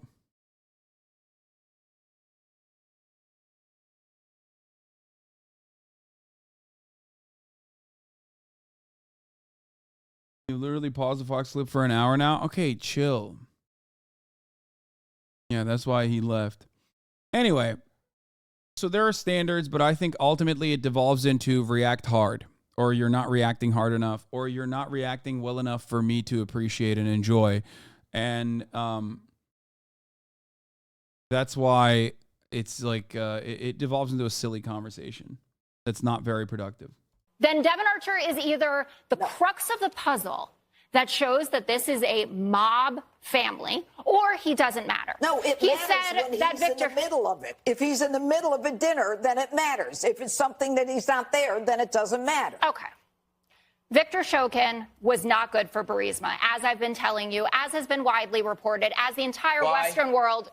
Why? Because he wasn't investigating Yes, the corruption. he was. No, he wasn't. He was seizing their cars. Well, wait a minute. Then what was he doing? What was Shokin doing? I'm so glad that you're back. Okay, hold on one second. Oh, that's not good. Did Hunter ever ask Joe to take any official actions? Devin Archer, he did not. Pretty clearly. It's funny because this was already like litigated. Not even the last time Trump got impeached. Before the last time he got impeached. Like the Burisma scandal was something that conservatives tried to make a big deal about, but failed to do so because the prosecutor that Biden was pushing off the case in Ukraine was in charge of the Burisma investigation. You can find videos of me talking about this, I think with like Kyle Kulinski, as a matter of fact.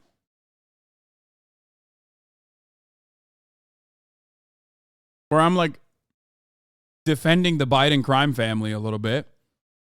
But the reason why Victor Shokin or Biden was pushing for Victor Shokin to be replaced was because the international community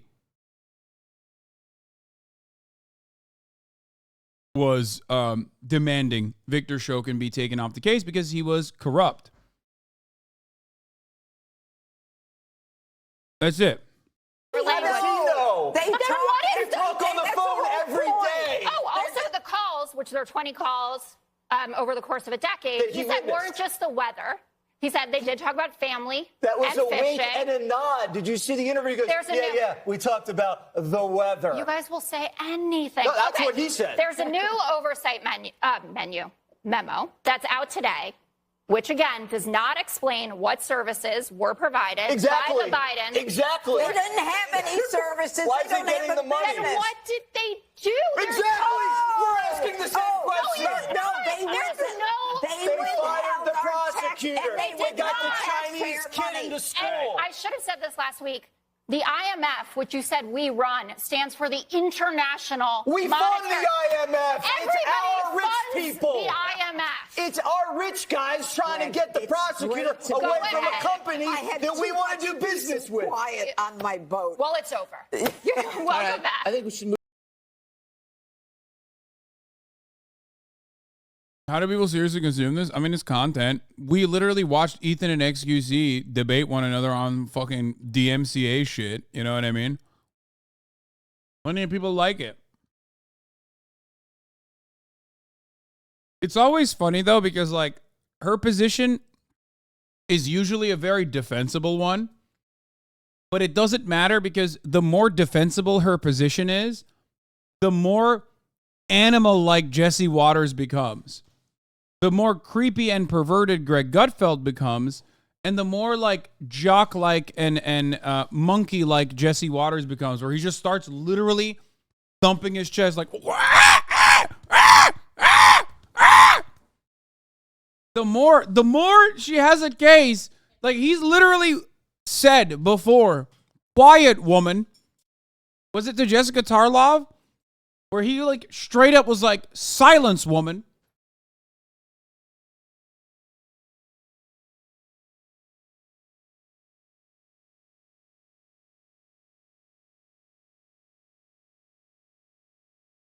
Not a single person doing the worm. I'll tell you what. Can't tell who won this argument. Okay? Can't do it. Nobody's doing the fucking worm, dog. Don't know. Anyway, let's talk about Joe. The Joe Rogan experience. Who is perplexed by the Barbie Wait, movie the Barbie backlash. movie? No, I have not. No, sir. A lot of people are upset about the Barbie movie, and I left perplexed. Did you see it? Yeah, it was a fun movie. Was it good? Fun, silly movie about dolls who come to life. But it's, a lot of it is about the patriarchy. Sure. And, it's a comedy. It's a comedy Sure. about dolls. Sure. So people are like, people are upset that it's this, like progressive metaphor for life, that it's, that they're pushing progressive politics in this. I'm like, it's a fucking doll movie. Yeah.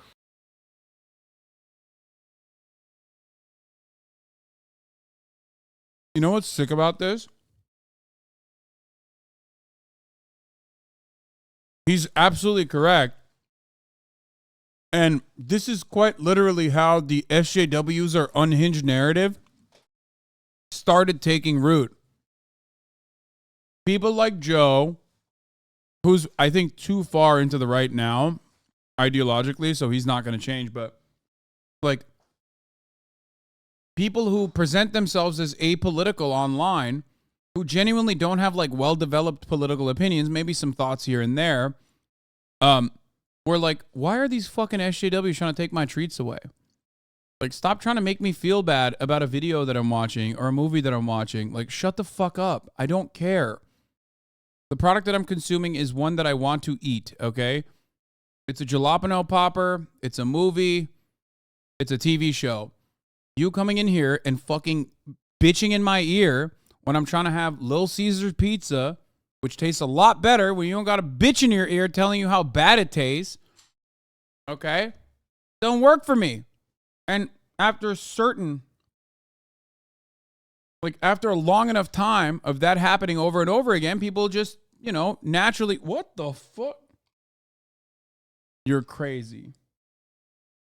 What is happening here? You want me to play with you? No, she has like a little toy over here that she brings over and pushes into my body with the hopes that I'll play with her, but I'm eating.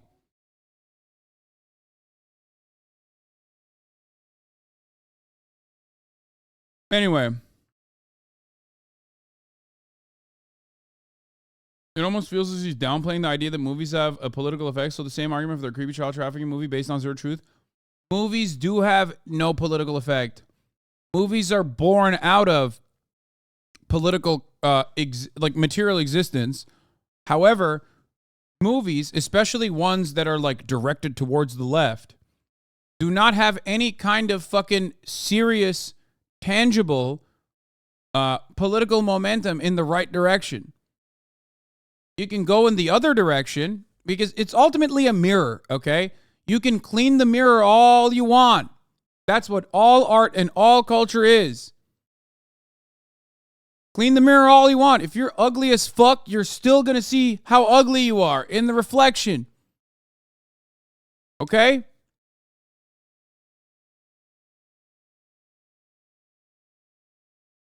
Maybe get a fucking haircut. Fix your face.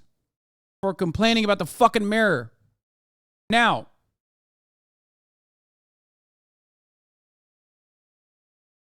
there is one instance where that's not the case. One clear-cut example I can give you.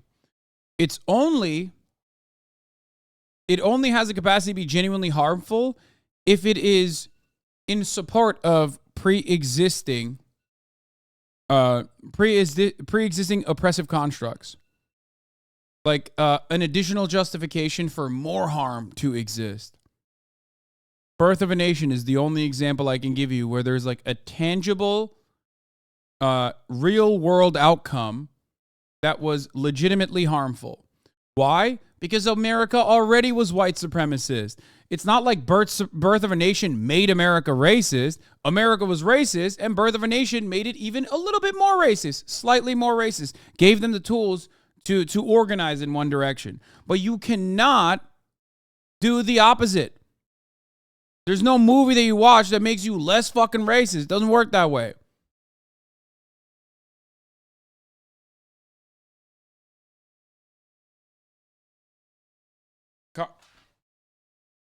Kaya, out.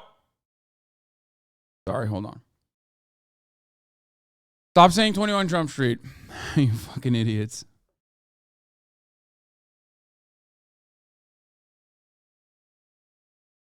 Yeah, I know. Kanye is no longer anticipating. Kaya, out.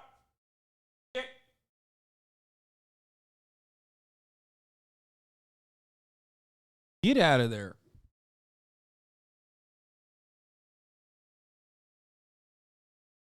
Anyway, but at the end of the day, you make a good product, even if you have feminist messaging in it, people just want to watch it. Barbie is a great example of this. The average normie is not looking at Barbie going, oh my God, there's so much patriarchal, there's so much anti-patriarchal feminist messaging in this. I fucking hate it. Okay? It's only the little freaks that are losing their minds over it. And you can make the same argument about any other thing that like SJWs got really fucking worked up about in like the 2014 to the 2017, 2018 era of American politics.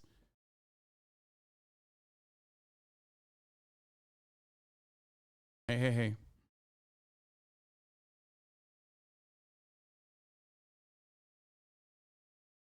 Now, of course, or the reasonable leftist feeling cynical about Barbie. I mean, it's a toy movie. There's a fucking like 8-minute ad sequence in between the ad for Chevrolet.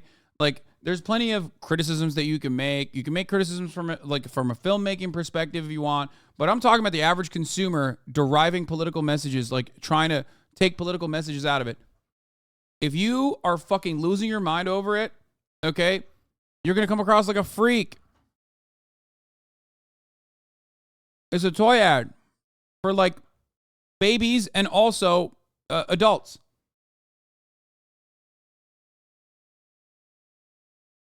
So Joe is right. And the reason why I'm mentioning this is because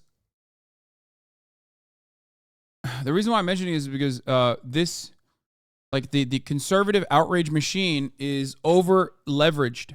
They are overextended. Okay?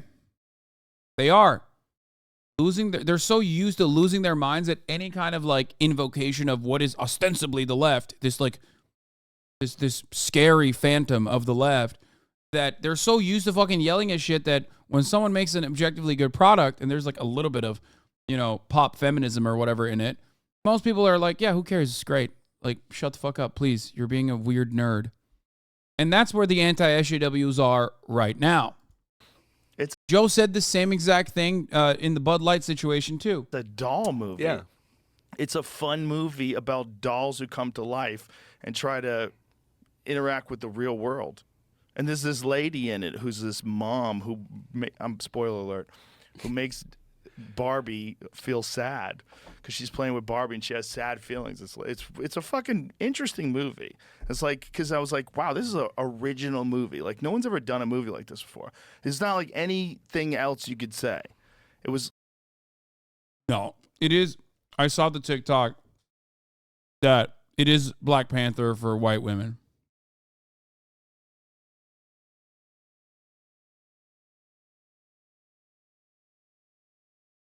It is literally identical. Ken being Killmonger and typical Barbie being the what was the name of the other dude? I forget. Black Panther, I guess.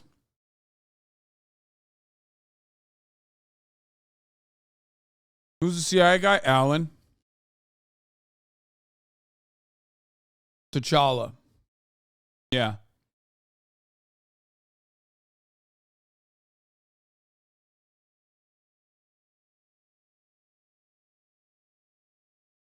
It was a bizarre movie, but it was a fun, silly movie. I laughed. But at the end of it, I was like, how did people get outraged at that? Like, they were saying it's anti, I know some people personally who said it's anti-men. I'm like, no, it's making fun of dorks.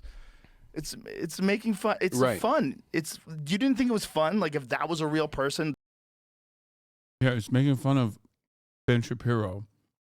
Joe. That happening to them, isn't that fun? Well, That's Margot and Ryan are just like amazing. Amazing together in that movie, too. I have to see it. I want to see it, and I just haven't. I enjoyed it. I just didn't understand why people were getting so upset. Like, do you think that's you? Are they making fun? Are all men in this one? Are we going to do this thing where we put all men as men? It's one category. We're not going to judge people as individuals. Right. We're going to pretend that these individuals in this mill, who are clearly dorks because they're designed to, it's fun. That you don't think like what happens to them and the way it happens isn't like fun. Like, I don't understand like why people think that represents all men. It's the dumbest. The dumbest sort of. How does it like? What was the? So you said it's people like get upset anti-men. They think what it's happened? a super woke movie, and that's the way to make that movie. It's also a fucking movie. But it's also a movie about how Barbies are the dolls that everyone cares about, and Ken is just a fucking accessory, which is real. So when you bring these things into a movie, and you make them real life Barbie land. Right. That's how they have to be, because that's how it is in the real world. Like that's the movie. Right. And then the movie, they go to the real world, and the real world sucks, and it's run by men. And so this is. No, the ape exclusively got it because he has daughters, and also it was fun. That's it.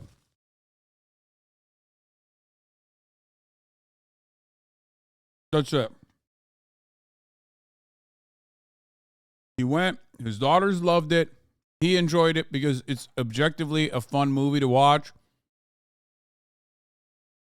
Ben Shapiro probably did not go with his daughters.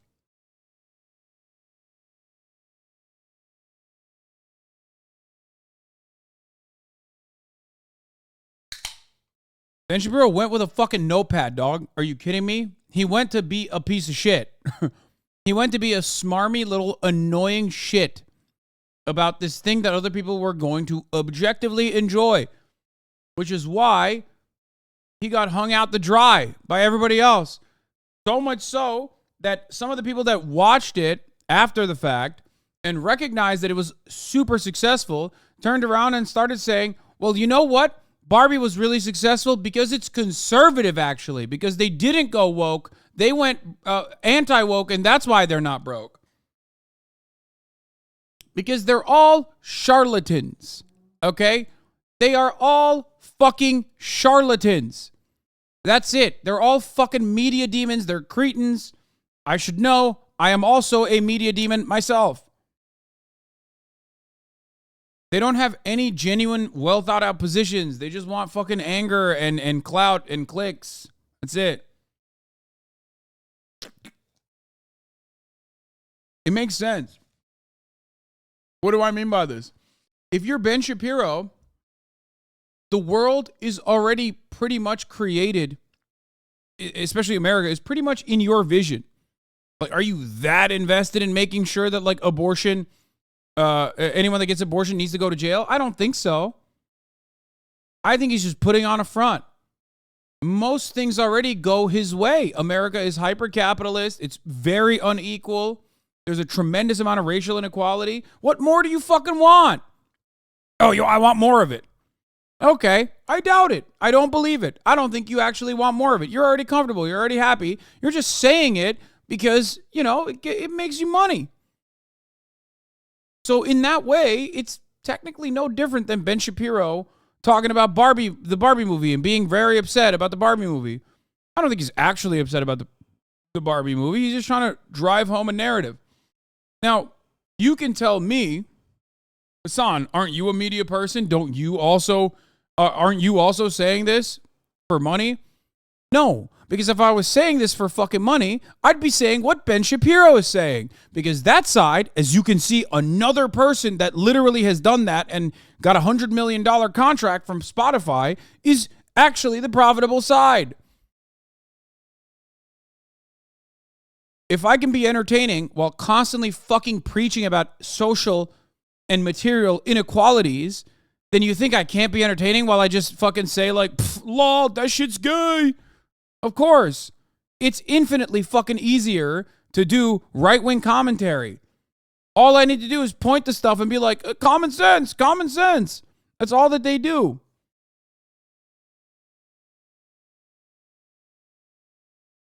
No, I believe what I'm saying. I want to change people's minds. I want to change people's attitudes. I want to show the left in a different light.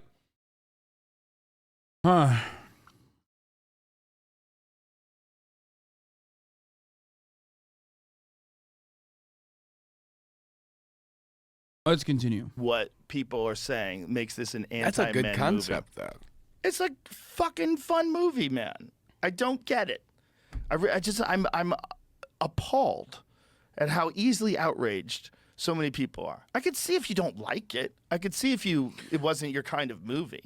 But that's anything that someone creates. To be honest, to be fair about that, like, it's also like, you said it's not your kind of movie. It's also the Barbie movie. Right. You have to kind of, kind of like, you can't go in there walking so seriously about it. Right. Why would you go to see AC/DC if you fucking hate AC/DC? Yeah.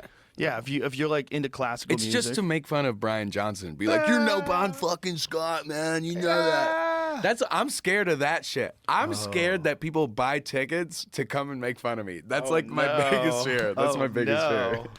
I haven't seen it yet, and hopefully don't do that. But it's all right, because I still sold a ticket. Yeah. Go ahead, sit in the front with your frown on.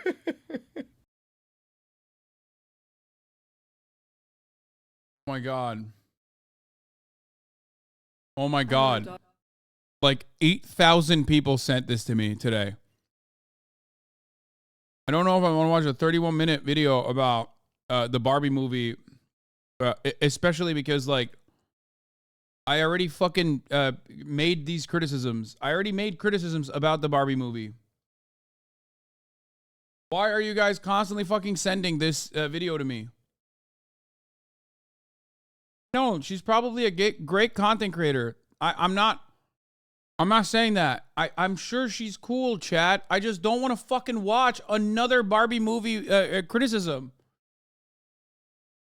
Like, sometimes chat does this thing where you come in here and you're like, I know you probably extensively talked about the subject matter, but here is literally a person who made a very well thought out, very well crafted video that is 31 minutes long, that hits the identical talking points that you hit 3 weeks ago because we want to watch it again.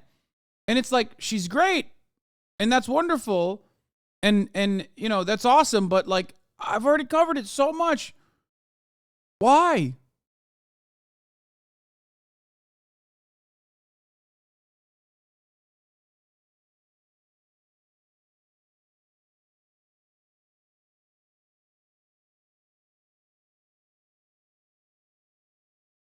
Oh, here, this is what I actually wanted to talk about. Post Malone is teaching Joe Rogan about the TikTok NPC trend, and I think he talked about Jarvis in this. NPC trend?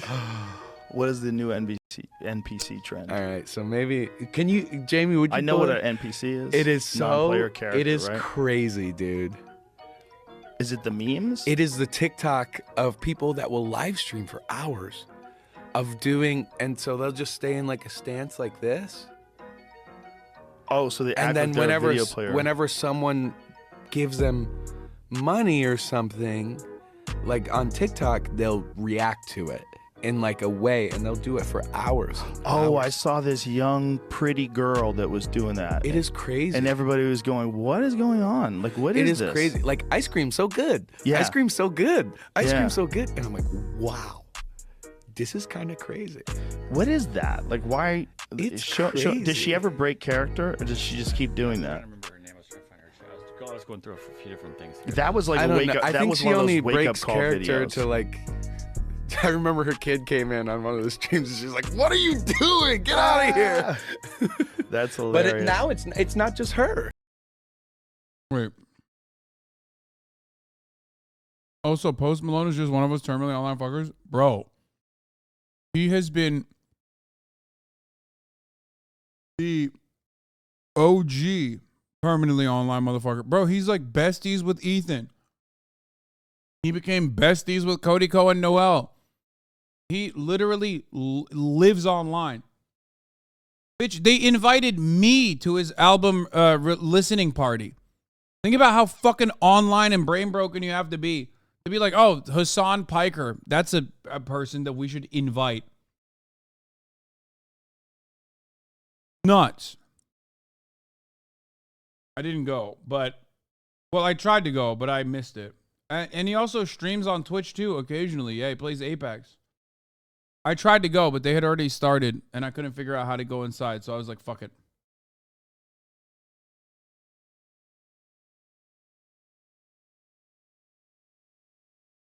I think he sometimes plays, yeah, he plays with Timmy.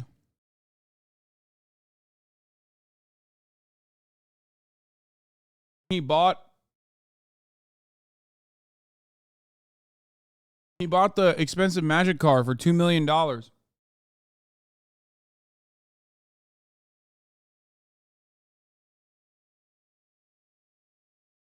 It's like a thing. Whoa. And I went, "Thank you, sir." Here's the one that got viral first. Pinky Doll is her name. And she reveals staggering earnings. And they're making cash. Wow. And this is the one. So gang gang, gang gang, gang gang, oh special, gang gang, rah rah rah, gang gang, gang gang, balloon. Gang gang, gang gang, that was good. Lemonade. Hee-haw, yes, you got me feeling like a cowgirl. Let me run it, Hee-haw, yes, you got me feeling like a cowgirl. Let me run it, Slay, slay, slay, wow. It's pretty funny because like people got so mad at her because she said, "I'm going to Hollywood."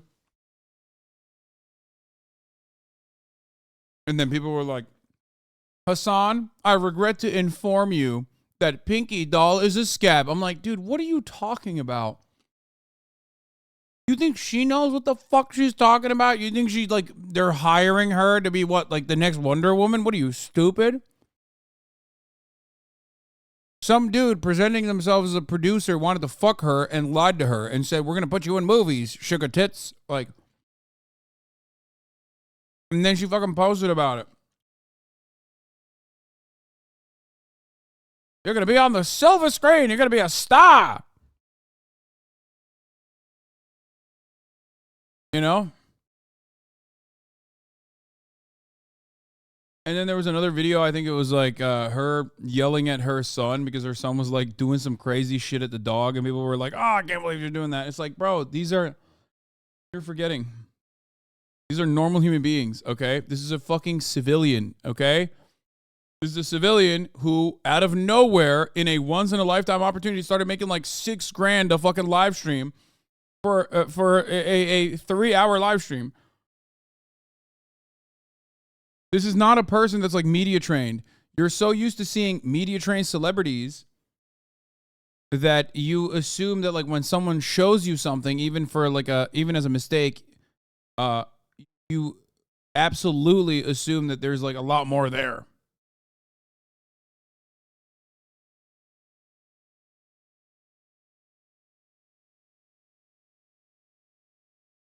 Yeah, she is unironically an NPC IRL. Yes, that is true. Crazy! That's so strange. It's crazy.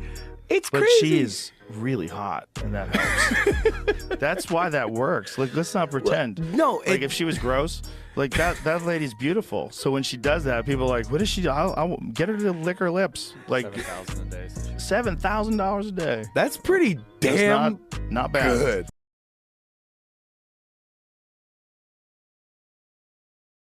To me, this sent this to me, bro. Are you out of your fucking mind? Why do you think I don't know anything about fucking FauciTube? I don't want to know anything about FauciTube. Why in the ever-loving fuck would you send this dumb shit to me? Why? Didn't he just get bound? Wait, what's his name? Am I saying it wrong? Didn't he just get banned?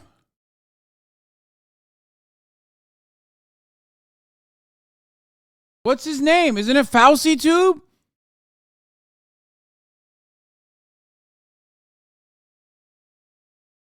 Who? See? Fuck you. I don't want to know. Fuck you. No, this is not, listen, I love Ethan. This is not the H3H3 broadcast. I don't want to know new characters, okay? I don't care. I don't want to know. There's a lot of stuff that I have to keep in here, okay? You're making me forget my formative memories. I don't want to there's no more space in there.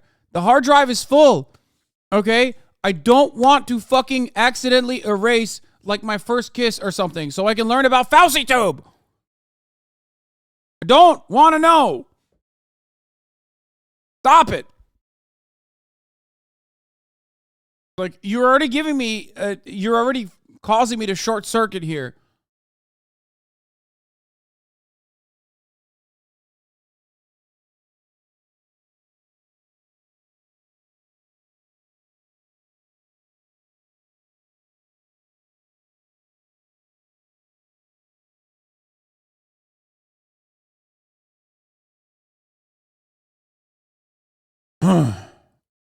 Anyway, there's so much to cover on the React side that we haven't even gotten to yet because for the past 5 hours, I've just been diligently going through the fucking news. Luckily, we did a little bit of Joe Rogan. I forgot to mention this. Ohio Secretary of State Frank LaRose. Oh, here's the Jarvis clip. I was literally just looking for the Jarvis clip. And so I just watched a thing by a guy named Jarvis Johnson. And he went in and spent like a week playing like 14 hours a day in the metaverse. And it's all just kids. So they said it was going to be huge. And there's 900 people on it. And they're all kids. And he would go everywhere. And it's all kids to the point where there was an 18, right? And so I just watched a thing. That's crazy. Let's go, Jarvis.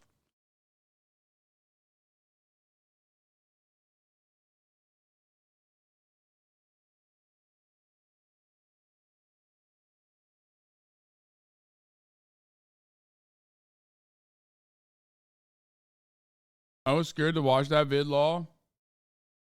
Who is Jarvis? What do you mean? We've watched a shit ton of his videos. When I say I react to videos from my friends, he is who I'm referencing on top of, like, you know, Curtis Connor and all these other people that do YouTube commentary and essays.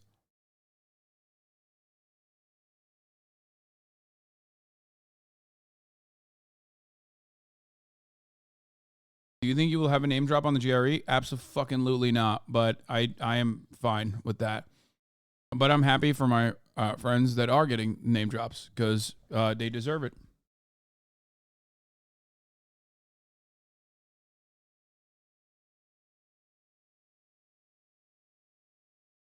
Anyway. Don't care about the climate change downplaying. Okay, here's Ohio issue 1. This is Ohio Secretary of State Frank LaRose on Fox and Friends talking about issue 1 failing. So your initiative would make it harder to change the state constitution. Right now, simple majority, 50% plus, but you wanted it 60%. That failed. What's Ohio telling you? Well, I tell you what, 1.3 million Ohioans stood with us in another free and fair election. We released the results on election night. That's this thing we do in Ohio. Other states should check out. Proud to say that as Ohio's chief elections officer. But you're right, the other side prevailed. This is just one battle in a much larger war, though, because the all-out assault on Ohio is coming from the radical left. I mean, look at the tech billionaires from California and New York. Wait. Did you just say tech billionaires from California and New York? Bitch, who do you think put J.D. Vance as senator? Fuck you mean? Radical billionaires from California. I mean, he's not wrong. That is a radical billionaire from California, Peter Thiel. But he's on your side. He's your guy. Battle in a much larger war, though, because the all-out assault on Ohio is coming from the radical left. I mean, look at the tech billionaires from California and New York that funded the No campaign, and they've got other bad plans. This radical abortion amendment this November that takes away parental rights. They want to bring a minimum wage increase, a massive increase in minimum wage to Ohio that would put Ohioans out of work. And even the mayor of Cleveland.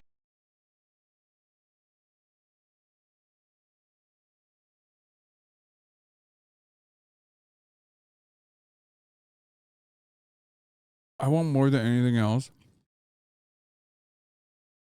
for him to explain to me, in his words, why the radical abortion bill takes away parental rights.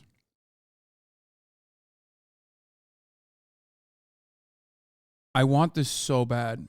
Chat, if there's a defense of this position somewhere that he has made, I would love to hear it. Like, I hope, for the sake of this country, for the sake of the Republican Party, for the sake of this man who's apparently running against Sherrod Brown, that was just like a random one-off where he just kind of said it, and he does not have a clear, coherent idea behind what he just said. Because I want to know how any abortion protection can take away parental rights. Like, because for that to exist, for that to be a thing, that would mean that they are the legislation would have to read as, if you have a child, we will execute your baby. We will kill your fetus forcibly or something, like violating consent that way. Like, I want to know if he is advocating for, if he's claiming that the left is advocating for forced abortions. Because that's fucking awesome.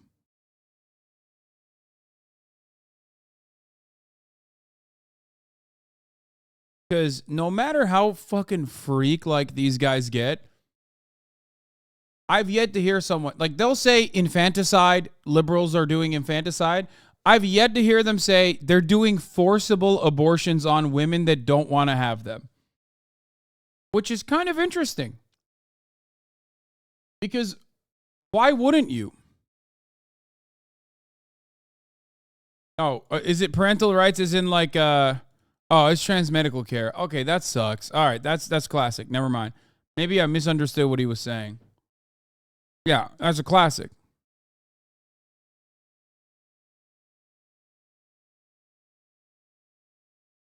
No, they're saying children getting trans medical care without their parents' consent, blah, blah, blah. Dumb shit.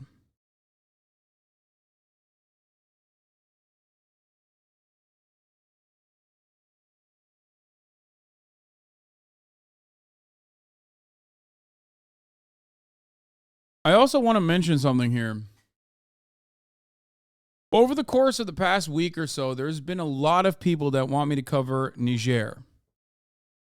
And during that time frame, I have done a lot of reading and I've done a lot of watching of Niger-related things.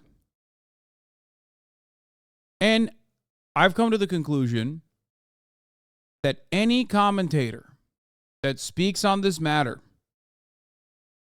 with any kind of conclusion that dictates that this is actually an anti-imperialist act or one that is secretly cooked up by the American-trained American-trained militias that actually are in favor of like secretly doing more pro-America shit are fucking insane.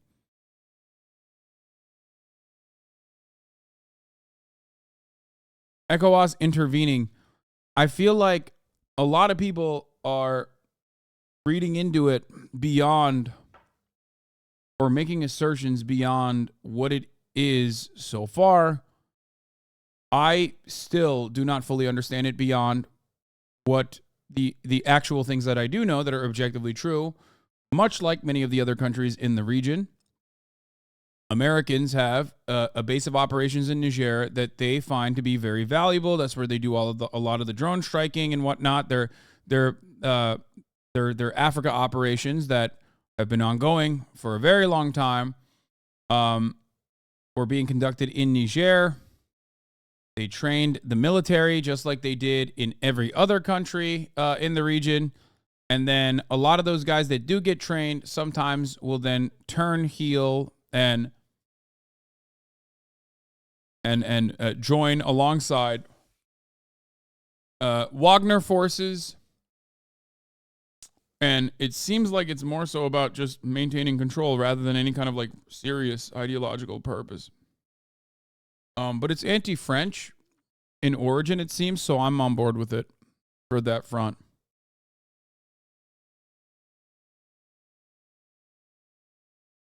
It's 100% a developing situation. The fact that the U.S. trained them, but the U.S. media is also focused on the one guy waving a Russian flag at a demo. No, I think there is a reason to suspect Russian involvement in this. And it's not just like one fucking random guy. It's that if the countries that are directly related to this one, that are neighboring Niger, have had similar situations happen, and they've been conducted by, again, American-trained military members that facilitated coup d'etat while working alongside Wagner in exchange for mineral extraction rights and things of that nature, specifically gold, then yeah, it's understandable to make that speculation.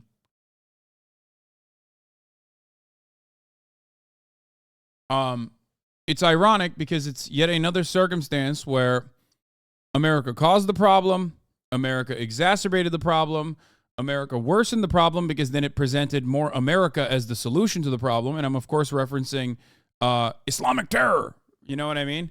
Because like that was the original cause of instability. Or, I mean, if you go far back enough, then chattel slavery. But I'm talking about in contemporary society.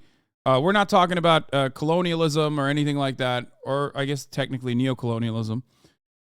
We're talking about Islamic terrorism being, or Islamic fundamentalism being a gigantic issue in African nations, and then, which is an American-born disease, let's be fucking real. And then America training the only solution to said America-born disease, and justifying additional military operations in the region as an effort to continue doing a war on terror, but Africa edition. And then Russia coming in and picking up some of those pieces and taking advantage of that destabilization and creating an operation that is to their benefit.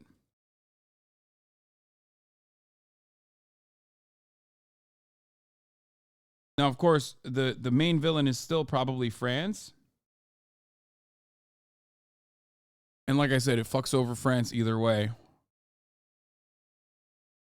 It's also a good point. Before the war in Libya, Islamism was a lot more marginal. Yeah, I think that is the major, what's the term for it? Is it Pandora's box? I think America's utilization of fundamentalist forces in Libya is directly responsible. It's the catalyst, yes, for additional fundamentalist forces growing all around the region.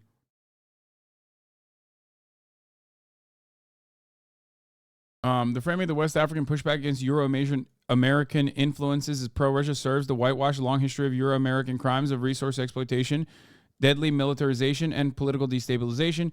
U.S. and Europe versus Russia is a smokescreen framing. I mean, I don't disagree, but you know, I also do see Wagner activity in other nations, so I don't think that is that like I don't think that is that unreasonable to suspect.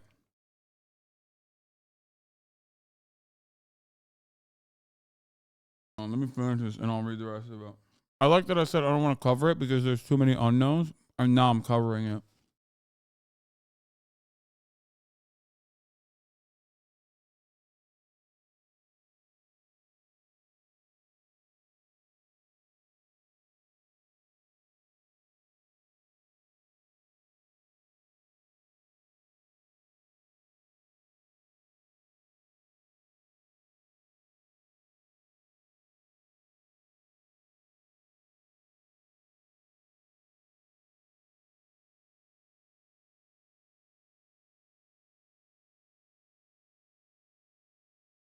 Okay, I'm going to put my glasses because I can't read without them.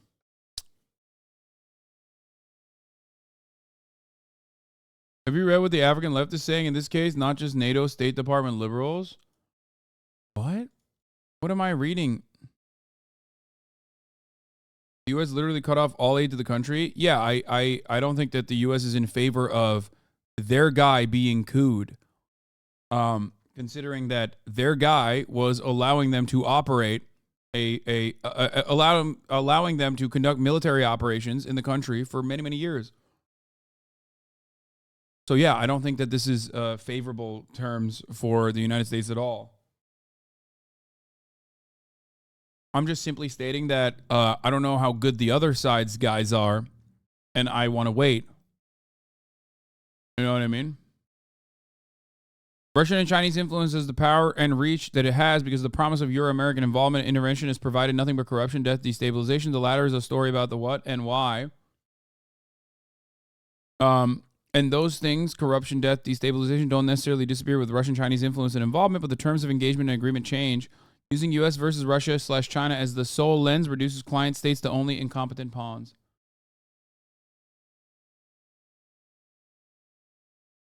Burkina Faso's 35-year-old president, Ibrahim Traoré, says Africa's story has to change. He's the youngest president in Africa. Les questions que mes générations se posent sont les suivantes, si je peux me résumer. C'est de ne pas comprendre comment l'Afrique, avec tant de richesses sur notre sol, avec une nature généreuse, de l'eau, du soleil en abondance, l'Afrique est aujourd'hui le continent le plus pauvre. L'Afrique est un continent affamé. Et comment se fait-il que les chefs d'État traversent donc le monde à mendier? Voici des questions que nous nous posons et que nous n'avons pas de réponse jusque-là. Nous avons l'occasion de tisser de nouvelles relations. Et j'espère que ces relations puissent être les meilleures pour donner un meilleur avenir à nos peuples. Pour ce qui concerne le Burkina Faso, aujourd'hui nous sommes confrontés depuis plus de 8 ans à la forme de manifestation la plus barbare, la plus violente du néocolonialisme, de l'impérialisme. L'esclavage qu'on tend encore à nous imposer.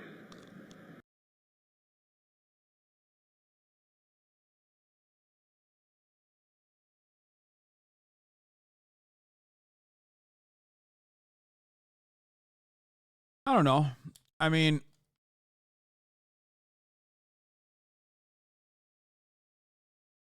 it's all a matter of what they do at the end of the day with the power that they have. I don't know enough about Burkina Faso beyond the fact that, like I said, these are the guys that were trained by the Americans who then took over.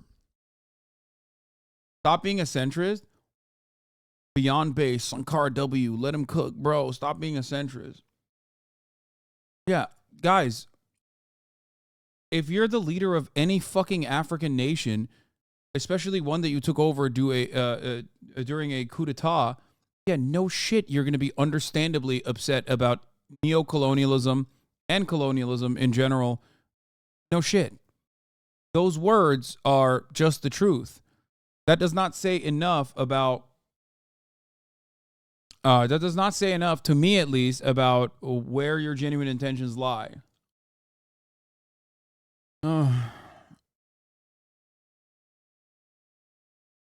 Like, I'm sorry. Do you want me to fucking LARP like other bread tubers who read 3.5 fucking articles and to be like, oh my God, let me tell you everything I know about fucking Burkina Faso and their development and how this guy's a based anti-imperialist?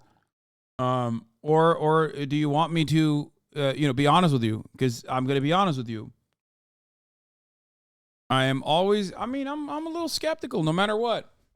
Because I don't know.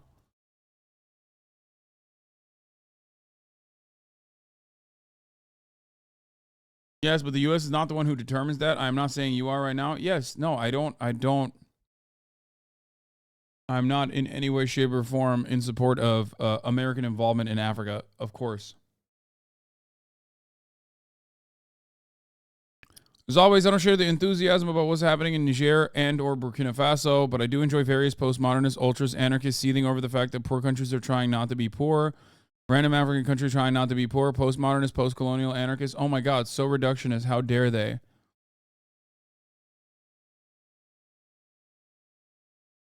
Call the new leader of Burkina Faso right now. Bring him on stream. Do you want me to get fucking drone striked?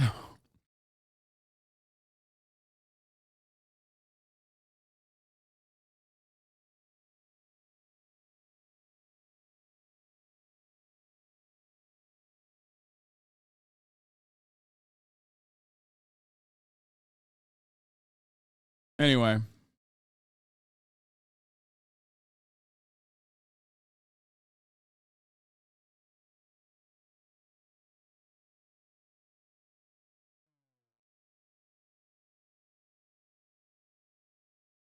Leftists thinking G.I. Joe's doing a coup are going to be based because they said anti-imperialism and colonialism once. Yeah, but like it still doesn't matter because that is like that's a permanent position. No matter how fucking reactionary or violent a warlord might even be, that is like simultaneously secretly backed by America.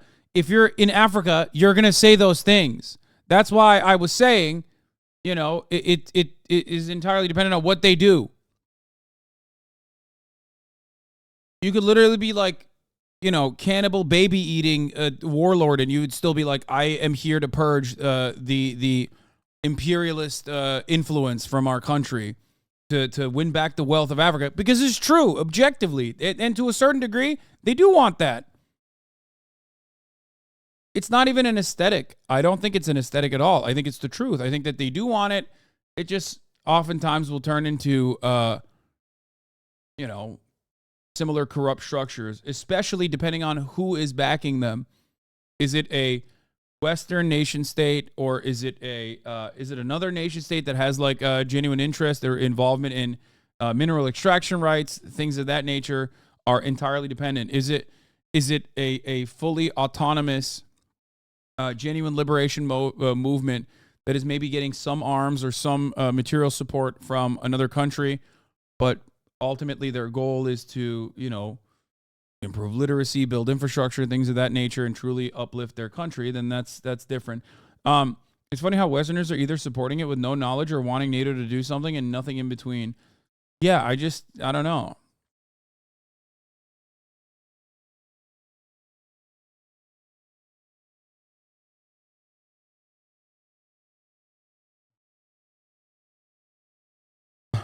My dad is a Ghana. Dude, I'm having a really hard time saying words recently. I hate it. Ghanaian, Thatcher supporter, and Pan-Africanist law. Anti-imperialism is literally a core position for a lot of Africans. Thank you. That's exactly what it is, yes. As an actual black person, it's so fucking annoying to hear white leftists talk about Sankara because he literally is the only African Marxist they know. This chat is so overwhelmingly white, holy shit. Yeah. And for the record, it's not even it's not even, I'm not even saying it's fake. It's definitely a real genuine position for people to have. They've been fucked over. It's understandable. And no, if you want me to care, I will never care about the EFF Kill the Boer song. Okay. Every fucking white person that is like hyperventilating about that is ridiculous. Shut the fuck up.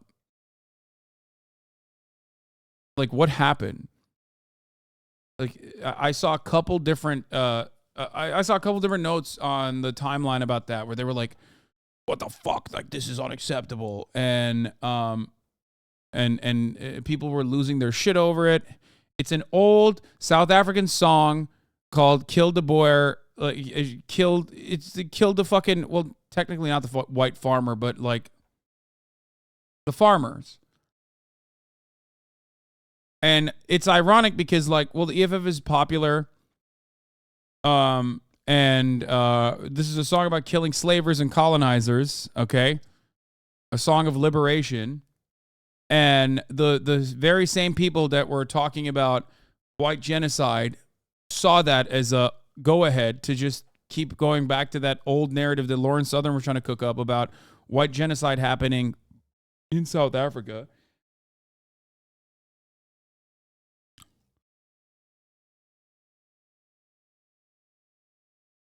It's like, it's almost like come out ye black and tans in a way. Yeah, no, quite literally.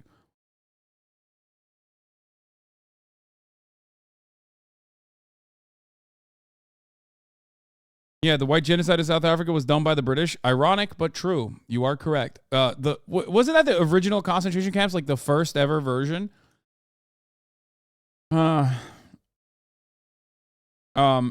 ultimately, I remember looking at it. Ultimately, I remember looking at a lot of this stuff way back in the day when Lawrence Southern was like fucking making that documentary about how like they're killing farmers or whatever. Income inequality is a gigantic problem in South Africa, obviously post-apartheid, despite the fact that they live in a post-apartheid formation and black people are technically in positions of power. White people, which make up 10% of the population, still own 90% of the most viable land in South Africa.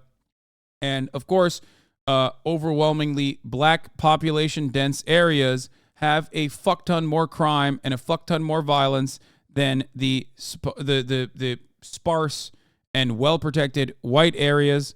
The farmland violence is not necessarily born out of like anti-white racism, but of course out of the same exact problem that violence is born anywhere else, which is they have some money, I don't have any, so I'm gonna go fucking kill that guy and take all of his money. That's it. And also, no matter what, when adjusted to population size, population density, when adjusted to crime happening in rural areas against white people versus crime happening to black people in both the rural areas and also cities where crime is obviously a major problem, black people are still getting harmed at a disproportionate rate in a country where 90% of the fucking population is black. So to make this to turn this into anti-white racism, in order for you to look at a situation like this and go, anti-white racism is happening in a country where black people are still getting fucked over in higher percentages than white people, you have to think, well, it's significantly more important for me for any white person to be harmed than 1,000 black people. Now, obviously, do I believe that it's appropriate to fucking go into like some random farmer's house and kill them? Of course not. Don't be psychotic. But South Africa's problems are not born out of the anti-white policies or anti-white provisions and more on class divisions and more on just poverty, especially extreme levels of poverty in close proximity to those who have at least something. Okay? It is also, I guess, kind of fucking hilarious to make this argument about a post-apartheid country that, like, in my lifetime at least, had apartheid. Like, the real violence is being conducted towards white people is wild to say. Anyway, so that's it. That's the take I have.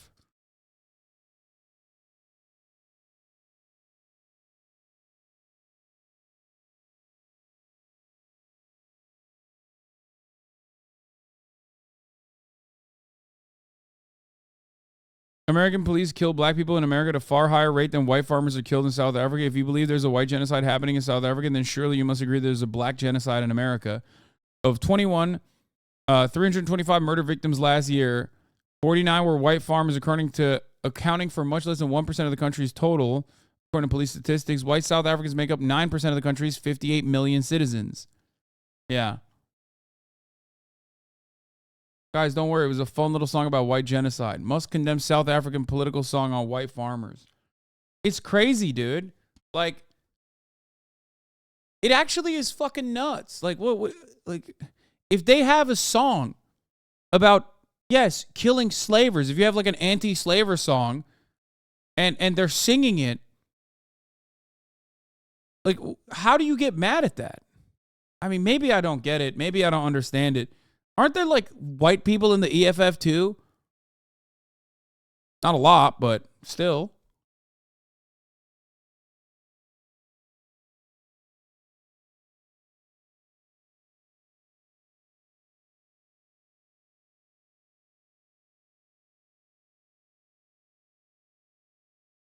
Anyway, Elon Musk was popping off and getting very upset. EFF has been trying to branch out the white voters. Yes, the economic conditions of slavery never ended in the global South. We all still very much live in that world and disproportionately benefit from it. Like a very big self-report. It always feels like when you're like, wait a minute. Like in a country that had the apartheid regime not that long ago, that still absolutely has that identical, the remnants of said codified white supremacist infrastructure, the remnants of it still exists in the material conditions with respect to the wealth disparity between the 9% white people versus the 91% black people in the country. And you're mad about a fucking song? Like, what the fuck? A song of liberation for people. It is weird. Like, I feel like your priorities are completely out of fucking whack. Yeah, this was South Africa's wealthiest, top 10 richest people in South Africa. Oh, there's one black guy. Okay, that's it. See? Africa is, again, 10% white people, 90% black people. African billionaires, one out of 10 of the top African billionaires is black. They swapped it. And the same disparity actually exists, ironically, in viable land ownership as well.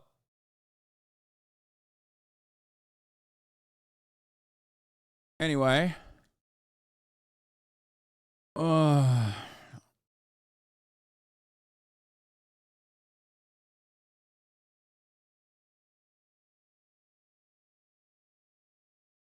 He's a chairman of the Compagnie Financière Richemont, a Swiss luxury product company famous for internationally recognized brands Montblanc and Cartier. In South Africa, the company runs Remgro Company.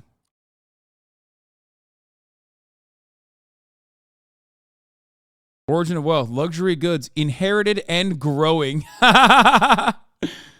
Origin of wealth, diamonds inherited. Patrice Motsepe, mining, self-made. Media investments, self-made. Pharmaceutical industry for Stephen Saad. Banking, self-made for Michel Leroux. Consumer retail for Christophe Wiese.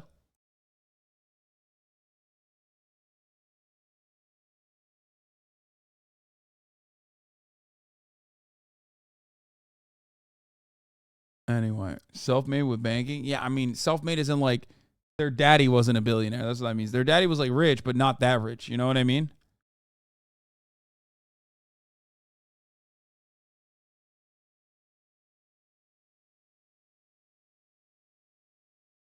They also say Kylie Jenner is self-made. So, take that with a grain of salt. In the case of Mali, it's pro-Russia explicitly so. Burkina, not really. Guinea, same relationship they've always had. Guinea asked Africa for asked France for military assistance last year. U.S. and Brussels this year. The others two kicked out France. Much more complex and detailed.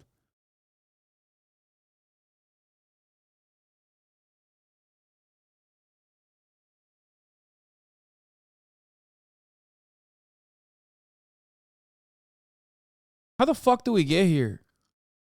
I find myself asking this question all the goddamn time. I also find myself asking, why did I forget the top of the hour ad break?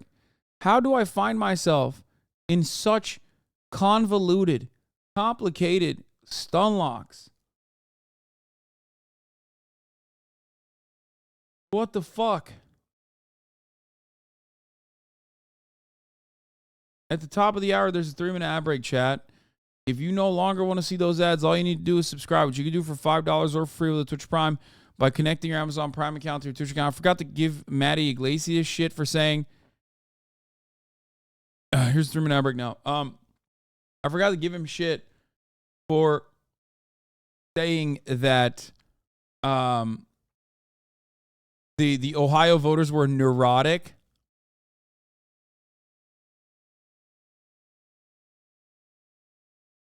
The conservative position on abortion is unpopular, but the other thing Republicans need to accept is that the weirdly timed election gimmick now plays into the hands of Democrats' highly educated, neurotic base.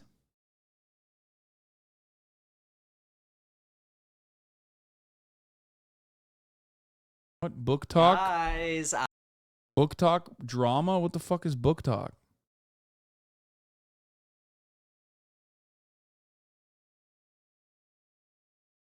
There's another drama that you guys wanted me to look at TikTok wise. Also, here, everybody's been asking me, Lil Tay died. Claire Hope, the Canadian preteen rapper known as Lil Tay, has died. Her management confirmed as a statement to Variety. It's with heavy heart that we share the devastating news of our beloved Claire's sudden and tragic passing. Hope's family announced on Lil Tay's Instagram page. I think her Instagram page literally had in the bio, "Help me," but it's gone now, or maybe that was a lie. I'm not entirely sure. Yeah, she died. I think she was like, I don't know. I feel like these guys do a lot of scamming, so maybe it's like fake. I don't know.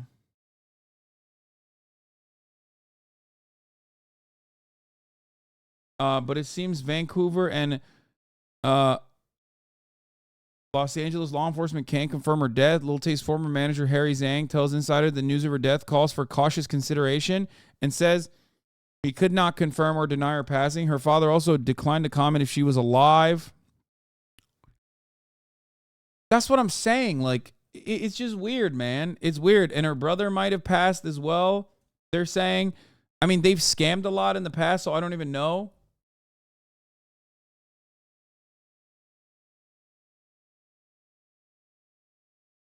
Hope's family announced it. We have no words to express unbearable loss or indescribable pain. This outcome was entirely unexpected and has left us all in shock. Her brother's passing adds even more unimaginable depth to our grief.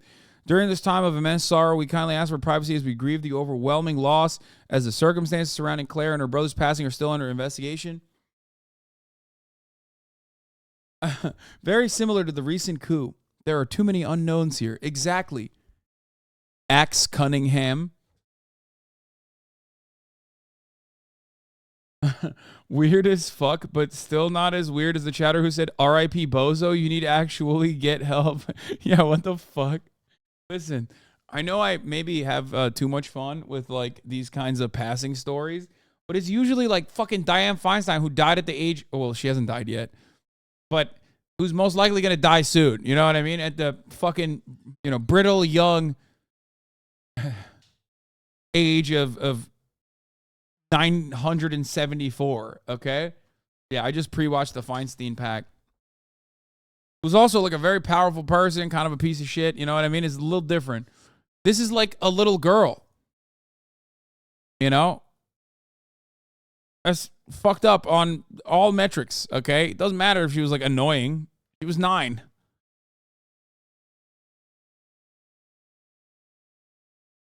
Yeah, youngest flexer in the world. After disappearing from the internet 5 years ago, Lil Tay launched into custody battle between her parents while suspicious allegations appeared online about her family situation and safety. In June 2018, Lil Tay's Instagram was wiped clean and the words "help me" were posted on her story. In an alleged Instagram hack a few months later, a series of abuse allegations against her father, Christopher Hope, were posted to Lil Tay's Instagram. Anne. Look at her. She wants your love. Thank you.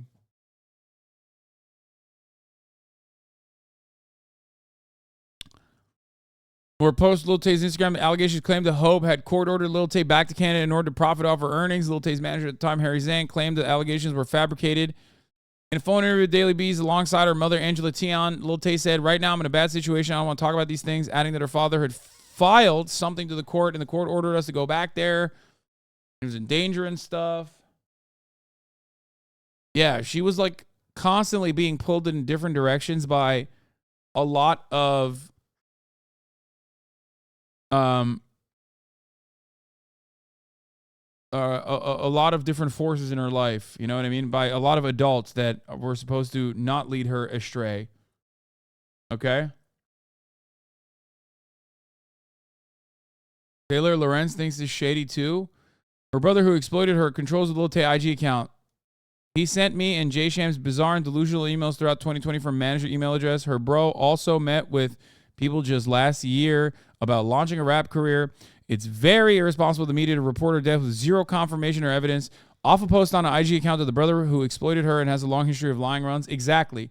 That is why I didn't want to talk about it.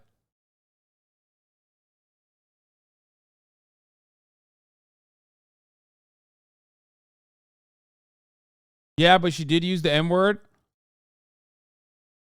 The fuck? She was 9, dude. What are you, insane? Are you okay?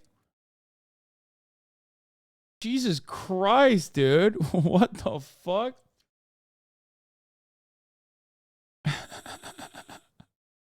What the fuck?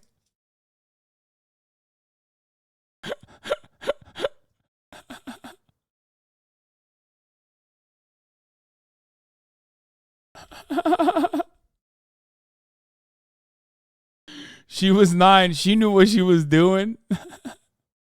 Children get the pass.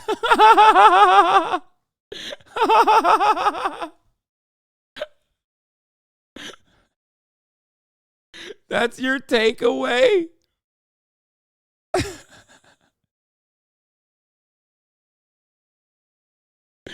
Bro, she started speaking like 3 years prior to that. What the fuck do you mean? It's so wild. Right there. Thank you. She was 14, not 9. I'm confused. No, she's 14 now. But she was like, wasn't she like 9 when she said it? Even if she's fucking 14, like she's 14. Let's say she actually died. Do you think that's appropriate? Like, the fuck?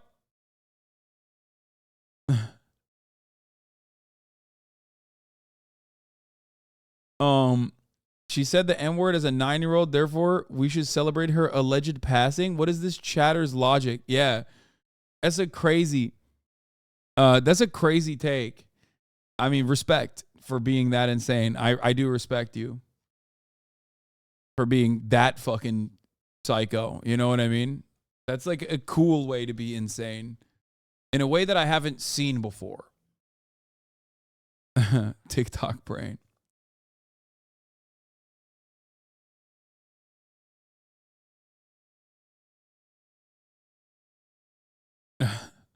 When I was 9, I was a little dumbass. I'd only read Rakosi, had no theory at all. I thought Ross Perot had good ideas. Worst leftist ever. Yeah. Emma was door knocking.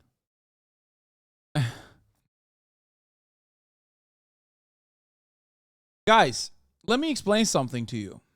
Are you ready for this? Do you know why we have age of consent laws or numerous other laws that are additional offenses when done on a minor? Like, if you do something illegal, it's worse if you do it to a minor. Because there is this well-established idea that I hope you understand as well, that, like, minors are completely susceptible to their environment, that you can easily manipulate them. That's why, for example, there's a take called, I mean, there's a saying, like, it's like taking candy from a baby, right? Why? Because it's fucking easy to take candy from a baby. What the fuck's the baby gonna do? Defend itself? Because kids are stupid. Fuck you mean? How are you gonna like treat a 9-year-old like a full-grown adult doing a hate crime or something because her older brother, who should know better, wrote deliberately the N-word in one of her raps that she sang when she was fucking 9 or 10 or however old she fucking was.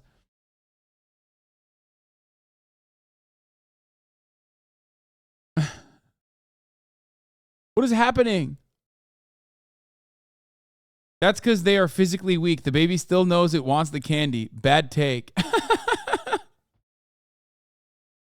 First of all, we're talking about like a thing that doesn't have object permanence. What do you mean? Please stop. Please stop trying to debate me on this.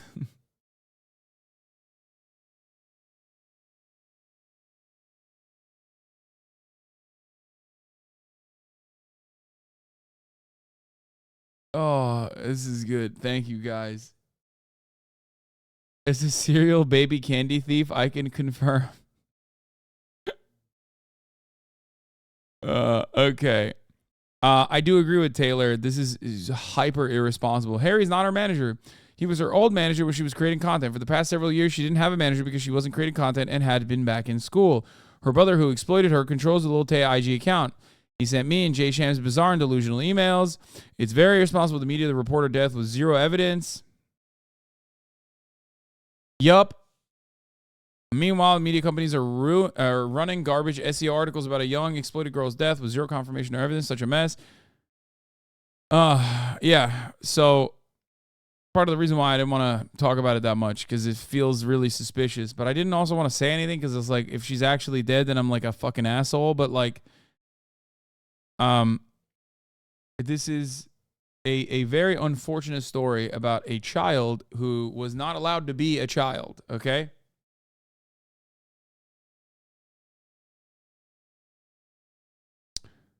To date someone addicted to social media. You guys know I was super excited to go see this girl. She had insanely good pickup lines and she made me pee my pants laughing a few times. So I bought a plane ticket to go visit her in Phoenix next week, which actually hasn't happened yet. I submitted a time off request form for my job, which a few weeks later got returned to me denied. Okay?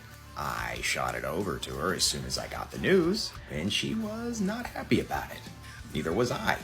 I was really bummed, but I truly need this job because I have some medical issues that need to be taken care of, and this job offers me insurance.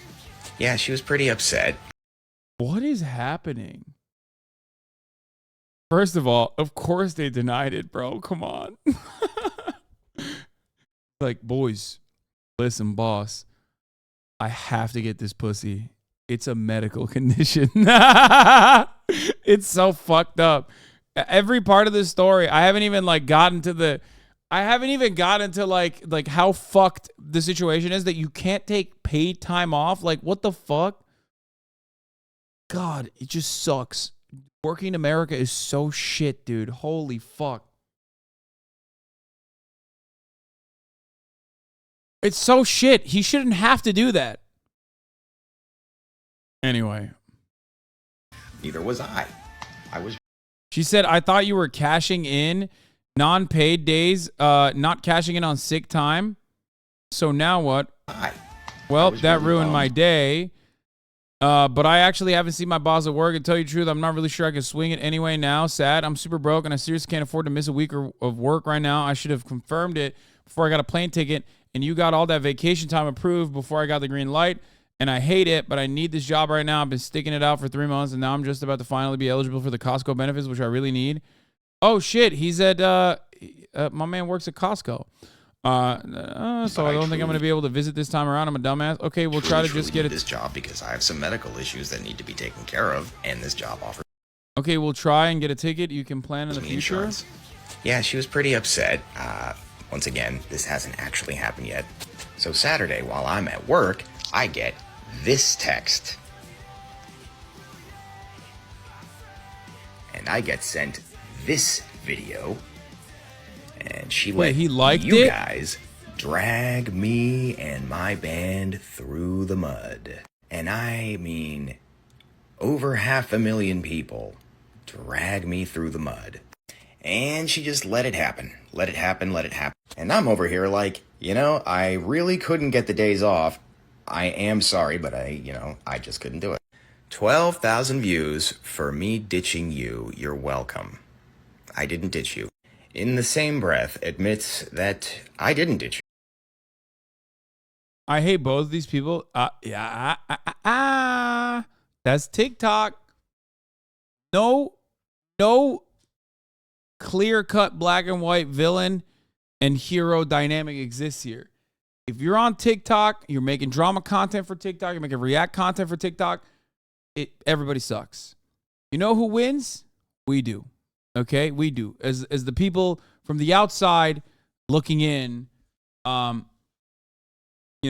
are the ones who win. There's a bunch of context. This guy is a creep. See, this is what I mean. Immediately, everyone's like, oh, you don't know. Here's the guy. He's a creep or something. A little confused on how this is doing me any favors. Like, why would you make that in the first place? What? So you're going to be like this now? I don't understand why you would make a video making it look like I ditched you. Your band has 40K views. You didn't ditch me. I called you and told you. Holy shit. Sure. And we both know it. We both know that nobody got ditched. Nobody got ghosted. And I said, hey, please, these people are brutal. Can you please just take it down? And she says, no. Wait, so the guy isn't allowed to defend himself without being labeled as weird?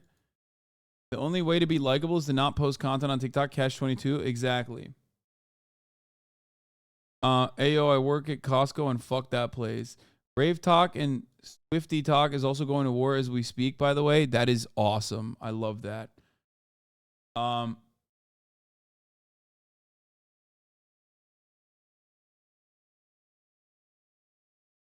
So here's the thing. On the one hand, it doesn't seem like he's in the wrong here. Seems like the biggest thing is that he's a TikTok guy. So objectively, immediately, I'm like, he's probably in the wrong because he's a TikTok guy. Okay. Sorry. I don't make the rules. Okay. And number two, when you're a TikTok guy, I'm sure there's already like 1,000 different things that people are going to tell me about this person that I've never heard before in my entire fucking life. And be like, dude, you don't understand. In like 1994, he committed a felony. And I'm like, how do you know that? This guy just fucking works at Costco and like has probably a shitty band that he's trying to fucking, popularize on TikTok. Like, why do you know things about which zip code he lived in? You know what I mean? Because like a lot of people forget, like he's just a guy. Most people forget when they see someone at TikTok, they think like, no, that's not just a guy. Right? That means like they're famous. They're like a famous person. They're not like me. It's like, motherfucker, he works at Costco. You know what I mean? So who knows? It does seem like it's kind of fucked up to put him on blast like this. So I do want to say thank you to everybody that said positive things, I guess, and checked out my band. But you people wanted the receipts, and this is America where you're supposed to be innocent until proven guilty. So, there you go.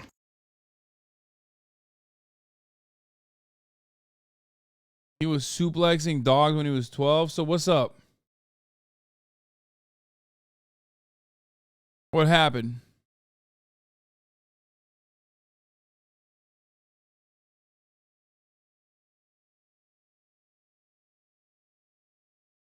Bro brought flights because a girl on the internet hit him with the most common internet line. Man is down bad. Pray for him.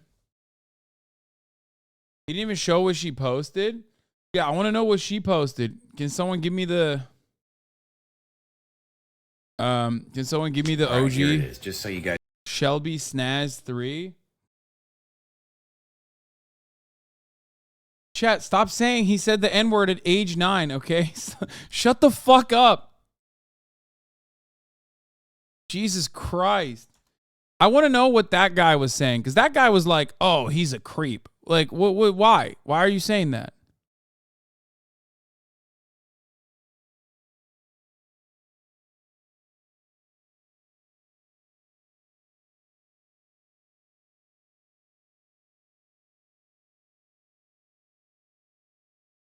Small-time PT band guy flying to smash internet chick is peak Y2K cosplay. Okay, I need to find the actual clip.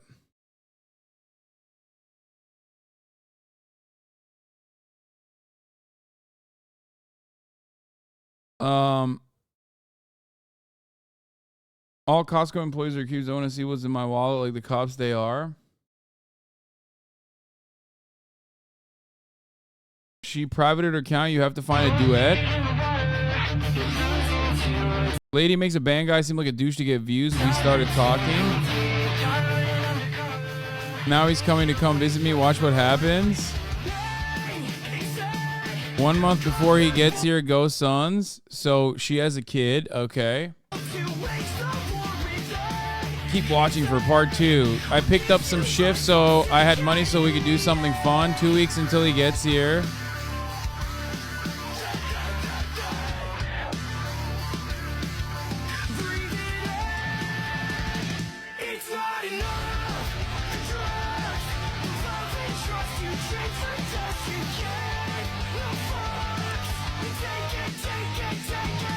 Bro, this is psychotic. Like, it's probably incels that are fucking shitting on her and stuff, but like, every part of this sucks.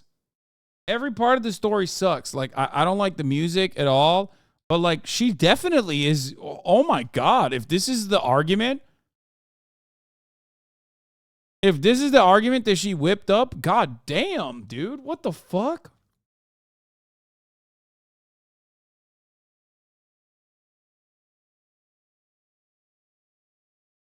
Like, what's he supposed to do? Bro, it costs nothing to post? Yeah, maybe there should be a cost, I think.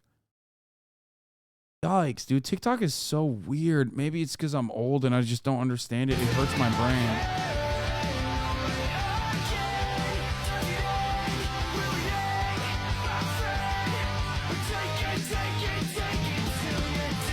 Alrighty. Oh, okay. So she, to be fair, okay. To be fair, she didn't really like put him on blast that hard. It seems like it turned into something much larger and much worse because I think TikTok took it too seriously. Yeah, I thought she was going to be like crazy. No, she's just saying like, oh, I was really stoked to see him, and then he didn't show up. This is a classic example of like a normal human interaction in between two people that gets completely, yeah, she probably thought that this would be good promo for his song. Okay? She probably thought that this was good promo for his song. She, in the text messages, is seemingly very frustrated in real life, but I don't think she was like, I'm going to cook you up on TikTok. Like, I don't think she thought that this was going to actually harm him, especially because in the text messages, you hear her being like, you're about to go viral. You're welcome. Okay. Oh my God. 13K people hate you. Sorry. Better get Friday off and come visit. Fuck, we're at 25K. This is blowing up more than I thought it would. Blah, blah, blah. Like, and different. This is another conversation in between. She said 12K for you ditching me. You're welcome. And she calls him. He did ask her to take it down, which she said no. Yeah, that is definitely a problem, for sure. A little confused on how you're doing anyone any favors. Like, she clearly thinks she's doing him a favor.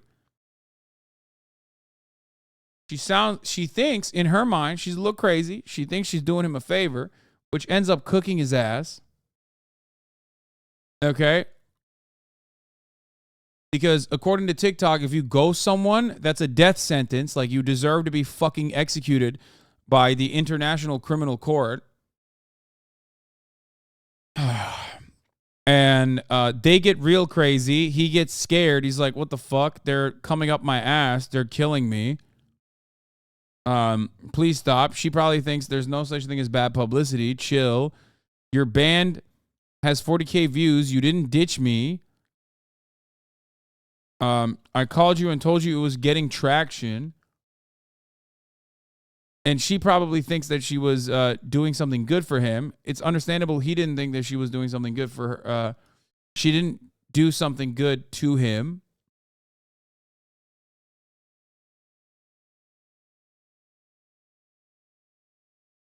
You're off the goop on this one, bro. I mean, I think she is more in the wrong than he is, 100%. But I feel bad about this dude's situation because, like, he couldn't get time off from Costco to get pussy. Like, he was real desperate for it, it seems. But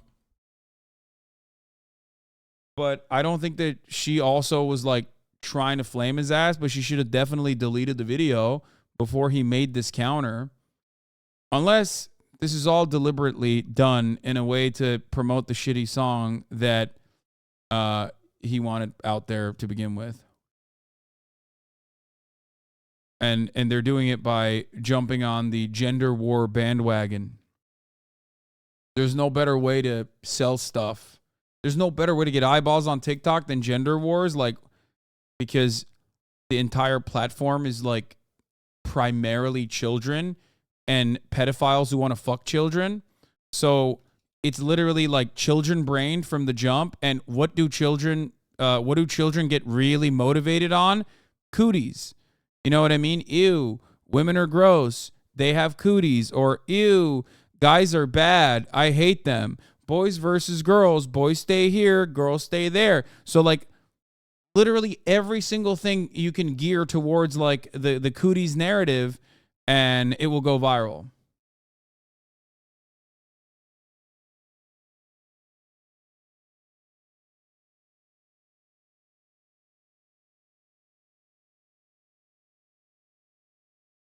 Does that make sense?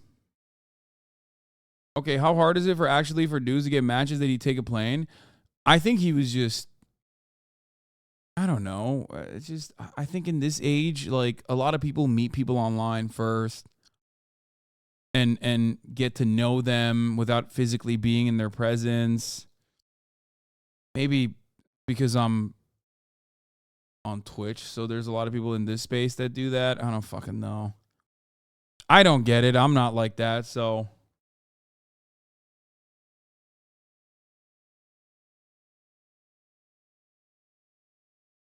Got Radfem's go off queen clout. He got incel support and ban clout. Win-win for both parties if staged. Yeah, that's what I think. How is his music bad though? It's just not for me. Okay, I'm sorry. It's just I don't listen to music. Don't get mad.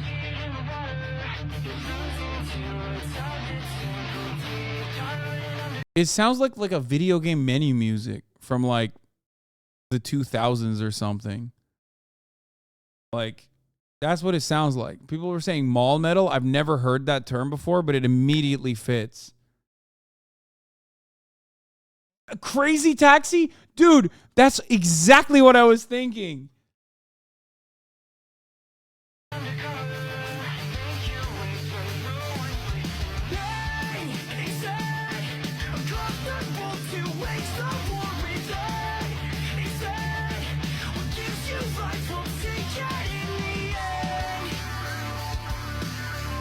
It's like I can imagine Tony Hawk's Underground Pro Skater. I'm fucking doing the longest ollie you've ever seen, okay?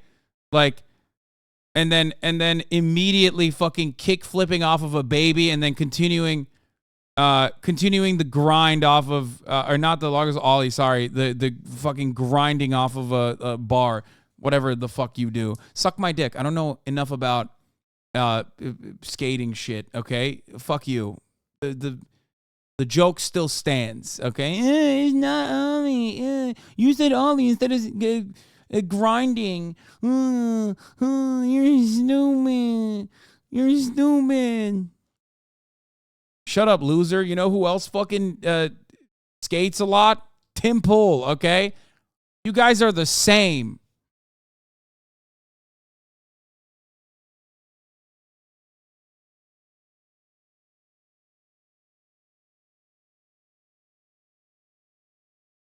True. Chad and Tim Pool, dude. Identical taste, identical interests, skateboarding.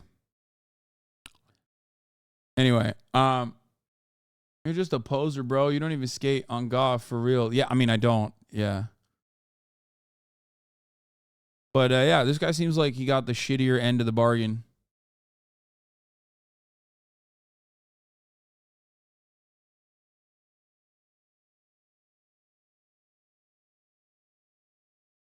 I'm going to skip the news part, and I'll do the Trump rally one tomorrow. I don't want to do Imran Khan. I don't care about this one. Let's do the real story of the Mormon Church by friend of the show, Johnny Harris. Joseph Smith. He's someone I know well. He's the author of a worldview that I held for most of my life. Do you guys want me to do book talk instead? No, right?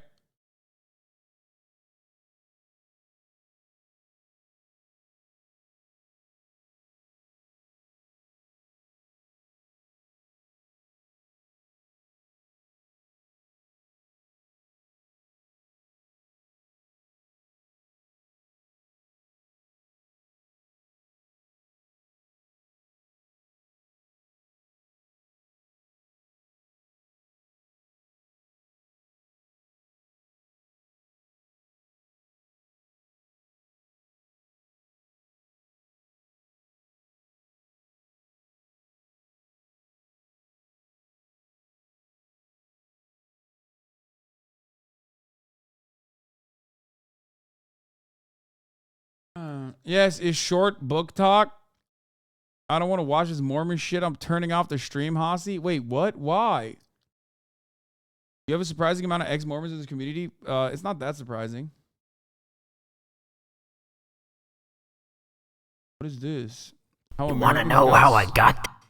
How Americans Got So Stupid by Brit Monkey? What the fuck is that?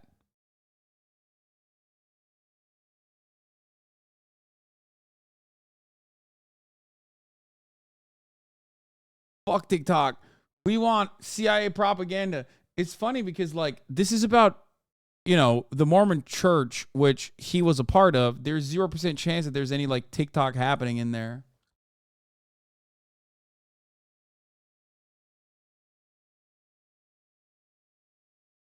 Okay, I'm going to do this for now. I taught it to hundreds of people when I was a missionary. Oh, what was that? Most of my life. I taught it to hundreds of... Oh, hell no. Look at my man. What's happening? This video came off as pro-Mormon. No shot. Hell no. Really? I mean, he's a former Mormie. He's a former horny Mormie. There's no way that he would come across like pro-Mormon. What do you mean? Of people when I was a missionary. It's a religion and a gospel that I deeply believed in. One full of hope and meaning. For those of you who don't know, horny Mormie is a deep cut from Provo's Most Eligible Bachelor, a reality TV show that we used to watch that was like fake, made by college students, where we got lip hungry harlot. That lives in my mind permanently. A lip hungry harlot. Very same Provo, Utah, where that guy died by the guy that got killed by the FBI earlier today for trying to assassinate the president. And community. And unique stories. Stories about where we came from and where we're going. Let me show you what Joseph Smith built and how he did it. Look at them beautiful green eyes. How a non-religious, uneducated kid in upstate New York created a global movement that would gather huge numbers of followers in a very short time, and who were pushed out from town to town, often with violence. I want to show you how these people held on to the vision and mission that Joseph Smith taught, the building of a new utopian society, one founded on celestial laws, one that was preparing for the end of the world and the second coming of Jesus Christ. So let me tell you the story of Joseph Smith, the church he built, and how that church and its mission still exists today. Guys, I do not believe in my heart of hearts that as much as I criticize Johnny Harris from time to time, whenever he makes videos on foreign policy, that as a former Mormon, he is going to make he's going to make a pro-Mormon church video. Please stop. He's a massive liberal. Oh my God. Just let it fucking ride. Jesus, Lord mercy. Hey, before we open up this large can of worms that He's gonna I've do an been ad. thinking about for many years. I want to thank the sponsor of today's video, the people who make this all possible. Thank you, BetterHelp, for sponsoring today's video. BetterHelp is... Has the Mormon church destroyed your mental health? It's kind of relevant to today's video because BetterHelp is a platform for therapy. A few years ago, I started seeing a therapist every week. Not because I had some clinical I'm gonna let the mental ads health ride. issue that I was I have trying to address. I just don't want. but I don't want rather people to because I yell at wasn't me, even though I don't like BetterHelp as a service. I have to let the ads ride. Otherwise, people are gonna And yell there at are me. professionals for that. I don't Going want to Johnny therapy- Harris to yell at me. I love him. As much as I criticize him, I still love him. I see the world, and it has made my life better, I have- very objectively. I have welcomed him into my home for so many years. You know what I mean? Accessible to more people. You sign up for BetterHelp, you take a quiz that kind of tells them a little bit about you and your needs and your goals, and then they match you with a professional licensed therapist that you can start communicating with. Showing the ad only. Well, Johnny yeah, Harris, here's when the you creator code. There you go. You're right. Showing the ad helps the sponsor, but showing the creator code helps the creator. There you go. That's the creator code. That link can help support the channel. You also get 10% off your first month of BetterHelp, so you can try it out at a discount, see if it fits for you. So I'm grateful to BetterHelp for existing, but also for sponsoring today's video. With that, By the way, yeah, partially because like, okay, all right. Partially because I don't want Ethan to eat my ass tomorrow. You know what I mean? I need to be up. I need to be on my A game with my reacts, brother. You know what I'm saying? Weren't you just complaining about how much telehealth over medicates people? Yes, I was.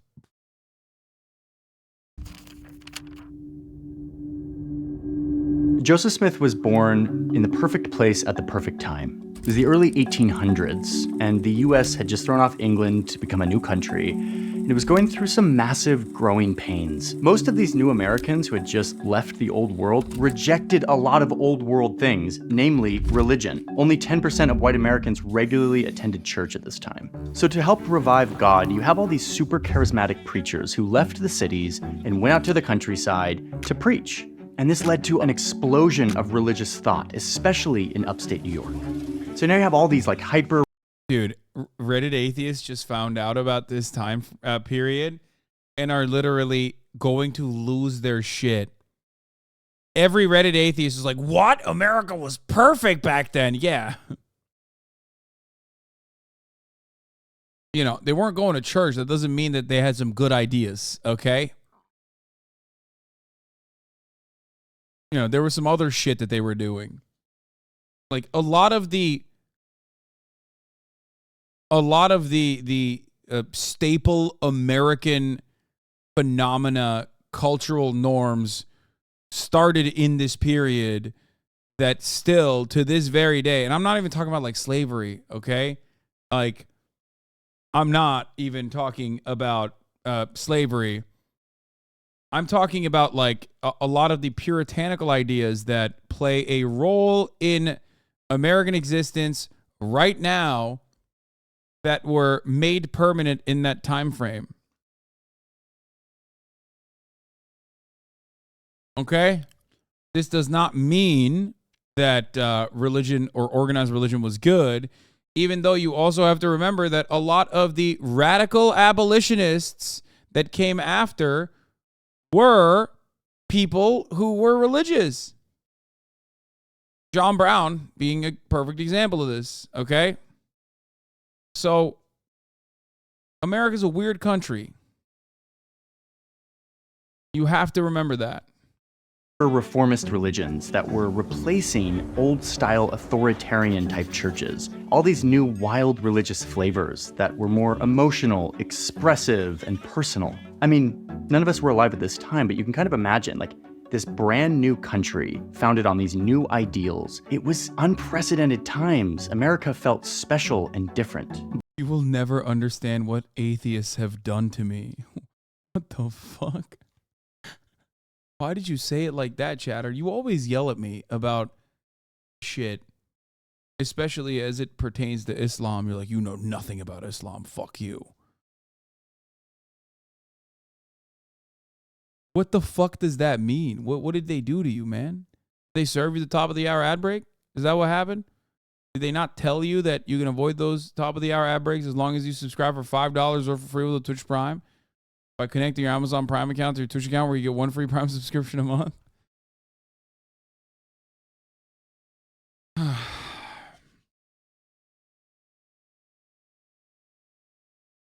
Maybe you got gifted a sub. I don't know. You never know. Could have been from an atheist. Here's the 3-minute ad break now. But also kind of scary. Revolution in the new world, new science, magical technology. John Adams was a Unitarian, which is a conception of God much more similar to Islam than Christianity. And because John Adams was Muslim, he was also a Turk. I agree. Thank you for making that case. True. New ideas, both wholesome and sinful, all of it speeding up at an increasing rate. For a lot of people, this was a sign that the end of the world was coming and that Jesus, like he prophesied, would come back to usher in this 1,000 years of glory for those who believed in him and 1,000 years of fire for those who didn't. This was called the millennium. So a lot of these new churches that were cropping up kind of claimed to be the place that was preparing the earth for the second coming, like they were God's chosen administrators on the earth in the final days before it all ended. It was scary, it was exciting, and God was talking to people again in new ways. And this is the context that Joseph Smith was born into in 1805, born to a mother who was swept up in the excitement of all these new religions, and a father who wasn't. Damn, he was bald at birth, dog. Look at this. He had the balding head baby hair. That's crazy. To a mother you see who that? was swept up. That's a L, baby. That's so funny. Up in the excitement of all these new religions, and a father who wasn't really religious at all. It's kind of like a lot of people at the time, a family that was religiously lost, but not for long. In addition to being a bitch, tell me what the atheist did to you. What the fuck? Don't be like you get things right and then immediately say things false. Okay? Give me what the atheist did to you. I don't care about your takes on my opinion on Islam or whatever. Frothy religious environment, upstate New York was also a place where people hunted for treasure. There was this culture of folk magic and legends that led to the search for riches. And people like HasanAbi is why God doesn't talk to us anymore. First of all, okay, I have to say something here. There are probably significantly more hysterical and schizophrenic people who think God is directly talking to them now than there were ever in any other period of time in history. Okay? So you have to remember that. Like, there are probably way more people now that unironically think God's talking to them. And I am willing to bet that a gigantic percentage, like an insane percentage of people who genuinely believe God is talking to them probably live in the United States of America. There is nothing more American that perfectly marries American exceptionalism and American individualism than thinking that God is directly beaming information to your brain. Okay? Total, yeah, per capita, he not sure. Wait, what? No, I think per capita, there's probably more people in America than any other country that thinks God is talking to them.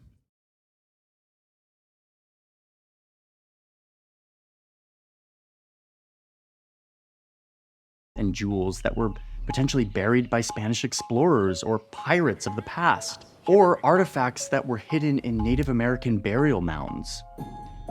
And their methods for hunting for all this treasure were mystical and magical.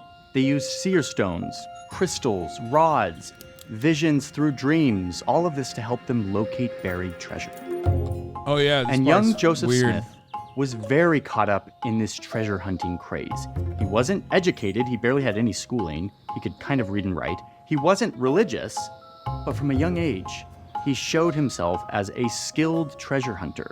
I mean, let's keep some perspective. In all of our research, we didn't find a single, Joseph was a rapist, a con man, an overall perverted asshole. What? What? You mean to tell me that a guy who, invented his own version of like a sect of Christianity was doing it to rape people? That's shocking. That certainly never happens. I mean, I've said it so many times. This is a cliche, really. It's not even my take that all cults, all religious cults revolve around the cult leader wanting to fuck everyone's wives, usually, and daughters, children. document showing that he actually found any treasure, but he managed to convey to the people around him that he was an expert treasure hunter using mythical methods. So this is the context that you need to know to really understand this story. We're in upstate New York in the early 1800s. There is this frenzy of folk magic and treasure hunting, and the place is ablaze with religious fervor. And there's talk of the last days and the millennium of fire and glory that was coming any day now. But the story really begins in the spring of 1820.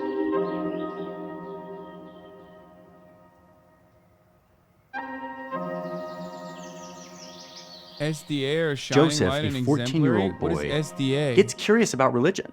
And after visiting a bunch of churches and finding no answers, he decides to go into a grove of trees to ask God which church was true.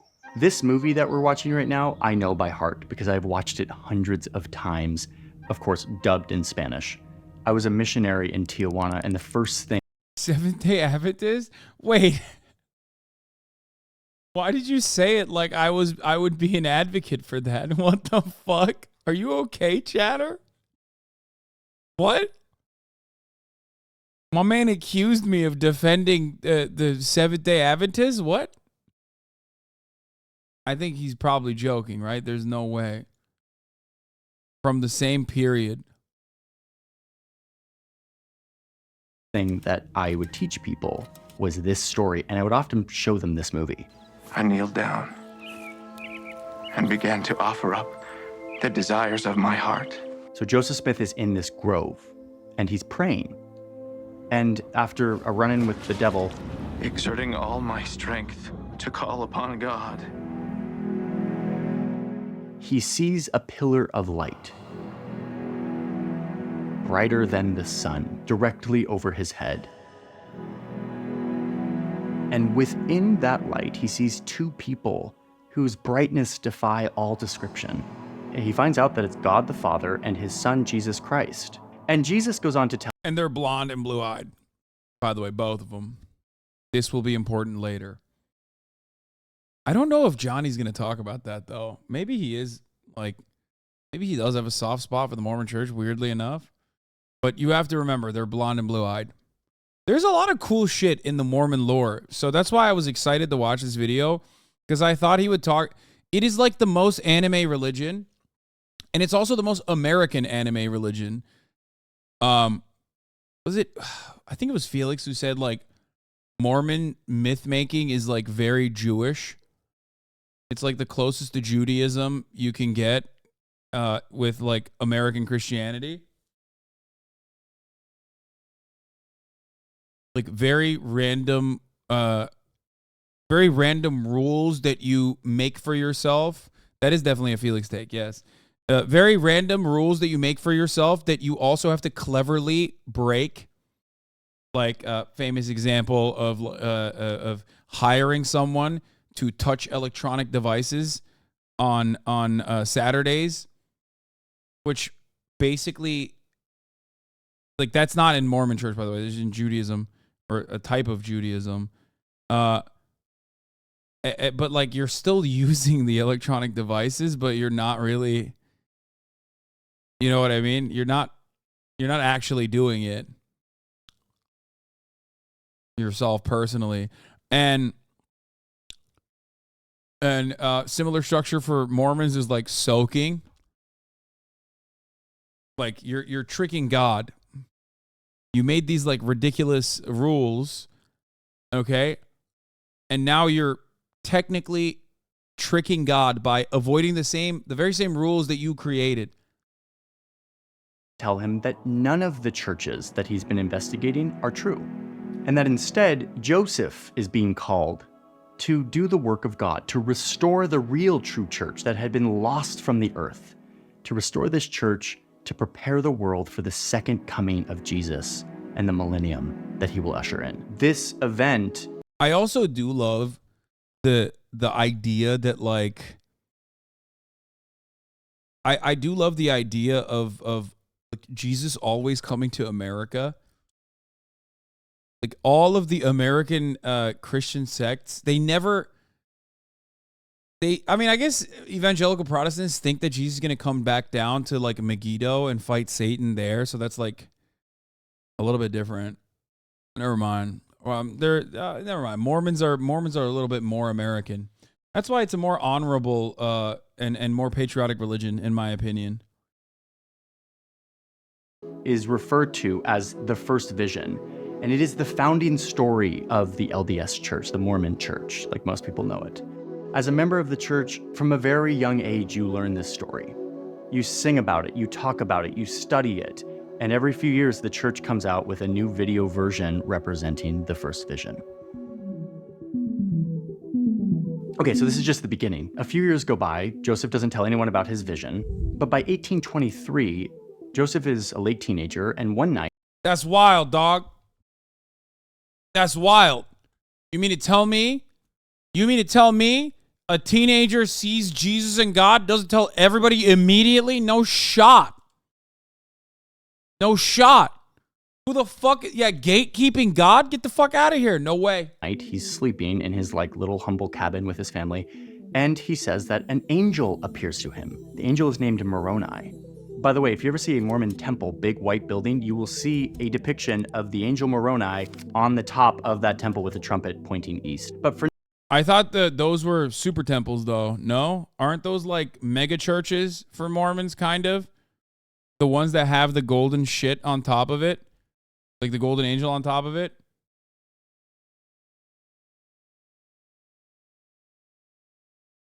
You can save your game in the big ones. The one in LA is huge. Oh, yeah. It's the one in West LA.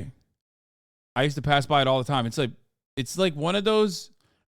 It's one of those structures that's like scary. It has like an intimidating presence from the outside. Fucked vibes all around.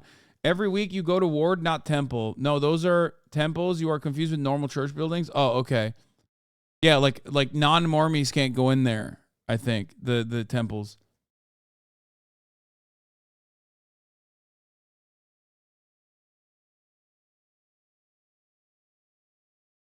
I don't know how to describe it. It's just, if you have never seen one, San Diego Mormon Temple looks like Orlando. Wait, what? No, this one looks kind of weird. What the fuck? This looks like it's not, like the pixels didn't load. What the hell? Wait, I gotta show you the one in West LA.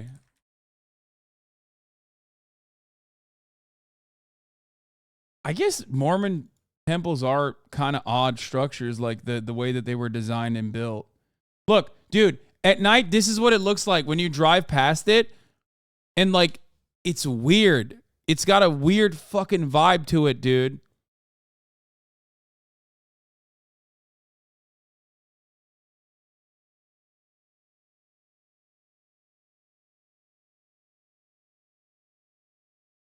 DC Temple, they have one there.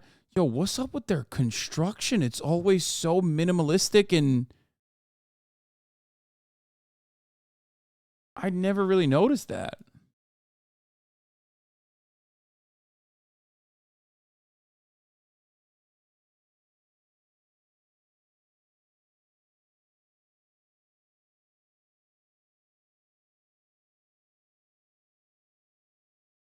Ten-acre temple here in Calgary. It's always like very brutal, very blocky, but also has like 1920s vibes, kind of. I don't know how to describe it. When was this built? In 2008. Oh, no, 1923. Okay, that makes sense. Or no, not this one. It's not brutalist Art Deco. Is it? I don't know. I don't know how to. My mom would be whooping my ass right now. Dr. Mom would not be happy. I don't know enough about architecture.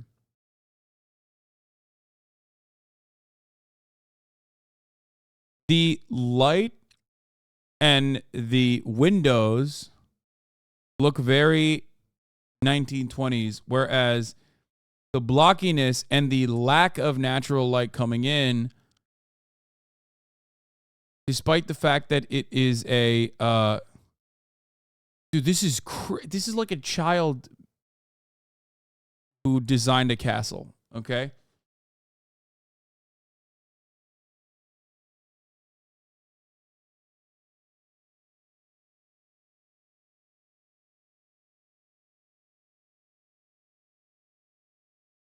All I'm saying is you drive by this at night, it's got weird vibes. There's an intimidating presence, an aura that's coming out of the church or the temple. For now, he's an angel in Joseph Smith's room, telling young Joseph that yes, the second coming of Christ is right around the corner, and that yes, just like God and Jesus told him a few years ago, I did run the top of the hour. He has been called to prepare the world for the second coming. And if that wasn't enough, Moroni tells him that there is a book that is written on golden plates that is buried in a hill near Joseph's house. The book is an important record of a group of Jews who left Jerusalem in 600 BC and came to the Americas. Anyway, I'll explain that in just a second. And don't worry, says Moroni, along with the plates, there's the gear you need to translate these plates into English. Joseph just needs to get a bit older and he'll be ready to translate the plates.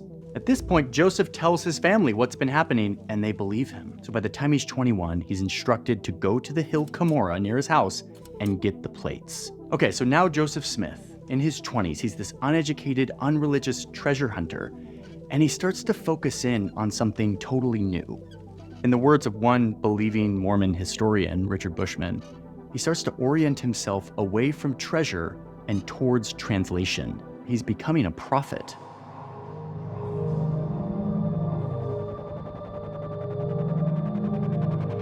So Joseph says he goes and gets these plates, and people try to rob him, but eventually he gets them secured. And in a little cabin in rural New York, Joseph begins the work of translating this stack of metal plates that no one else is allowed to see. No one else is allowed to see it. He would sit on one side of a curtain so that no one else could see. And he says he looked through these stones at the Egyptian engravings on these golden plates, and they would turn into English. And then he would dictate them out loud to a scribe, sometimes his wife or other early believers who were supporting him. And that scribe would write them down. At other points, Joseph didn't even need the plates to translate. He could hide them somewhere else. And he would use his personal seer stone, the one that he used back when he was just a treasure hunter before he says he was called as a prophet. This little chocolate-colored egg-shaped stone. He would put it into a hat, and then he would bury his face in the hat. And he said that the stone would light up with the words that he was supposed to dictate. What is going on? Let's see. It not only needs to be safe, but it needs to be fun. Like, anything we do like this has to be safe and fun. We can't be just running around and destroying this and destroying that. And I want people to understand, like, you feel me? I done seen a lot of things with the news, with the media, with everybody that's just discovering me. I want y'all to know, like, none of that is how I wanted any of this to go, bro. I had straight good intentions, and I didn't think that it was gonna be what it was. That shit is crazy. You feel what I'm saying? And I also, like, I spoke to myself, bro. I've also asked myself. I think he probably apologized in the beginning. We missed it. I assume. Next time you want to do any of these things like this, you need to hit up the right people, make the right calls. Okay, I need to be able to hit up the right people, make the right calls, and do it the correct way. Because as a whole, bro, we all have to do it. We all have to do better. As a whole. The thing is, even if he were to do like an organized event, it would probably still get out of control because they're all 12. Like his fans are fucking 12 years old. You know what I mean? Respect, bro. But at least he would have plausible deniability in that situation. I seen everything how it was after and stuff like that, and I'm like, damn, this is crazy. We all have to do better. And I'm finding ways. If I ever want to do something like this in the future, I got to make the right calls, got to do the right things. And also, bro, you feel me? Once again, I can't stress this enough, bro. It was not my intention, bro. I don't condone any of the things. Do you think Twitch has more culpability than Kai? Why the fuck would Twitch have culpability? That what? Shit is not cool. You're not cool for doing things just to do it because you want to do it, bro. No, you feel me? I want to go ahead and say, bro, I love New York, and I'm gonna make sure that we gotta make sure like this is. I don't think he's that fucked considering the charges. New York, and I want to make sure that y'all have safe and y'all have fun, and I'm able to do things like this. But we gotta chill. You feel me? Real quick, to the news, to the media.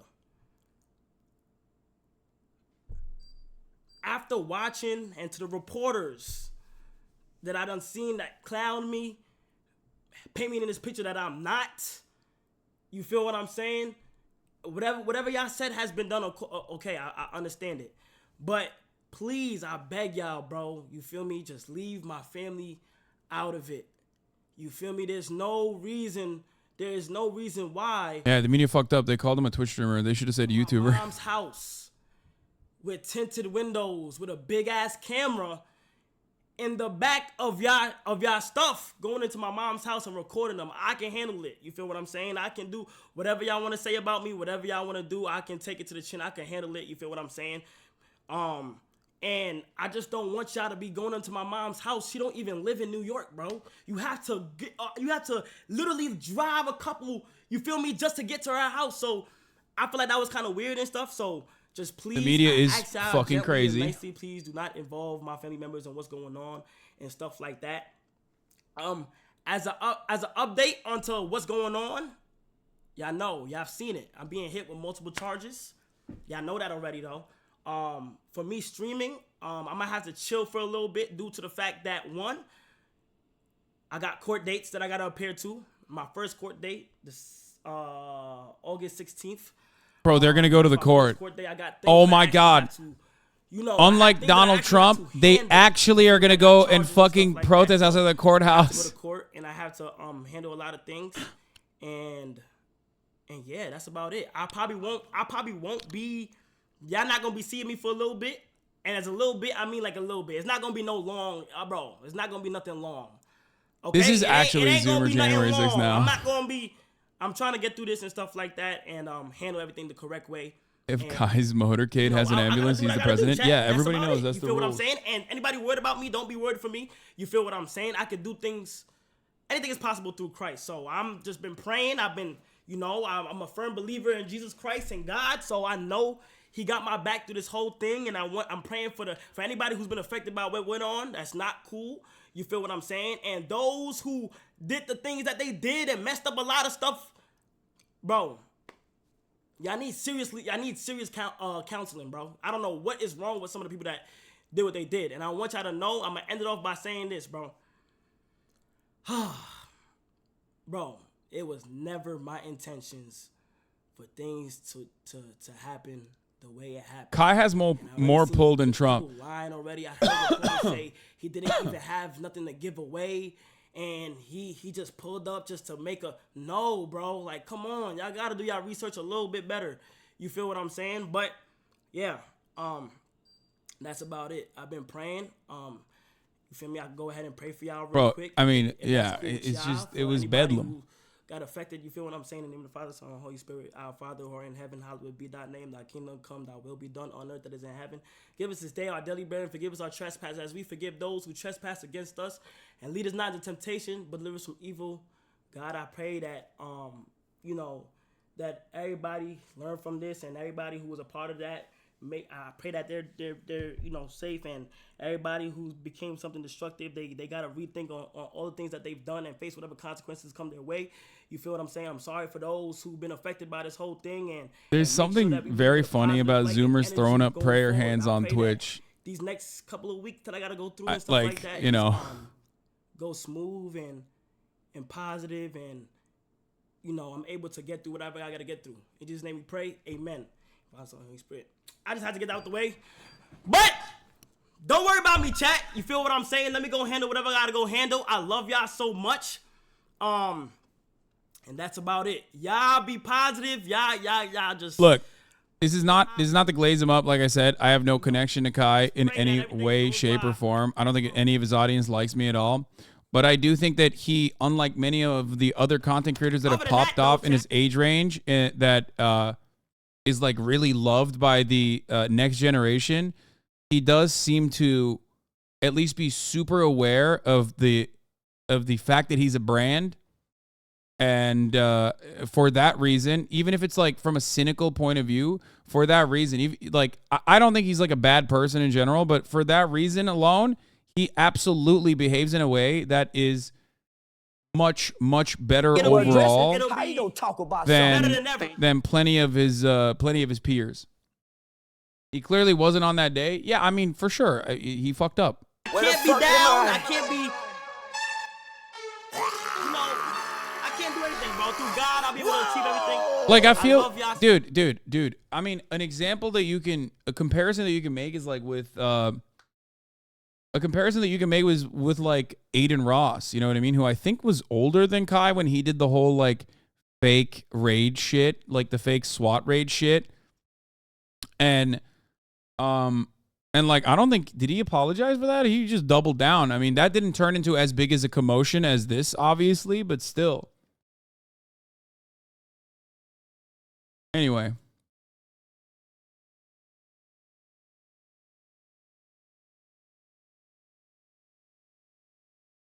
All right. It's crazy. Trump is now attacking Fannie Willis live on Newsmax. Oh, shit. Okay.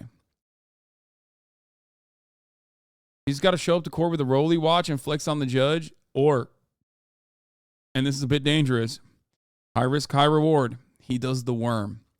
Hear me out on this. He goes to court and he says, Your Honor, I'm going to do the worm. And then starts doing it. And then immediately, people they're clapping. They pick him up like like a security guard did, like a bag, easily. And he starts crowd surfing. And he's doing the worm on the crowd. Tears are flowing from the eyes of the judge. The judge is crying uncontrollably. It is no longer illegal. His charges have been dropped. The governor is paying him money. This is how I imagine it would go. Trump taking notes. Yeah. Oh my God. Yeah. They name the day Kai Day.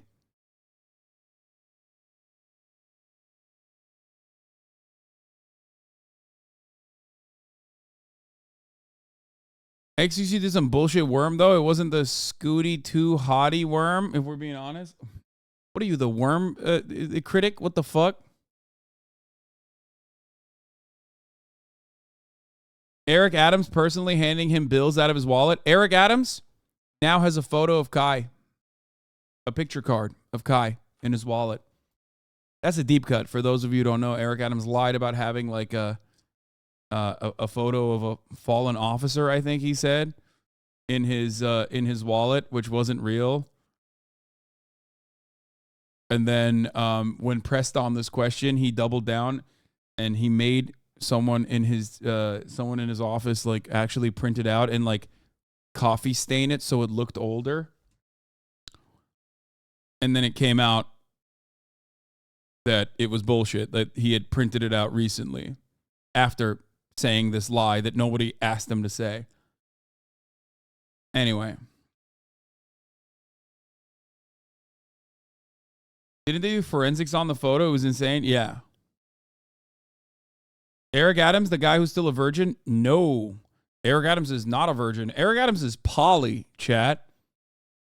A lesser known secret for all of you. One day, you will find out. Yeah, here it is. Mayor Eric Adams said he kept a photo of a friend, a fallen officer, in his wallet for decades. New York City Hall aides created it, and they made it look worn out.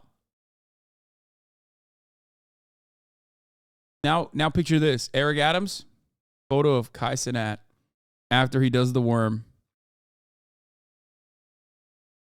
Just saying. Yeah, also that was kind of racist to think that Eric Adams is Tim Scott. Tim Scott is the virgin.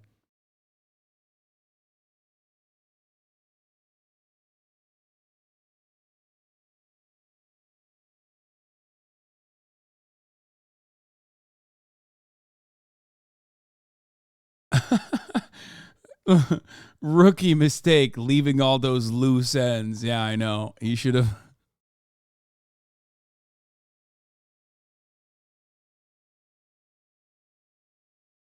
He should have killed those staffers.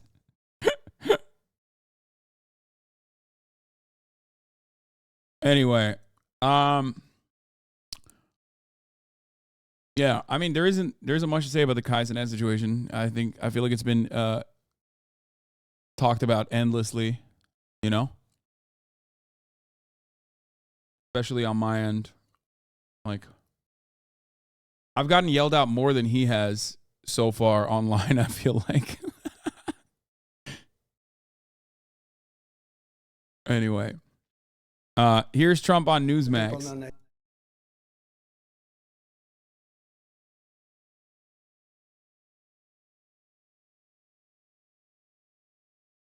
Next week. Fani Willis, the prosecutor in Georgia, they're setting up barricades outside the Terrible.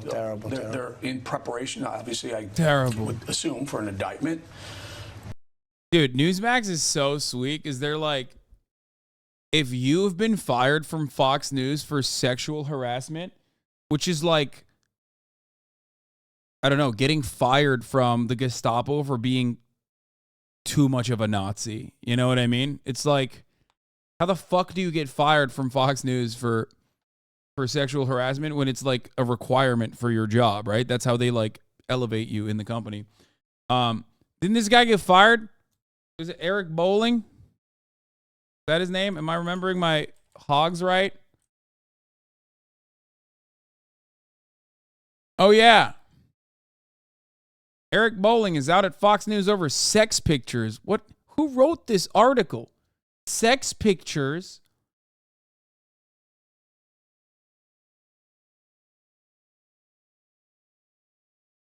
It's like typing boobs into Google to look at porn. Ah, the sex pictures, you see? Fox News is canceling The Specialist, and Eric Bowling and Fox have agreed to part ways amicably. We thank Eric for 10 years of service to our loyal viewers and wish him the best of luck.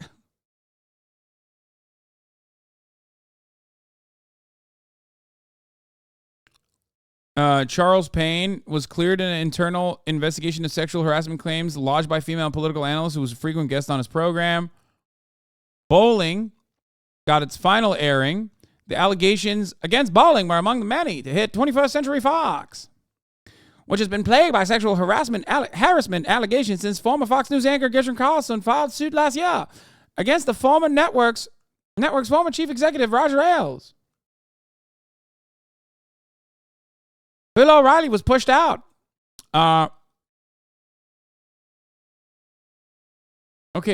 was suspended after a report from the website HuffPost said the host was sending lewd photos from his cell phone to former and current female colleagues at the network. Yeah.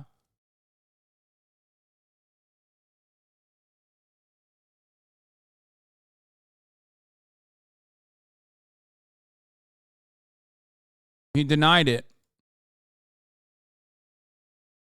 Payne was investigated on charges from a female political commentator who said she was allegedly coerced into a sexual relationship with him in return for guest appearances on the network.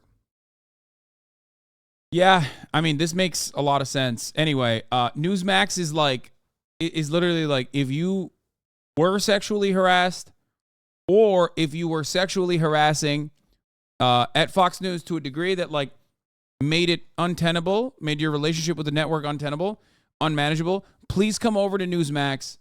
You can do all the sexual harassment you want. Come over. We got you. What are your thoughts of her? Because there's some discussion that she may have some questionable background. There's some, her father may or may not have been in Black Panther. I think that was discussed.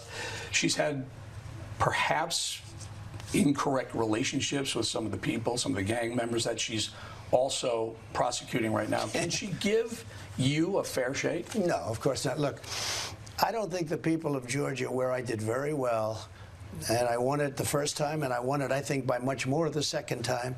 I can say that about the whole election, too. I don't think they'd stand for it. This woman is not a capable woman.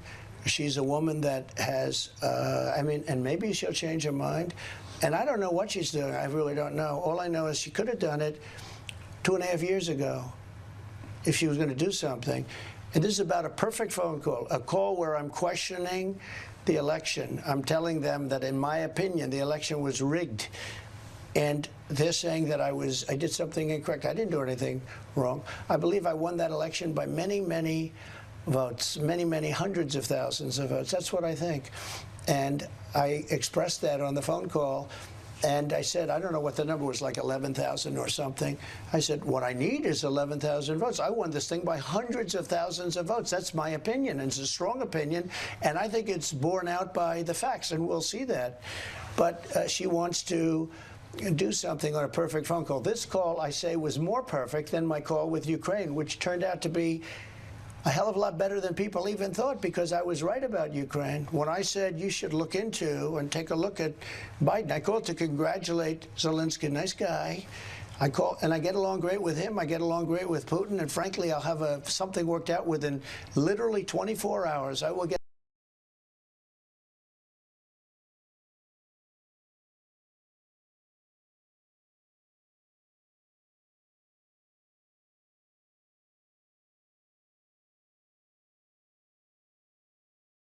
Oh.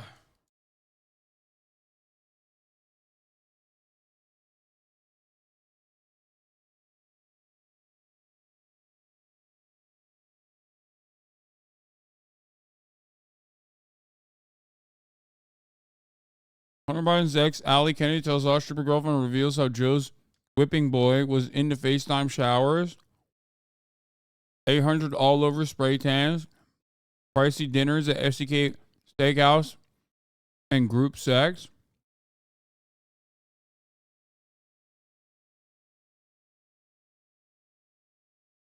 Get.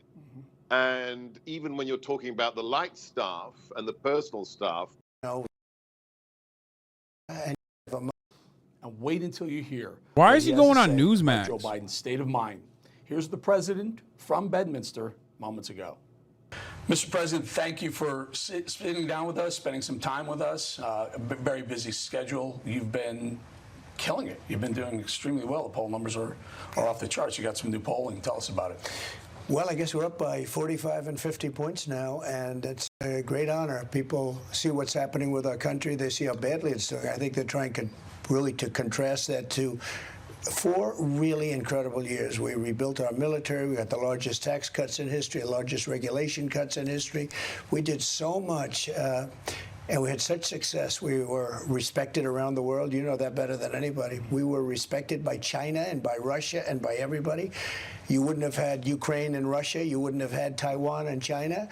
You wouldn't, which could very well happen. By super basic stuff, but it's important to note, Trump always simplifies his message. All the bad things happening because of Biden. All the good things that happened because of me. If I was in charge, none of the bad things would happen, and only the good things would happen. Very basic. No reason to get into like convoluted policy prescriptions. If they ever push him on it, he always says, can't reveal it. It's a secret. Can't give the game away. Bye-bye. You know, whenever he was asked about like any kind of foreign policy, like how will you deal with ISIS? He'd be like, it'd be brutal. Can't tell you more. It's a secret. It's perfect for the first grade level audience. What do you mean? That's like, that is perfect. Yeah, exactly. I mean that unironically. the way. And we were doing very well as a country, and then all of a sudden we have this group of people running it, and they're incompetent. This Joe Biden is just an incompetent man, and he's crooked as you can be. Call crooked. We really do. We call him Crooked Joe now because what they've done with the election. They really do. To weaponize a DOJ and an FBI like he's done. People have thought about it for probably 100 years, and they do it in third world countries, but they never did it here. Where you have 3 and 4 indictments.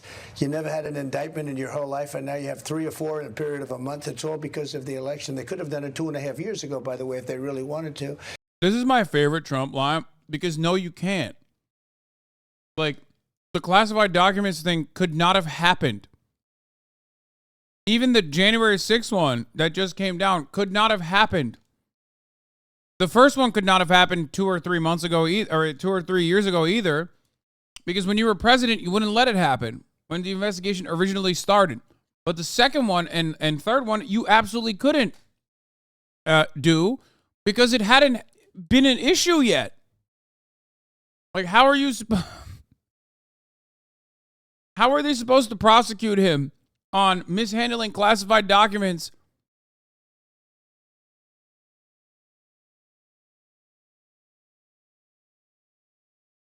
Oh my God, that's really good. Boy fucking cooked Steven Crowder. Has he never pumped his own gas before? Why is he doing it himself anyway? He should just make his pregnant wife do it? Oh God, that's so good. I miss them. Miss them so much. But they never thought it was going to be necessary. But we're leading him by a lot, too. We're leading not only the Republicans by, I guess, 50 and 52 points. That's a lot. But we're leading Biden by a lot. And they've weaponized everything. It's called election interference.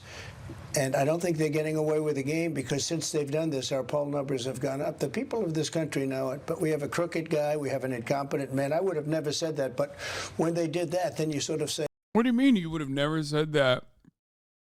You called him, didn't you call him sleepy and creepy? hey, let's take the gloves off. What they're doing to this country at the border, what they're doing to our country with taxes, they're using the environment to just destroy people. I mean, the windmills are absolutely the most expensive form of energy you can have. We have liquid gold right under our feet. We were making a fortune. And then he turned that off, and it's an environmental nightmare. Yeah, Biden, remember when he made it illegal to pump oil in the country? It was crazy. There's some news that came out today. James Comer, the chairman of the House Oversight Committee, released some documents that showed that the Biden family received tens of millions of dollars from countries like Kazakhstan and Ukraine and others. One of the subtext was there was a transfer of money, $142,300 that went from one of these foreign oligarchs right into the Devon Archer and Hunter Biden company, which they turned around the very next day and purchased a sports car, same dollar amount. Yeah. They're doing this type of thing, and you're answering indictments and arraignments. Well, it's incredible. I mean, it really is incredible. And it is. I can't believe he's running against Hunter Biden, who is currently the president of the United States of America, who is famously engaged in shady dealings with a Ukrainian company he had no business having any kind of role in. Unlike Donald Trump, who's never had a shady dealing with any foreign nationals at all that he might have delegated to his son-in-law to deal with in exchange for favors or monetary compensation while he was the president, unlike Hunter Biden, who never was the president. So, what is that argument? I mean, the idea that like I've admitted this so many times, Hunter Biden is a nepotism beneficiary, 100% trafficked in the Biden name. Like, he utilized the Biden name to get positions that he was not supposed to. He kind of conned a bunch of companies and maybe even foreign emissaries, right? But like his proximity to power is, infinitely further than Donald Trump Jr. or Jared Kushner and Donald Trump. At a certain point, it's like a cheat code. It's like, well, everything that I've done is actually perfectly legal and cool, and everything that Hunter Biden has done is perfectly illegal and uncool. And I'm answering him not for that. I'm answering because I question an election. Not only question, I totally dispute that election. I think it's ridiculous what happened, and that they allowed that to happen, and that the media doesn't want anybody to talk about it. But now we can. And we did something yesterday. Now that we have the subpoena power, because we now have subpoena power, all of a sudden the J6 committee, the unselects, I call them, everything was deleted and destroyed. The documents, everything was deleted and destroyed. That's a criminal act. So all of that stuff, all of that nonsense you watched for a year and a half go on with all Democrats and two so-called Republicans, but they were worse than any of the Democrats, Kinzinger and Cheney. It's all been deleted and gotten rid of. They deleted it because they didn't want anybody to see it, because the real answers were there, but they didn't want to report it. That's incredible. And when you talk about Russia and you talk about money coming in, during one of the debates, if you remember, the second debate, I said, what about the mayor of Moscow's wife? $3.5 million, and Chris Wallace was like fighting me. You shouldn't ask that. You shouldn't. And nobody's mentioning that, but that was a major bone of contention, because I was saying to Chris Wallace, he got $3.5 million, and I believe it was him, indirectly or directly, and I was debating Joe Biden, not Hunter Biden. I got $3.5 million. I said, what about the $3.5 million from the mayor of Moscow's wife that was given to you? And Chris Wallace, really? I said, who am I debating? Am I debating him or am I debating you? You bring up a good point. Wait, what is that even? What? I don't even know what that is. And at this point, I don't even... Dude, there's so much information. I feel like this is like talking to a Sword Art Online fan who's like 11 seasons deep. And they're just trying to describe to you something. And I'm like, I've missed so much. I'm sorry. I stopped watching after the 3rd episode. It was unwatchable, okay?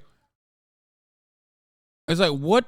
How many layers are we into the Trump universe, the Trump cinematic universe, and like all the villains?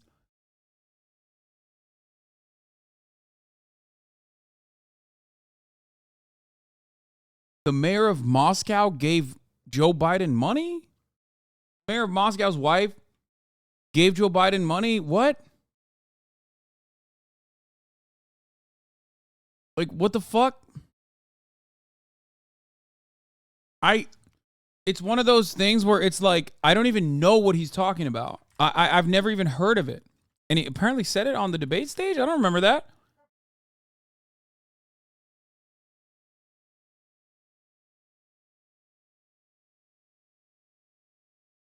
CNN fact check. Did Hunter Biden receive $3.5 million from the former mayor of Moscow's wife? Trump claimed the Biden son, Hunter Biden, got $3.5 million payment from the wife of the former mayor of Moscow. Why is it, just out of curiosity, the mayor of Moscow's wife gave your son $3.5 million? Hunter Biden denies the allegation. Hunter Biden was not an owner of the firm Senate Republicans alleged received $3.5 million in payments in 2014. Hunter Biden had no interest in and was not a co-founder of Rosemont Seneca Thornton, so the claim that he was paid $3.5 million is false. A partisan investigation conducted by Senate Republicans, whose report was released this month, alleged that Elena Baturina, a Russian businesswoman and the wife of late Moscow Yuri Lozkow, and that the payment was identified as a consultancy agreement. The report did not provide any other details about the transaction. Hunter Biden was a co-founder and CEO of the investment firm Rosemont Seneca Advisors, but Hunter Biden did not co-found Rosemont Seneca Thornton. It's not clear what connection exists between Rosemont Seneca Advisors and Rosemont Seneca Thornton. Neither the Senate report nor Trump have provided any evidence that the payment was corrupt or that Hunter Biden committed any wrongdoing. What assassination happened in Ecuador? What? How do you guys find out about like crazy shit? Presidential candidate Fernando Villavicencio assassinated at a campaign event in the Quito area on the evening of August 9th.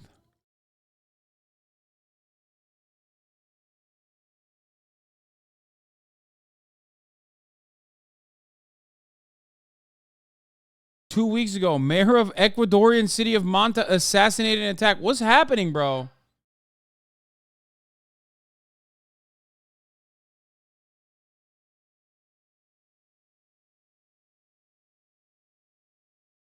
Right winger wasn't our guys.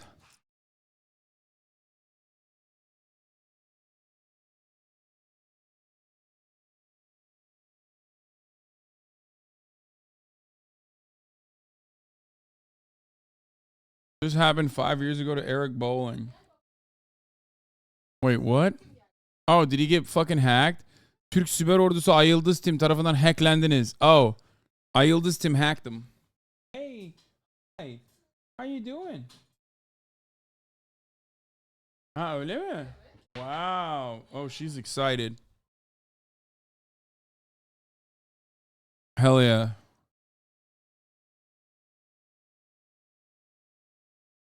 We got your DM correspondence. We will show you the power of the Turk. Poor guy. The I Yieldist team probably saw so many of his dick pics, I assume.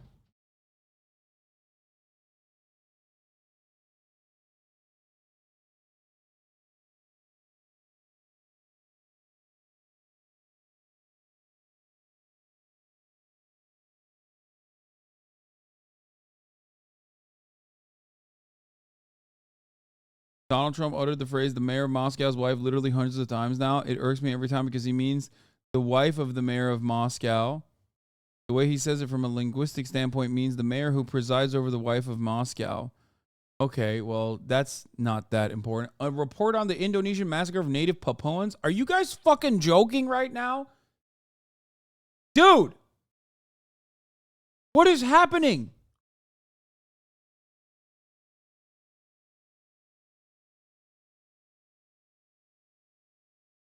I'm losing my fucking mind. No, I didn't finish the Mormon video. We've jumped to like 11 different things. Dude, as soon as I do a little bit, like, I click on one accidental foreign policy. This is a link, and then it's over. All hell breaks loose in the chat. You know what it is? You know what it is? I made the mistake of even briefly talking about the EFF, and also on top of that, Niger. Okay? I should have never made this mistake, but I did. And as soon as I did that, I gave the go-ahead to all the fucking NatSec, foreign policy, blob Andes. Okay? You have ADHD, but we have 84K.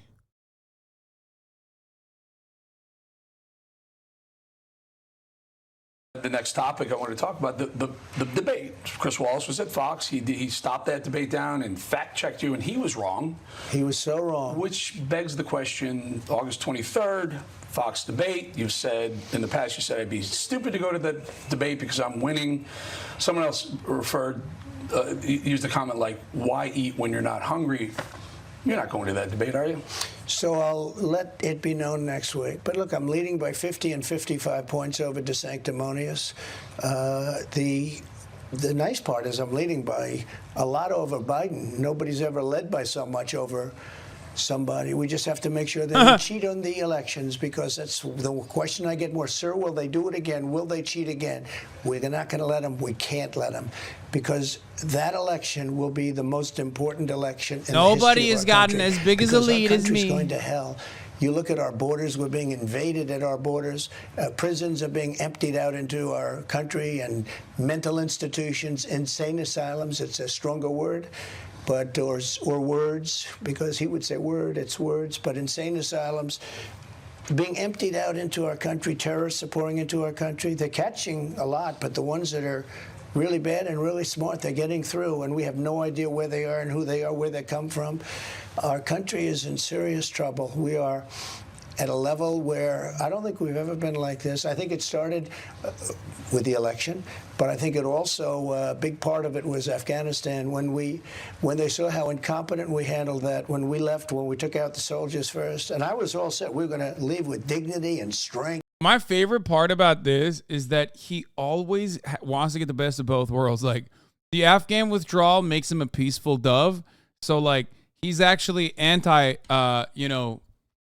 he's pro-withdrawal, but not in the way that Joe Biden did it, even though Joe Biden literally was acting out the desires of the former administration, his administration. So, like, he is the one who negotiated the terms of the withdrawal. Joe Biden followed through on it.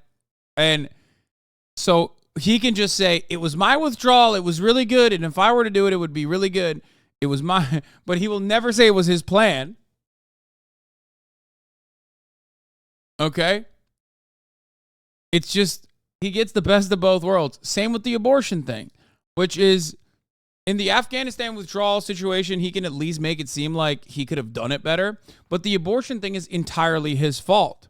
So he is trying to dance around the reality of what his actions caused and what the Republican Party did, obviously. On the one hand, he's trying to basically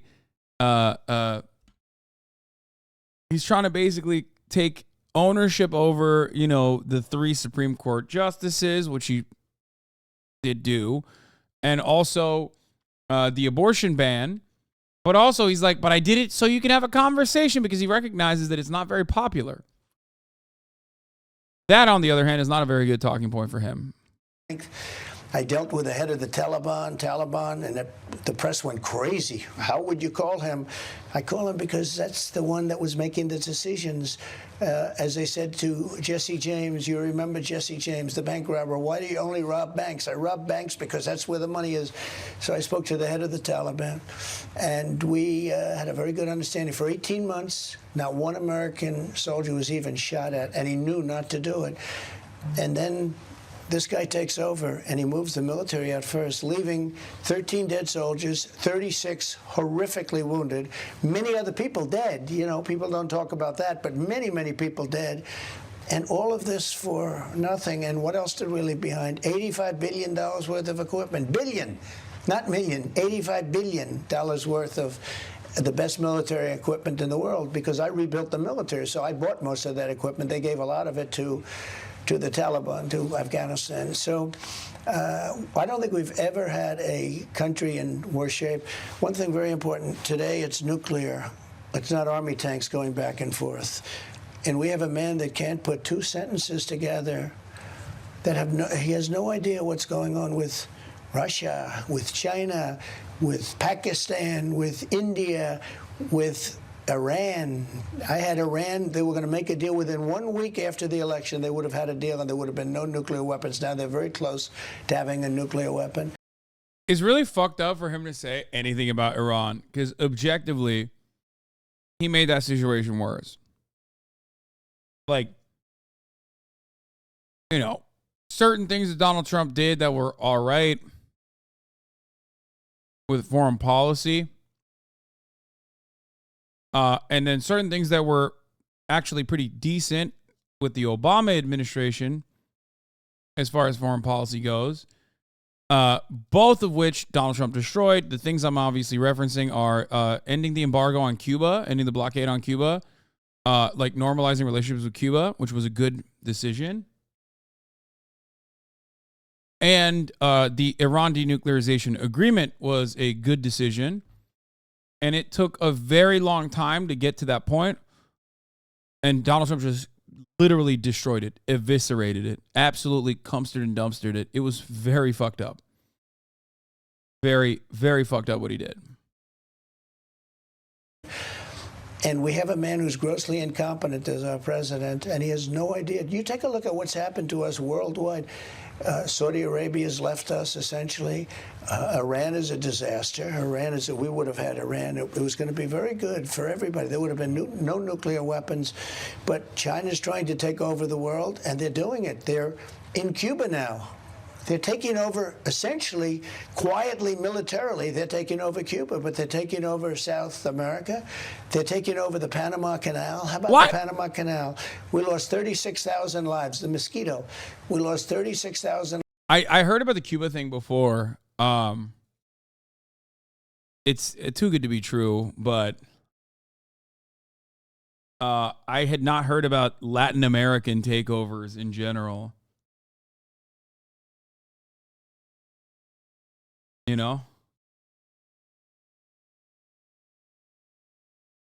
It's pretty funny. Yeah. China's taking over South America. They're doing it. Lives building the Panama Canal. It was stupidly sold for $1 to Panama. Okay, how about that one? It was done during the Carter administration. It was sold for $1, and now China is taking it over. But they have President Xi of China no respect for this country anymore. They have no respect. We're like a laughingstock because we have an incompetent president. We have so much. You just opened up so many avenues right now. But just to clean up, tie up the Fox debate. You said you'll decide next week. What is there? I'll be announcing. Yeah, I've already decided, and I'll be. I'm surprised he hasn't said. Oh God, he's so whimsical. I know already. I'll be announcing later. It's like, what are you, the fucking Riddler? Just say if you're going to debate or not. What do you mean? Why are you withholding this information? Ooh, I'm going to tease you. Ooh, will I debate? Will I not debate? What are you doing? Just fucking say it.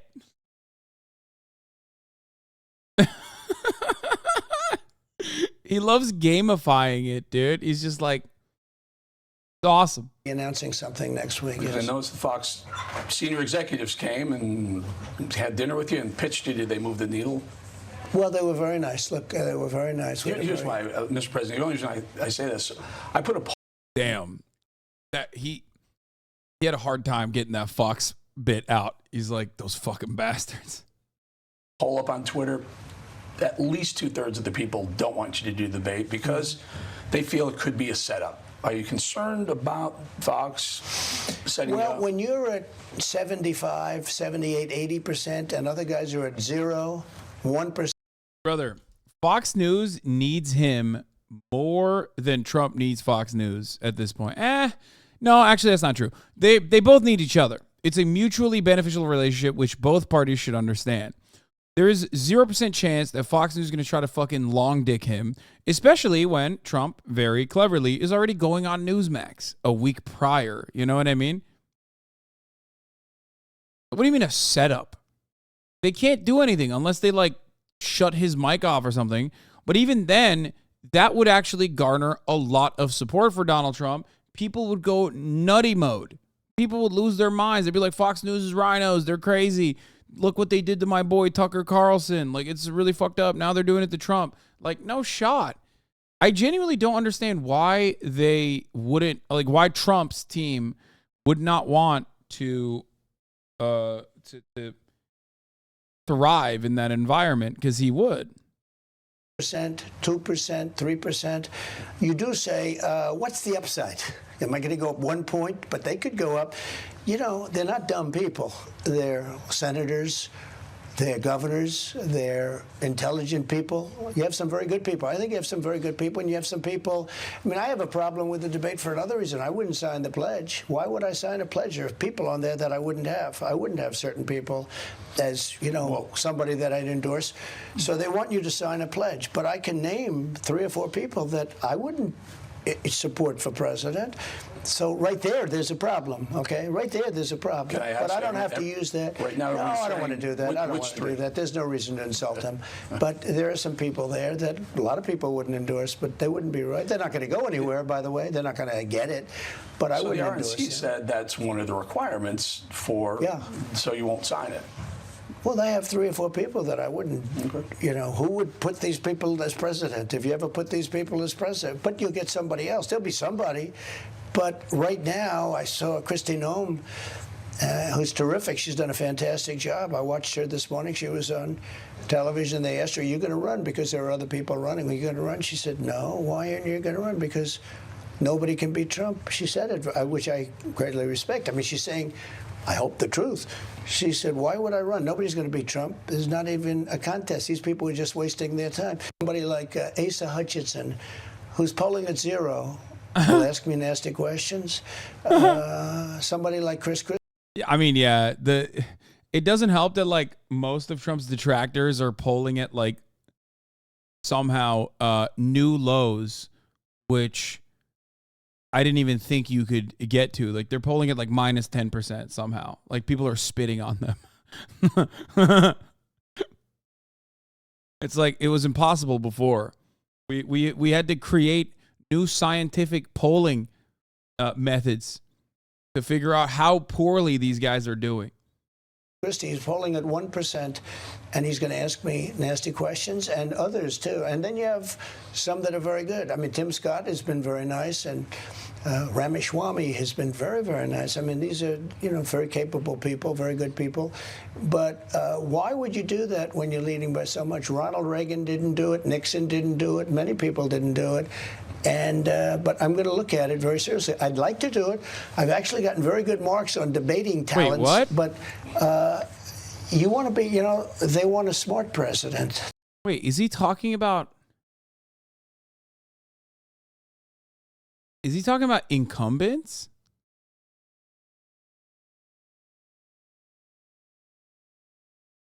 I don't think he's going to do it. Wait. But Trump is not. But Trump is not the incumbent. Like, he's not the president. What?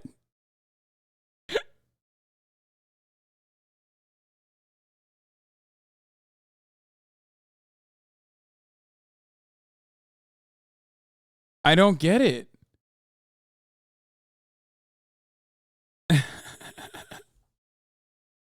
He's saying they don't do it on their second terms, like when they're the incumbent. But but you're not the incumbent because you're a former president. I don't even know if this has happened. Has there ever been a one-term president that? I'm sure it has happened. I can't think of it right now. A one-term president that comes back and runs again? Grover Cleveland. Damn, y'all are fucking nerds, dude.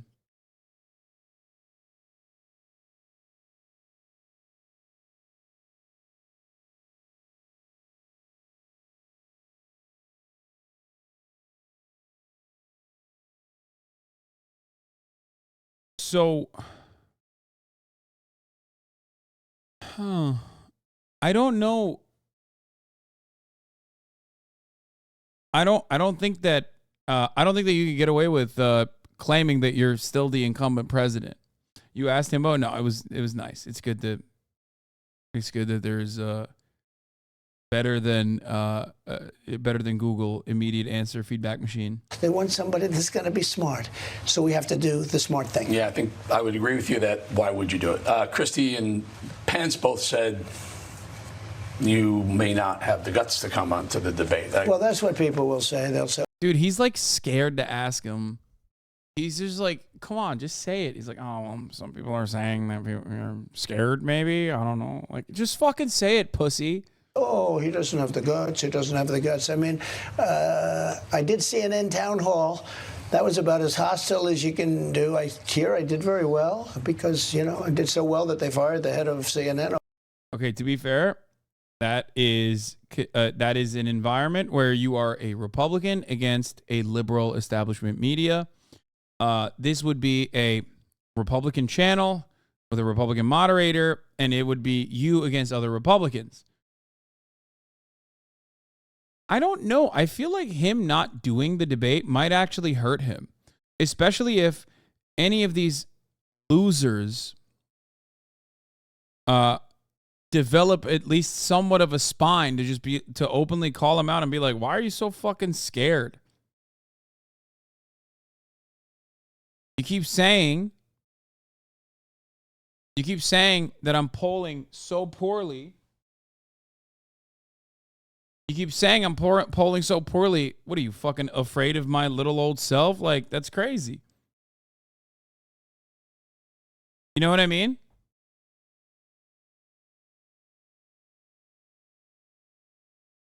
I don't know. I could see him not doing the debate backfiring on him a little bit. Because they love content. They love Trump. Trump thrives in debate environments.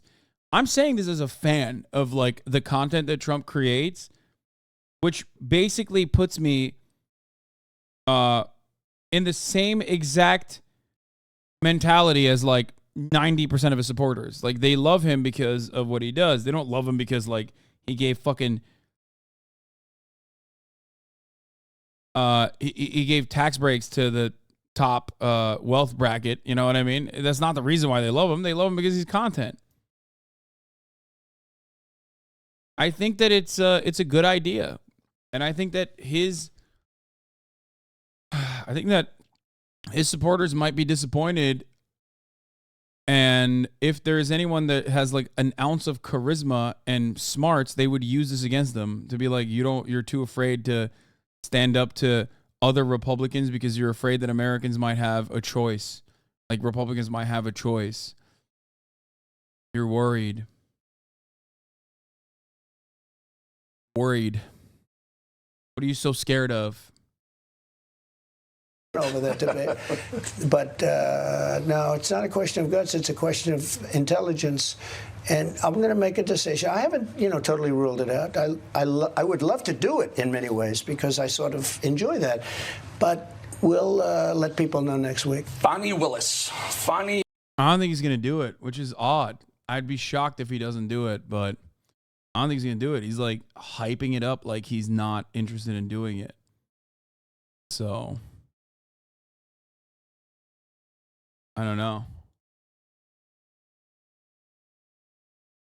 I think even if he's going to debate, it's a tactical move to not publicly decide until the last second so his opponents in the primary don't know whether to prepare for a debate with Trump or without Trump. Yeah, I guess you're right. That does make sense. Not wrong. Willis, the prosecutor in Georgia, That could be. up barricades But like, he doesn't outside even the need it. He does not need it. He does not need it. He doesn't need his opponents to like not be prepared. Even if they were prepared, he could fucking own them. You know what I mean? Like if you own a $5 subscription, you no longer care about the top of the hour ad break. If you own a Twitch Prime that you use here, you no longer care about the 3-minute ad break at the top of the hour. Right? Reacting so hard today. Great job. Thanks, the mystical ninja.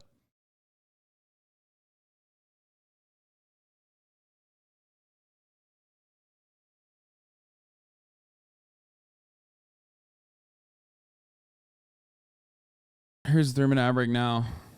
Terrible. They're in preparation, obviously, I would assume, for an indictment. What are your thoughts of her? Because there's some discussion that she may have some questionable background. There's some, her father may or may not have been a Black Panther. I think that was discussed. She's had perhaps incorrect relationships with some of the people, some of the gang members that she's also prosecuting right now. Can she give? It's pretty crazy that they're just straight up saying that. I mean, I don't even know if it's true or not, but it's wild that they're just pumping that out there in the ether. That's crazy. You a fair shake? No, of course not. Look, I don't think the people of Georgia, where I did very well, and I won it the first time, and I won it, I think, by much more the second time. I can say that about the whole election, too. I don't think they'd stand for it. This woman is not a capable woman. She's a woman that has, and maybe she'll change her mind. And I don't know what she's doing. I really don't know. All I know is she could have done it 2.5 years ago if she was going to do something. And this is about a perfect phone call, a call where I'm questioning the election. I'm telling them that, in my opinion, the election was rigged. And they're saying that I did something incorrect. I didn't do anything wrong. I believe I won that election by many, many votes, many hundreds of thousands of votes. That's what I think. And I expressed that on the phone call. And I said, I don't know what the number was, like 11,000 or something. I said, what? Oh, come on. You gave the exact number, bitch. Don't act like, dude, it's too late. Like, that's a phone call. You gave the exact number. You can't turn around and be like, oh, I don't know. I said 11,000, I think. You said the exact number.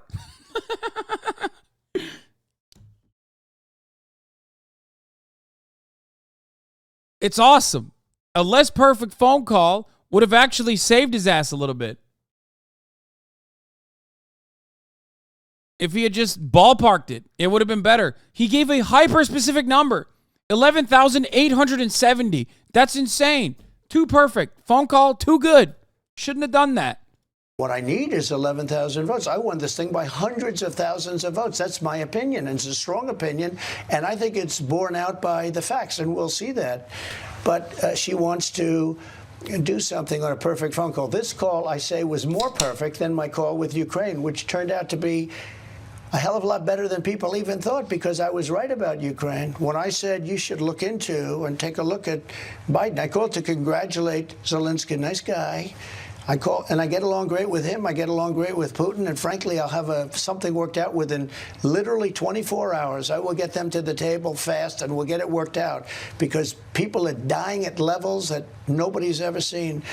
But when you look at that phone call, that original phone call with Ukraine, I was so right about that. And I said, what's going on with Hunter Biden? It turns out he worked for Burisma. took in all of this tremendous amounts of money, and then the laptop from hell was discovered. And you know, a lot of people, the first thing they said is, wow, Trump got impeached for nothing. He was right. Actually, he got impeached and he was 100% right. Wow. That's what everybody said, famously at the time. Wow. He got impeached for being the best president of all time. He did everything right and they impeached him. I love that the Hunter Biden thing never ends, because then you relitigate the same exact conversations that have been happening since like 2019 at this point. 2019. But they unironically believe that. I feel like most Republicans forgot about the Burisma shit. They're just rehashing it now. Fox News hasn't talked about Burisma and Hunter Biden until this recent round of congressional hearings that were closed door, by the way, where the Burisma conversation was brought up again. And even then, they didn't actually get any serious, conclusive evidence against Hunter Biden. And so it just sucks. It's not very strong. It wasn't strong in 2019, and it still isn't strong. The same issues and the misdealings persist, but they are unfortunately not illegal. Unfortunately for the Trump situation, unfortunately for Trump's like argument, and unfortunately for most people, because it's like just a case of nepotism, which should be illegal, but it isn't, right? But why is the closed door thing relevant? Because if they had actual, genuine, solid fucking proof, they would cross-examine all of the witnesses in broad daylight. Because when you're in Congress, you have the opportunity to have this be a publicized, televised hearing. The reason why they did it in a closed door is so they can just like basically massage the details and feed information to Fox News so they can lie about it. Does that make sense? Because if you think that the congressional Republicans don't know how to make a big show when they want to drive home a narrative, I don't know what to tell you. I mean, you'd be wrong. They do know. When it's a closed door meeting, they can basically say whatever the fuck they want. Obviously, it still has to be truthful. They can't just like lie. But you know who can lie? Kayleigh McEnany. You know who can lie? Every other Jesse Waters and every other Fox News commentator. So basically, the reason why they do it in a closed door meeting is because while the real facts get reported in the news, they're written down. And most people are not reading the articles beyond the headlines. Whereas everybody's watching Brian Kilmeade talk about how, the closed door meeting was this and that. And there was a lot of, there was a lot of serious damning evidence against Hunter Biden. That is much easier to do narrative building around rather than actually televise it and then have Americans see personally that it was a whole bunch of nothing. Need people with courage. You know, Bill Barr was a coward. He was afraid to do things. He was afraid he was going to be impeached. And I was very rough on him, I will say. I said, you have to do something. You know, you're an American. You have to do something, Bill. And he just was a coward. He was afraid to do anything. We need people of stature. We need people that are brave. We need people that are patriots. We don't need cowards, because we're fighting a radical left fringe in this country. And I say it, we have dangers from within and from without. But the dangers from within are more dangerous because, the dangers from without, outside, China, Russia, etc., I can handle them. But these maniacs, these lunatics that we have in this country that go from one scam to another, Russia, the Mueller hoax. You look at the Mueller report. After 2.5 years, they found no collusion with Russia. You look at the fake dossier, the Steele dossier, fake, where the FBI offered him $1 million if he could support his own writings, and he couldn't do it. A total fake deal. They're all fake stories. You look at the Pfizer reports. Look at the 51, just to bring it up to date, the 51 intelligence agents that said that the Hunter Biden laptop from hell was from Russia. okay? And it turned out to be false, and they knew it. You look at the Twitter and the FBI working together. You look at the DOJ and Facebook working together. You look at 2,000 Mules. Look at 2,000 Mules. Thousands, hundreds of thousands of tapes of people stuffing the ballot box. And this slob, Bill Barr is a slob. He's a coward. He didn't do anything. He couldn't do anything. He wouldn't do anything about it. And it's a shame. And that was a mistake. You know, I had some great people, really great people, but I had some that aren't so good. Bill Barr was one of them. Bolton was an idiot, but Bolton was good for me because everyone thought he was crazy. So every time I walked into a negotiation with a foreign country, they thought I was going to blow them up. I was going to go to war because he's a maniac. And I was able to make great deals with these foreign countries, so that was okay. But I know the people. I know the best ones, and I know the worst. I know the brave, the smart, the dumb. I know them all. So brings me to the next question, Jack Smith. Yeah. Biden gets Merrick Garland to get Jack Smith to do these investigations of you. Deranged. He's like a deranged human being. I watch this guy. What's his fly on his face? That's always so creepy. Sorry.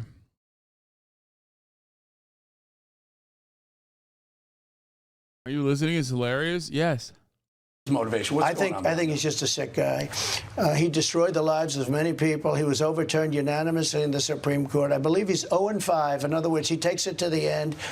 He was involved with the IRS scandal, the big Lois Lerner IRS. That was him. That was his baby, where the government had to end up paying money, damages, and apologies all over the place, where they went after Christians and they went after... Oh, my God. I fucking hate... God, I hate America so much. Only in America, baby. Only in America. Do you have a government entity that is like going after churches on tax schemes, and they get fucking punished for it?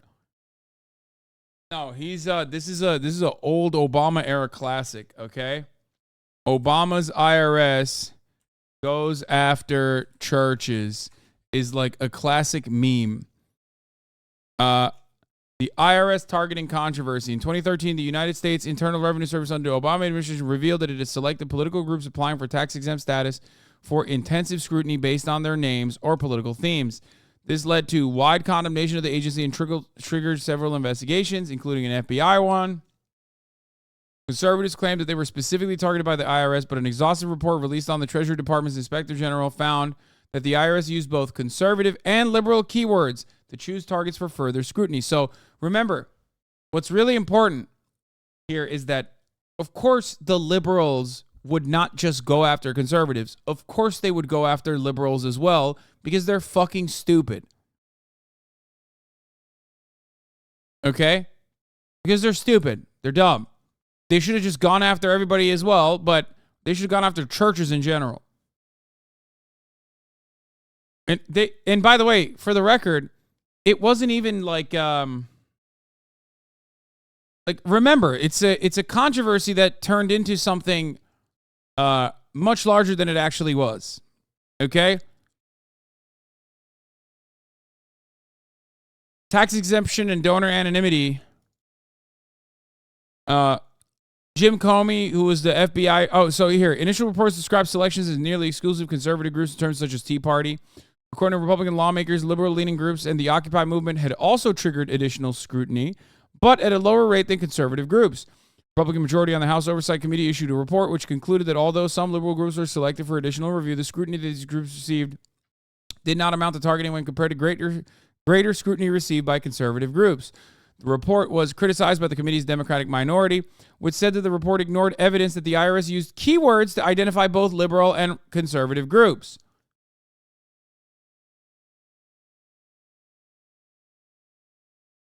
In January, Jim Comey, who was the FBI director and a fucking major piece of shit Republican asshole, who he always was, told Fox News that its investigation had found no evidence so far warranting the filing of federal criminal charges in connection to the controversy. The Justice Department declared no criminal charges would be filed, but it didn't stop the Trump administration from lying about it. or Trump from lying about it. On September 8th, the Trump Justice Department declined to reopen the criminal investigation into Louis Lerner, a central figure in the controversy. So what keywords? They use keywords that identified political groups to give them additional scrutiny, which is understandable.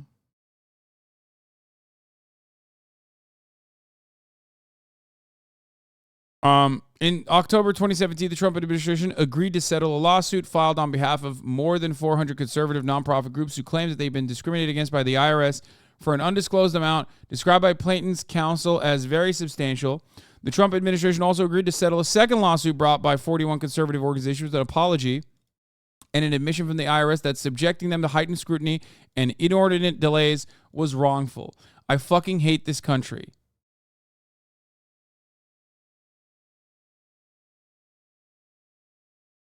Trump became president and immediately fucking forced the IRS, or rather, Trump became the president, and the administration settled a lawsuit over some bullshit. And now Hasan hates USA. Maybe he should fuck off back to Iran. Yeah, I'm running towards your mother's pussy, you fucking dog cunt. And she loves it.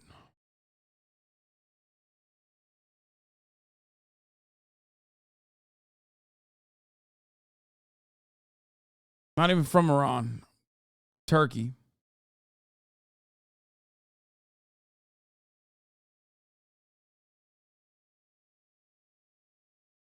Anyway.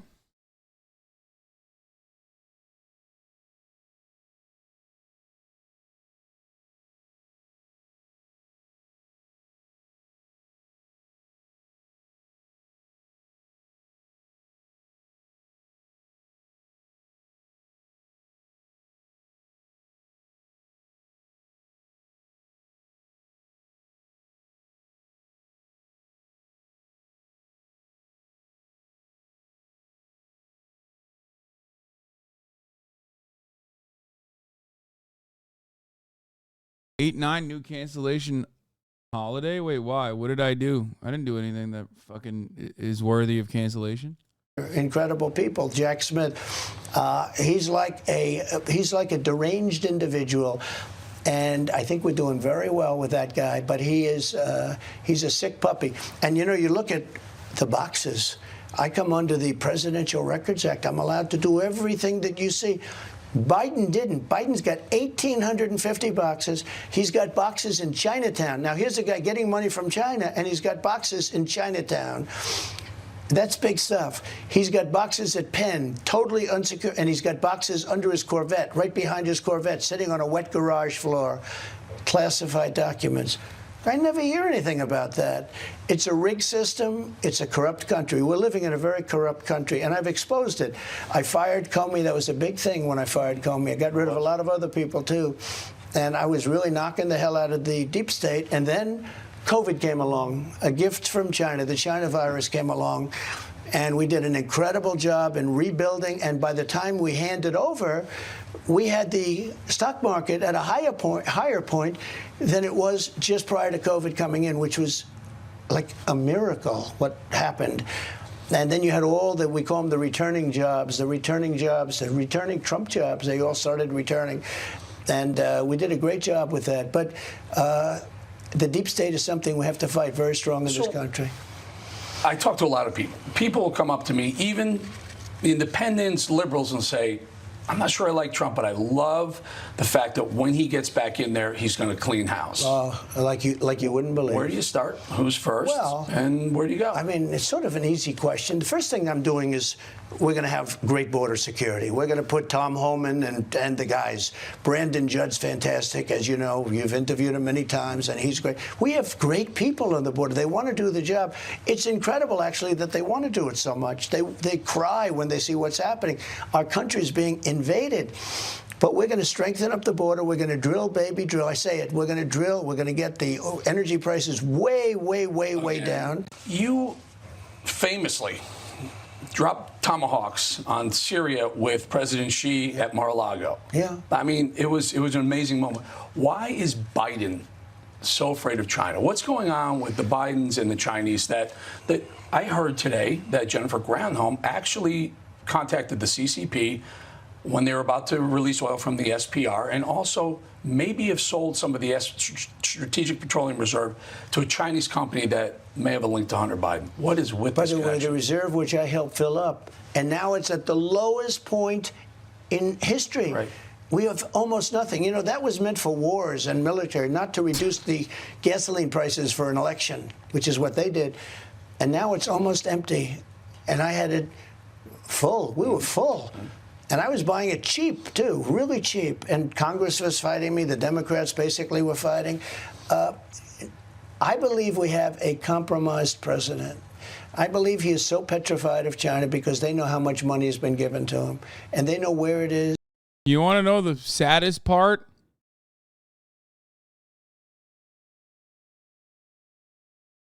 This didn't happen.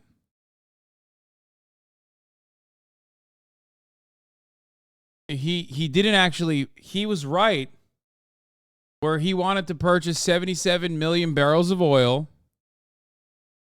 Okay? He did. During COVID. At an incredibly cheap price. And the Democrats blocked the proposal. So why doesn't he just say it? Why doesn't he basically say, I wanted to buy and fulfill our reserves and have even more oil than we ever had at a time when the price was so low during the pandemic? And the Democrats blocked the proposal. I feel like that is probably a better argument. Like, just be like, Democrats are so bad at business deals. No, the oil reserve. He's talking about the oil reserve. Because, like, our oil reserves are at a very low point at this moment because Biden had to utilize them during the in the aftermath of the Ukrainian invasion and Saudi Arabia refusing to increase production, which made oil prices skyrocket. Biden couldn't get American oil producers to increase their production capacity because they said, no, we're taking advantage of the situation. Fuck you. We only care about our fiduciary responsibility to our shareholders and not Americans. So Biden went in and started using our reserves. The reality is that if Trump had actually purchased 77 barrels of oil like he claims in this interview that he did, which he never did, there would be a lot more oil right now, and gas prices would even be better for Biden, most likely. Except the Democrats stopped it from happening, which is why it's odd that he doesn't just say that. Like, I'm good at doing business. I'm good at doing big business. I was going to buy so much oil. Democrats stopped me. You know, Biden would look better right now if he used the oil reserves that I bought for him. Bye-bye. You know? Which is true. These guys, they hate me so much. They hate me so much. They're ruining America. So wait, Biden caused this? Stickers on all the gas pumps were actually correct? No, of course they're not correct because it's not like it's outside. It's not like Biden is an oil producer. He can only do so much. He should have fought harder. He could have whipped up Saudi Arabia. Or more importantly, he could have gotten American oil and gas industry to genuinely boost production. He basically got not that much out of the American oil and gas producers while also giving them everything that they wanted in the form of new wells that they opened up, in the form of new wells that they gave permits for, which they didn't even need to, because those wells have nothing to do with current oil production.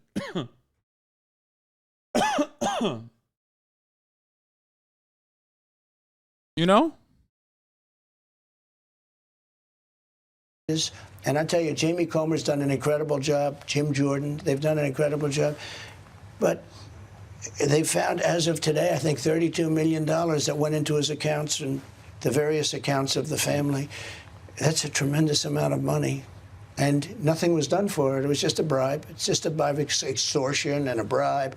When you see him talking about the $1 billion for the prosecutor, I'm amazed nothing was ever done. You know, you talk about quid pro quo. That was quid pro quo. But I believe that China has paid them a lot more than that. You look at University of Pennsylvania, you take a look at what's going on over there, where China pays millions and millions of dollars. The Biden Center, and I guess they pay him $1 million a year, or I think they have it $999,000 a year. That way you don't have to maybe report because it's under $1 million. But I believe we have a compromised person as president. I believe that China has paid him a fortune. I've never seen anybody so weak on China. China's. You need to go to him with tears in your eyes and say, "Sir, I can help you win. I can do this for him." Eating our lunch. They're taking over Cuba. They're taking over South America. They're taking over everything. This all happened over the last 3 years. China and Russia. Now, all of a sudden, doing military exercises in the Aleutian Islands near Alaska. Right, that's right. That's very dangerous unthinkable. for us. So that just, we heard about that 2 days ago, would have never happened. Yeah, actually, you're right about that, too. Exactly. Regarding the federal documents case from earlier, the funniest part is that Trump could easily just say, I did nothing wrong. I'm allowed to do it, and so is Biden. But he has to be so fantastical about it and says, I'm allowed to do it, but Biden did it, too, which is bad. Yes, you're right. I've pointed this out a bunch of times before as well, which is that, like, he's like, Hillary Clinton, she's not allowed to do it. I wanted to lock her up. Me, on the other hand, I can do it. What the fuck? Biden, too. Fuck that guy. Also doesn't mention Mike Pence, which he could technically mention Mike Pence as well, because Mike Pence was under the same exact probe that Biden went under. If I were president, that would have never happened. I would have called each one. I said, stop, it's not going to happen. And they would have listened to me 100%. So it's very sad. I think it's the weakest our country has ever been. And I do think we have a Manchurian candidate. This is a president who's a Manchurian candidate. This is a president who's fully compromised. He's so afraid of China. And the reason he's afraid is because I believe they paid him a tremendous amount of money. And he doesn't want people to find out about it. President, the House has said, Marjorie Taylor Greene and others, Lauren Boebert, I believe, have said it's time to impeach Biden, impeach the president. They can't get full support of the full GOP. They can't lose 6 votes, and they don't believe they have it right now. Kevin McCarthy said we're going to do an inquiry into impeaching President Biden. Is it time, given what we now know from Comer today, with another $20 million going into the Biden coffers and all the buying Corvettes and whatnot with their money, with Kazakhstan, is it time the GOP gets behind these two who are calling for the impeachment? Well, the reason, there are 2 reasons, Joey, but one of the reasons they go after me is because the Republicans are going after them. And going after them very, very powerfully. But something has to happen. I mean, it's just, it's massive theft. It's calling him a Manchurian candidate is new, and I like that. That's the kind of bold creativity that I expect from Donald Trump. It's extortion. It's nobody's ever seen anything like it. This is the most corrupt human being. This is the most corrupt family. For these things to be happening is not even believable. And I heard a couple of Republicans, nice people, and they said, well, we have other things to worry about. We have to do this. We have to do that. What could be more important than this? The other reason they go after me is because I'm leading in the election, because they would have done this 2.5 years ago. You know, they're very late. You don't do this in the middle of the campaign. Nobody ever thought it was possible. In fact, it's taboo. You don't do this during a campaign. They did all this stuff. And they're the ones that control Georgia, by the way. And they're the ones that control New York, the Manhattan DA. I got indicted for no crime. There's not even a crime. Everyone's talking about it, even the Democrats say, don't do this. This is crazy. And the DA didn't want to do it for 2 years. All of a sudden, he got forced to do it. They put their people into the DA's office. So this is all being led by the DOJ. Fannie Willis isn't doing that. The DA's, the whole thing, the DOJ is leading so much because what they want is they want to interfere with the election. So that's one. And the other thing, if you take a look at it, they don't want to run against Donald Trump.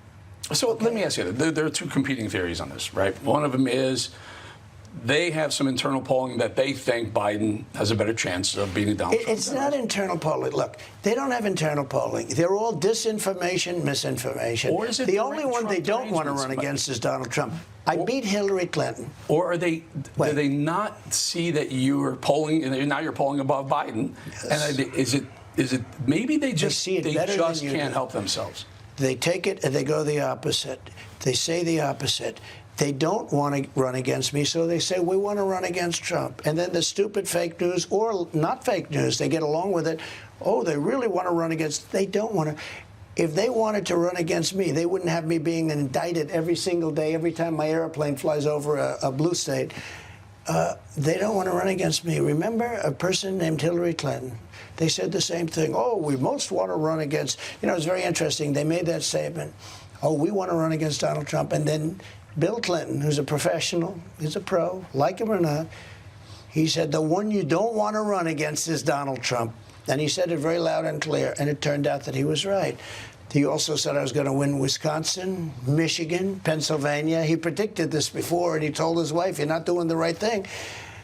And just like they said that, they didn't believe it, but like they said that, now they say, oh, well, we want to really run against. DeSantis is a failed candidate. If I didn't endorse DeSantis, he wouldn't have ever won. He was he was out. Then I endorsed him, and he went up and he was able to win. He went up massively in one night after I endorsed him. But he was a failed candidate. And you know what? He's a failed candidate again. He's got no personality. He's got nothing going. And he's dropped like a rock. I don't even think he's going to be two number long. I mean, somebody's going to come along like maybe Tim Scott or somebody and probably take his place.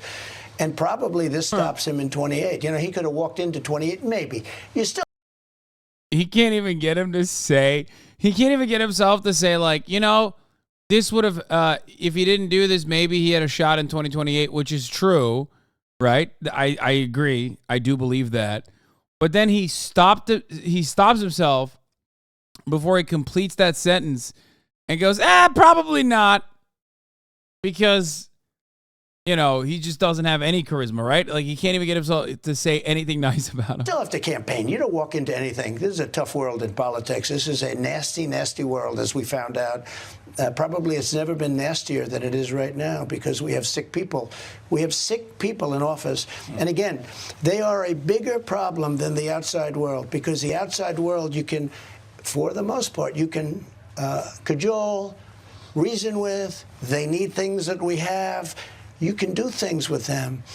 But these people that we have, these radical fascists and Marxists that we have in our government, you can't talk to them. They're nuts. He's They're right. Crazy. President Obama. Both radical fascists and Marxists, which, two groups of people that notoriously, they get along real well. Obama visited Joe Biden a couple of weeks ago and said, be wary of Donald Trump. You guys are taking it too lightly, taking him too lightly. What are your thoughts on Obama? Well, he's not taking it too lightly. He indicted me 3 or 4 times. I haven't checked. By the time I walk out, they'll probably indict me. Indicting, when I went to the great Wharton School of Finance, we didn't have a course on indictments and, all of the things that go with the indictment stuff. No, he's not taking it not seriously. He's probably taking it more seriously than any candidate in history because he has the Justice Department that he said he was going to do. If you look back 2 years, he made a statement that we will stop Donald Trump. Then he goes, constitutionally. He doesn't even know what the Constitution is. The guy can't put together 2 sentences. He can't talk. Every time I watch him talk, it's almost like he's walking on eggs. You wonder, is he going to get through the sentence?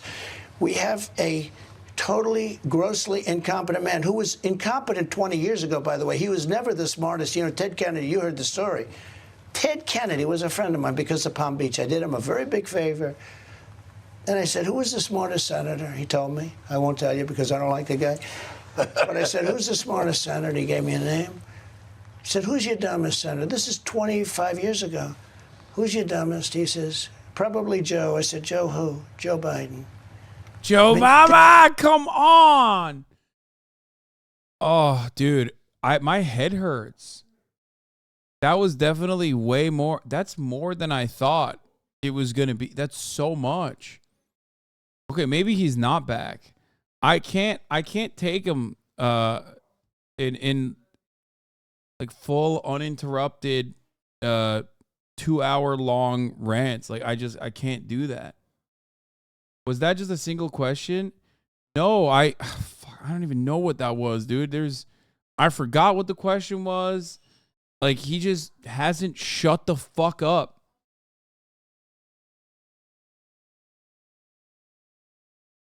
It's crazy how much he rants. Oh my God. He was asking about Obama and he started rambling on Biden. This was never a genius 25 years ago, but now he's grossly incompetent.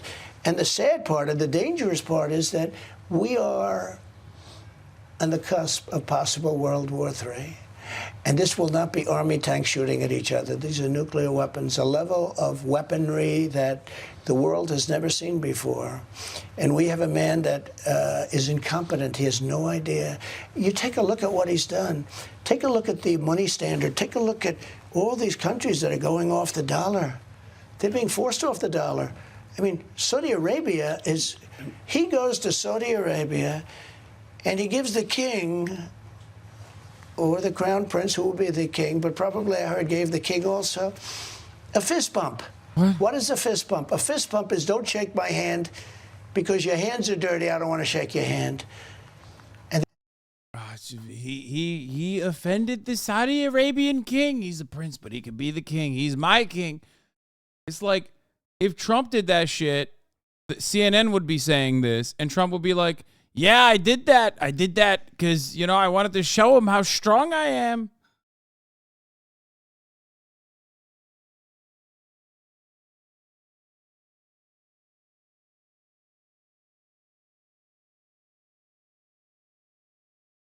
they were very insulted by that. But Saudi Arabia now is very much in the arms of China and many countries. But you look at what's happening in South America and you look at what's happening in Cuba. So Cubans, I'm at 95% with Cuba. I don't know who the 5% are, but they want to go back and they want to see their country. They want to see their parents. They want to see their sisters and brothers. China is taking over Cuba, and nobody talks about it. The biggest shame of everything is that the fake news doesn't write about it. I don't see any stories about China building military installations in Cuba.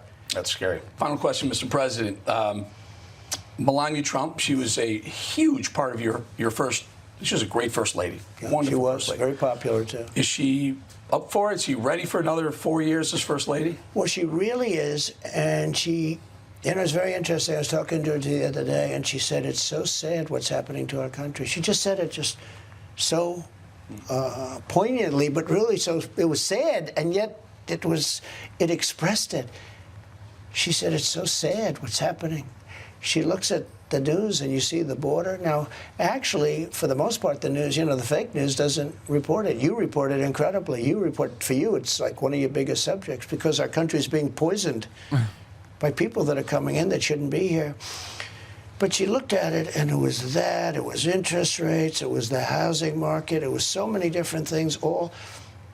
And she said, it's so sad what's happening to our country. No, she's 100%. And I think you've been seeing reports lately that she feels very strongly about it, not because she wants to do it.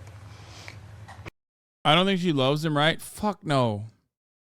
Brother, they've not been by each other's side. Not only, Trump hasn't been by Melania in a while since the presidency ended, but also, his daughter and Jared Kushner have not been by his side either. Kind of interesting.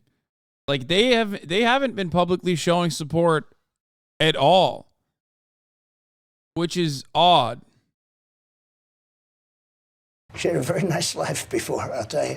She fucking Matthew Calamari. Hey, Matthew fucking Calamari. That's who Barron Trump's dad really is. She thinks it's Very important. She thinks our country is being destroyed. Well, we thank you. The American people thank you. I thank you, Newsmax. Thank you. Thanks. And great job, great success. You're doing a fantastic job. Thank you, very Mr. much. President. Thank you. All right, folks, now just a note, Newsmax has accepted the election results as legal and final. Joining me now is former White House advisor for the Trump administration and host of America. Wow. Sebastian Gorka with the largest head on the fucking planet.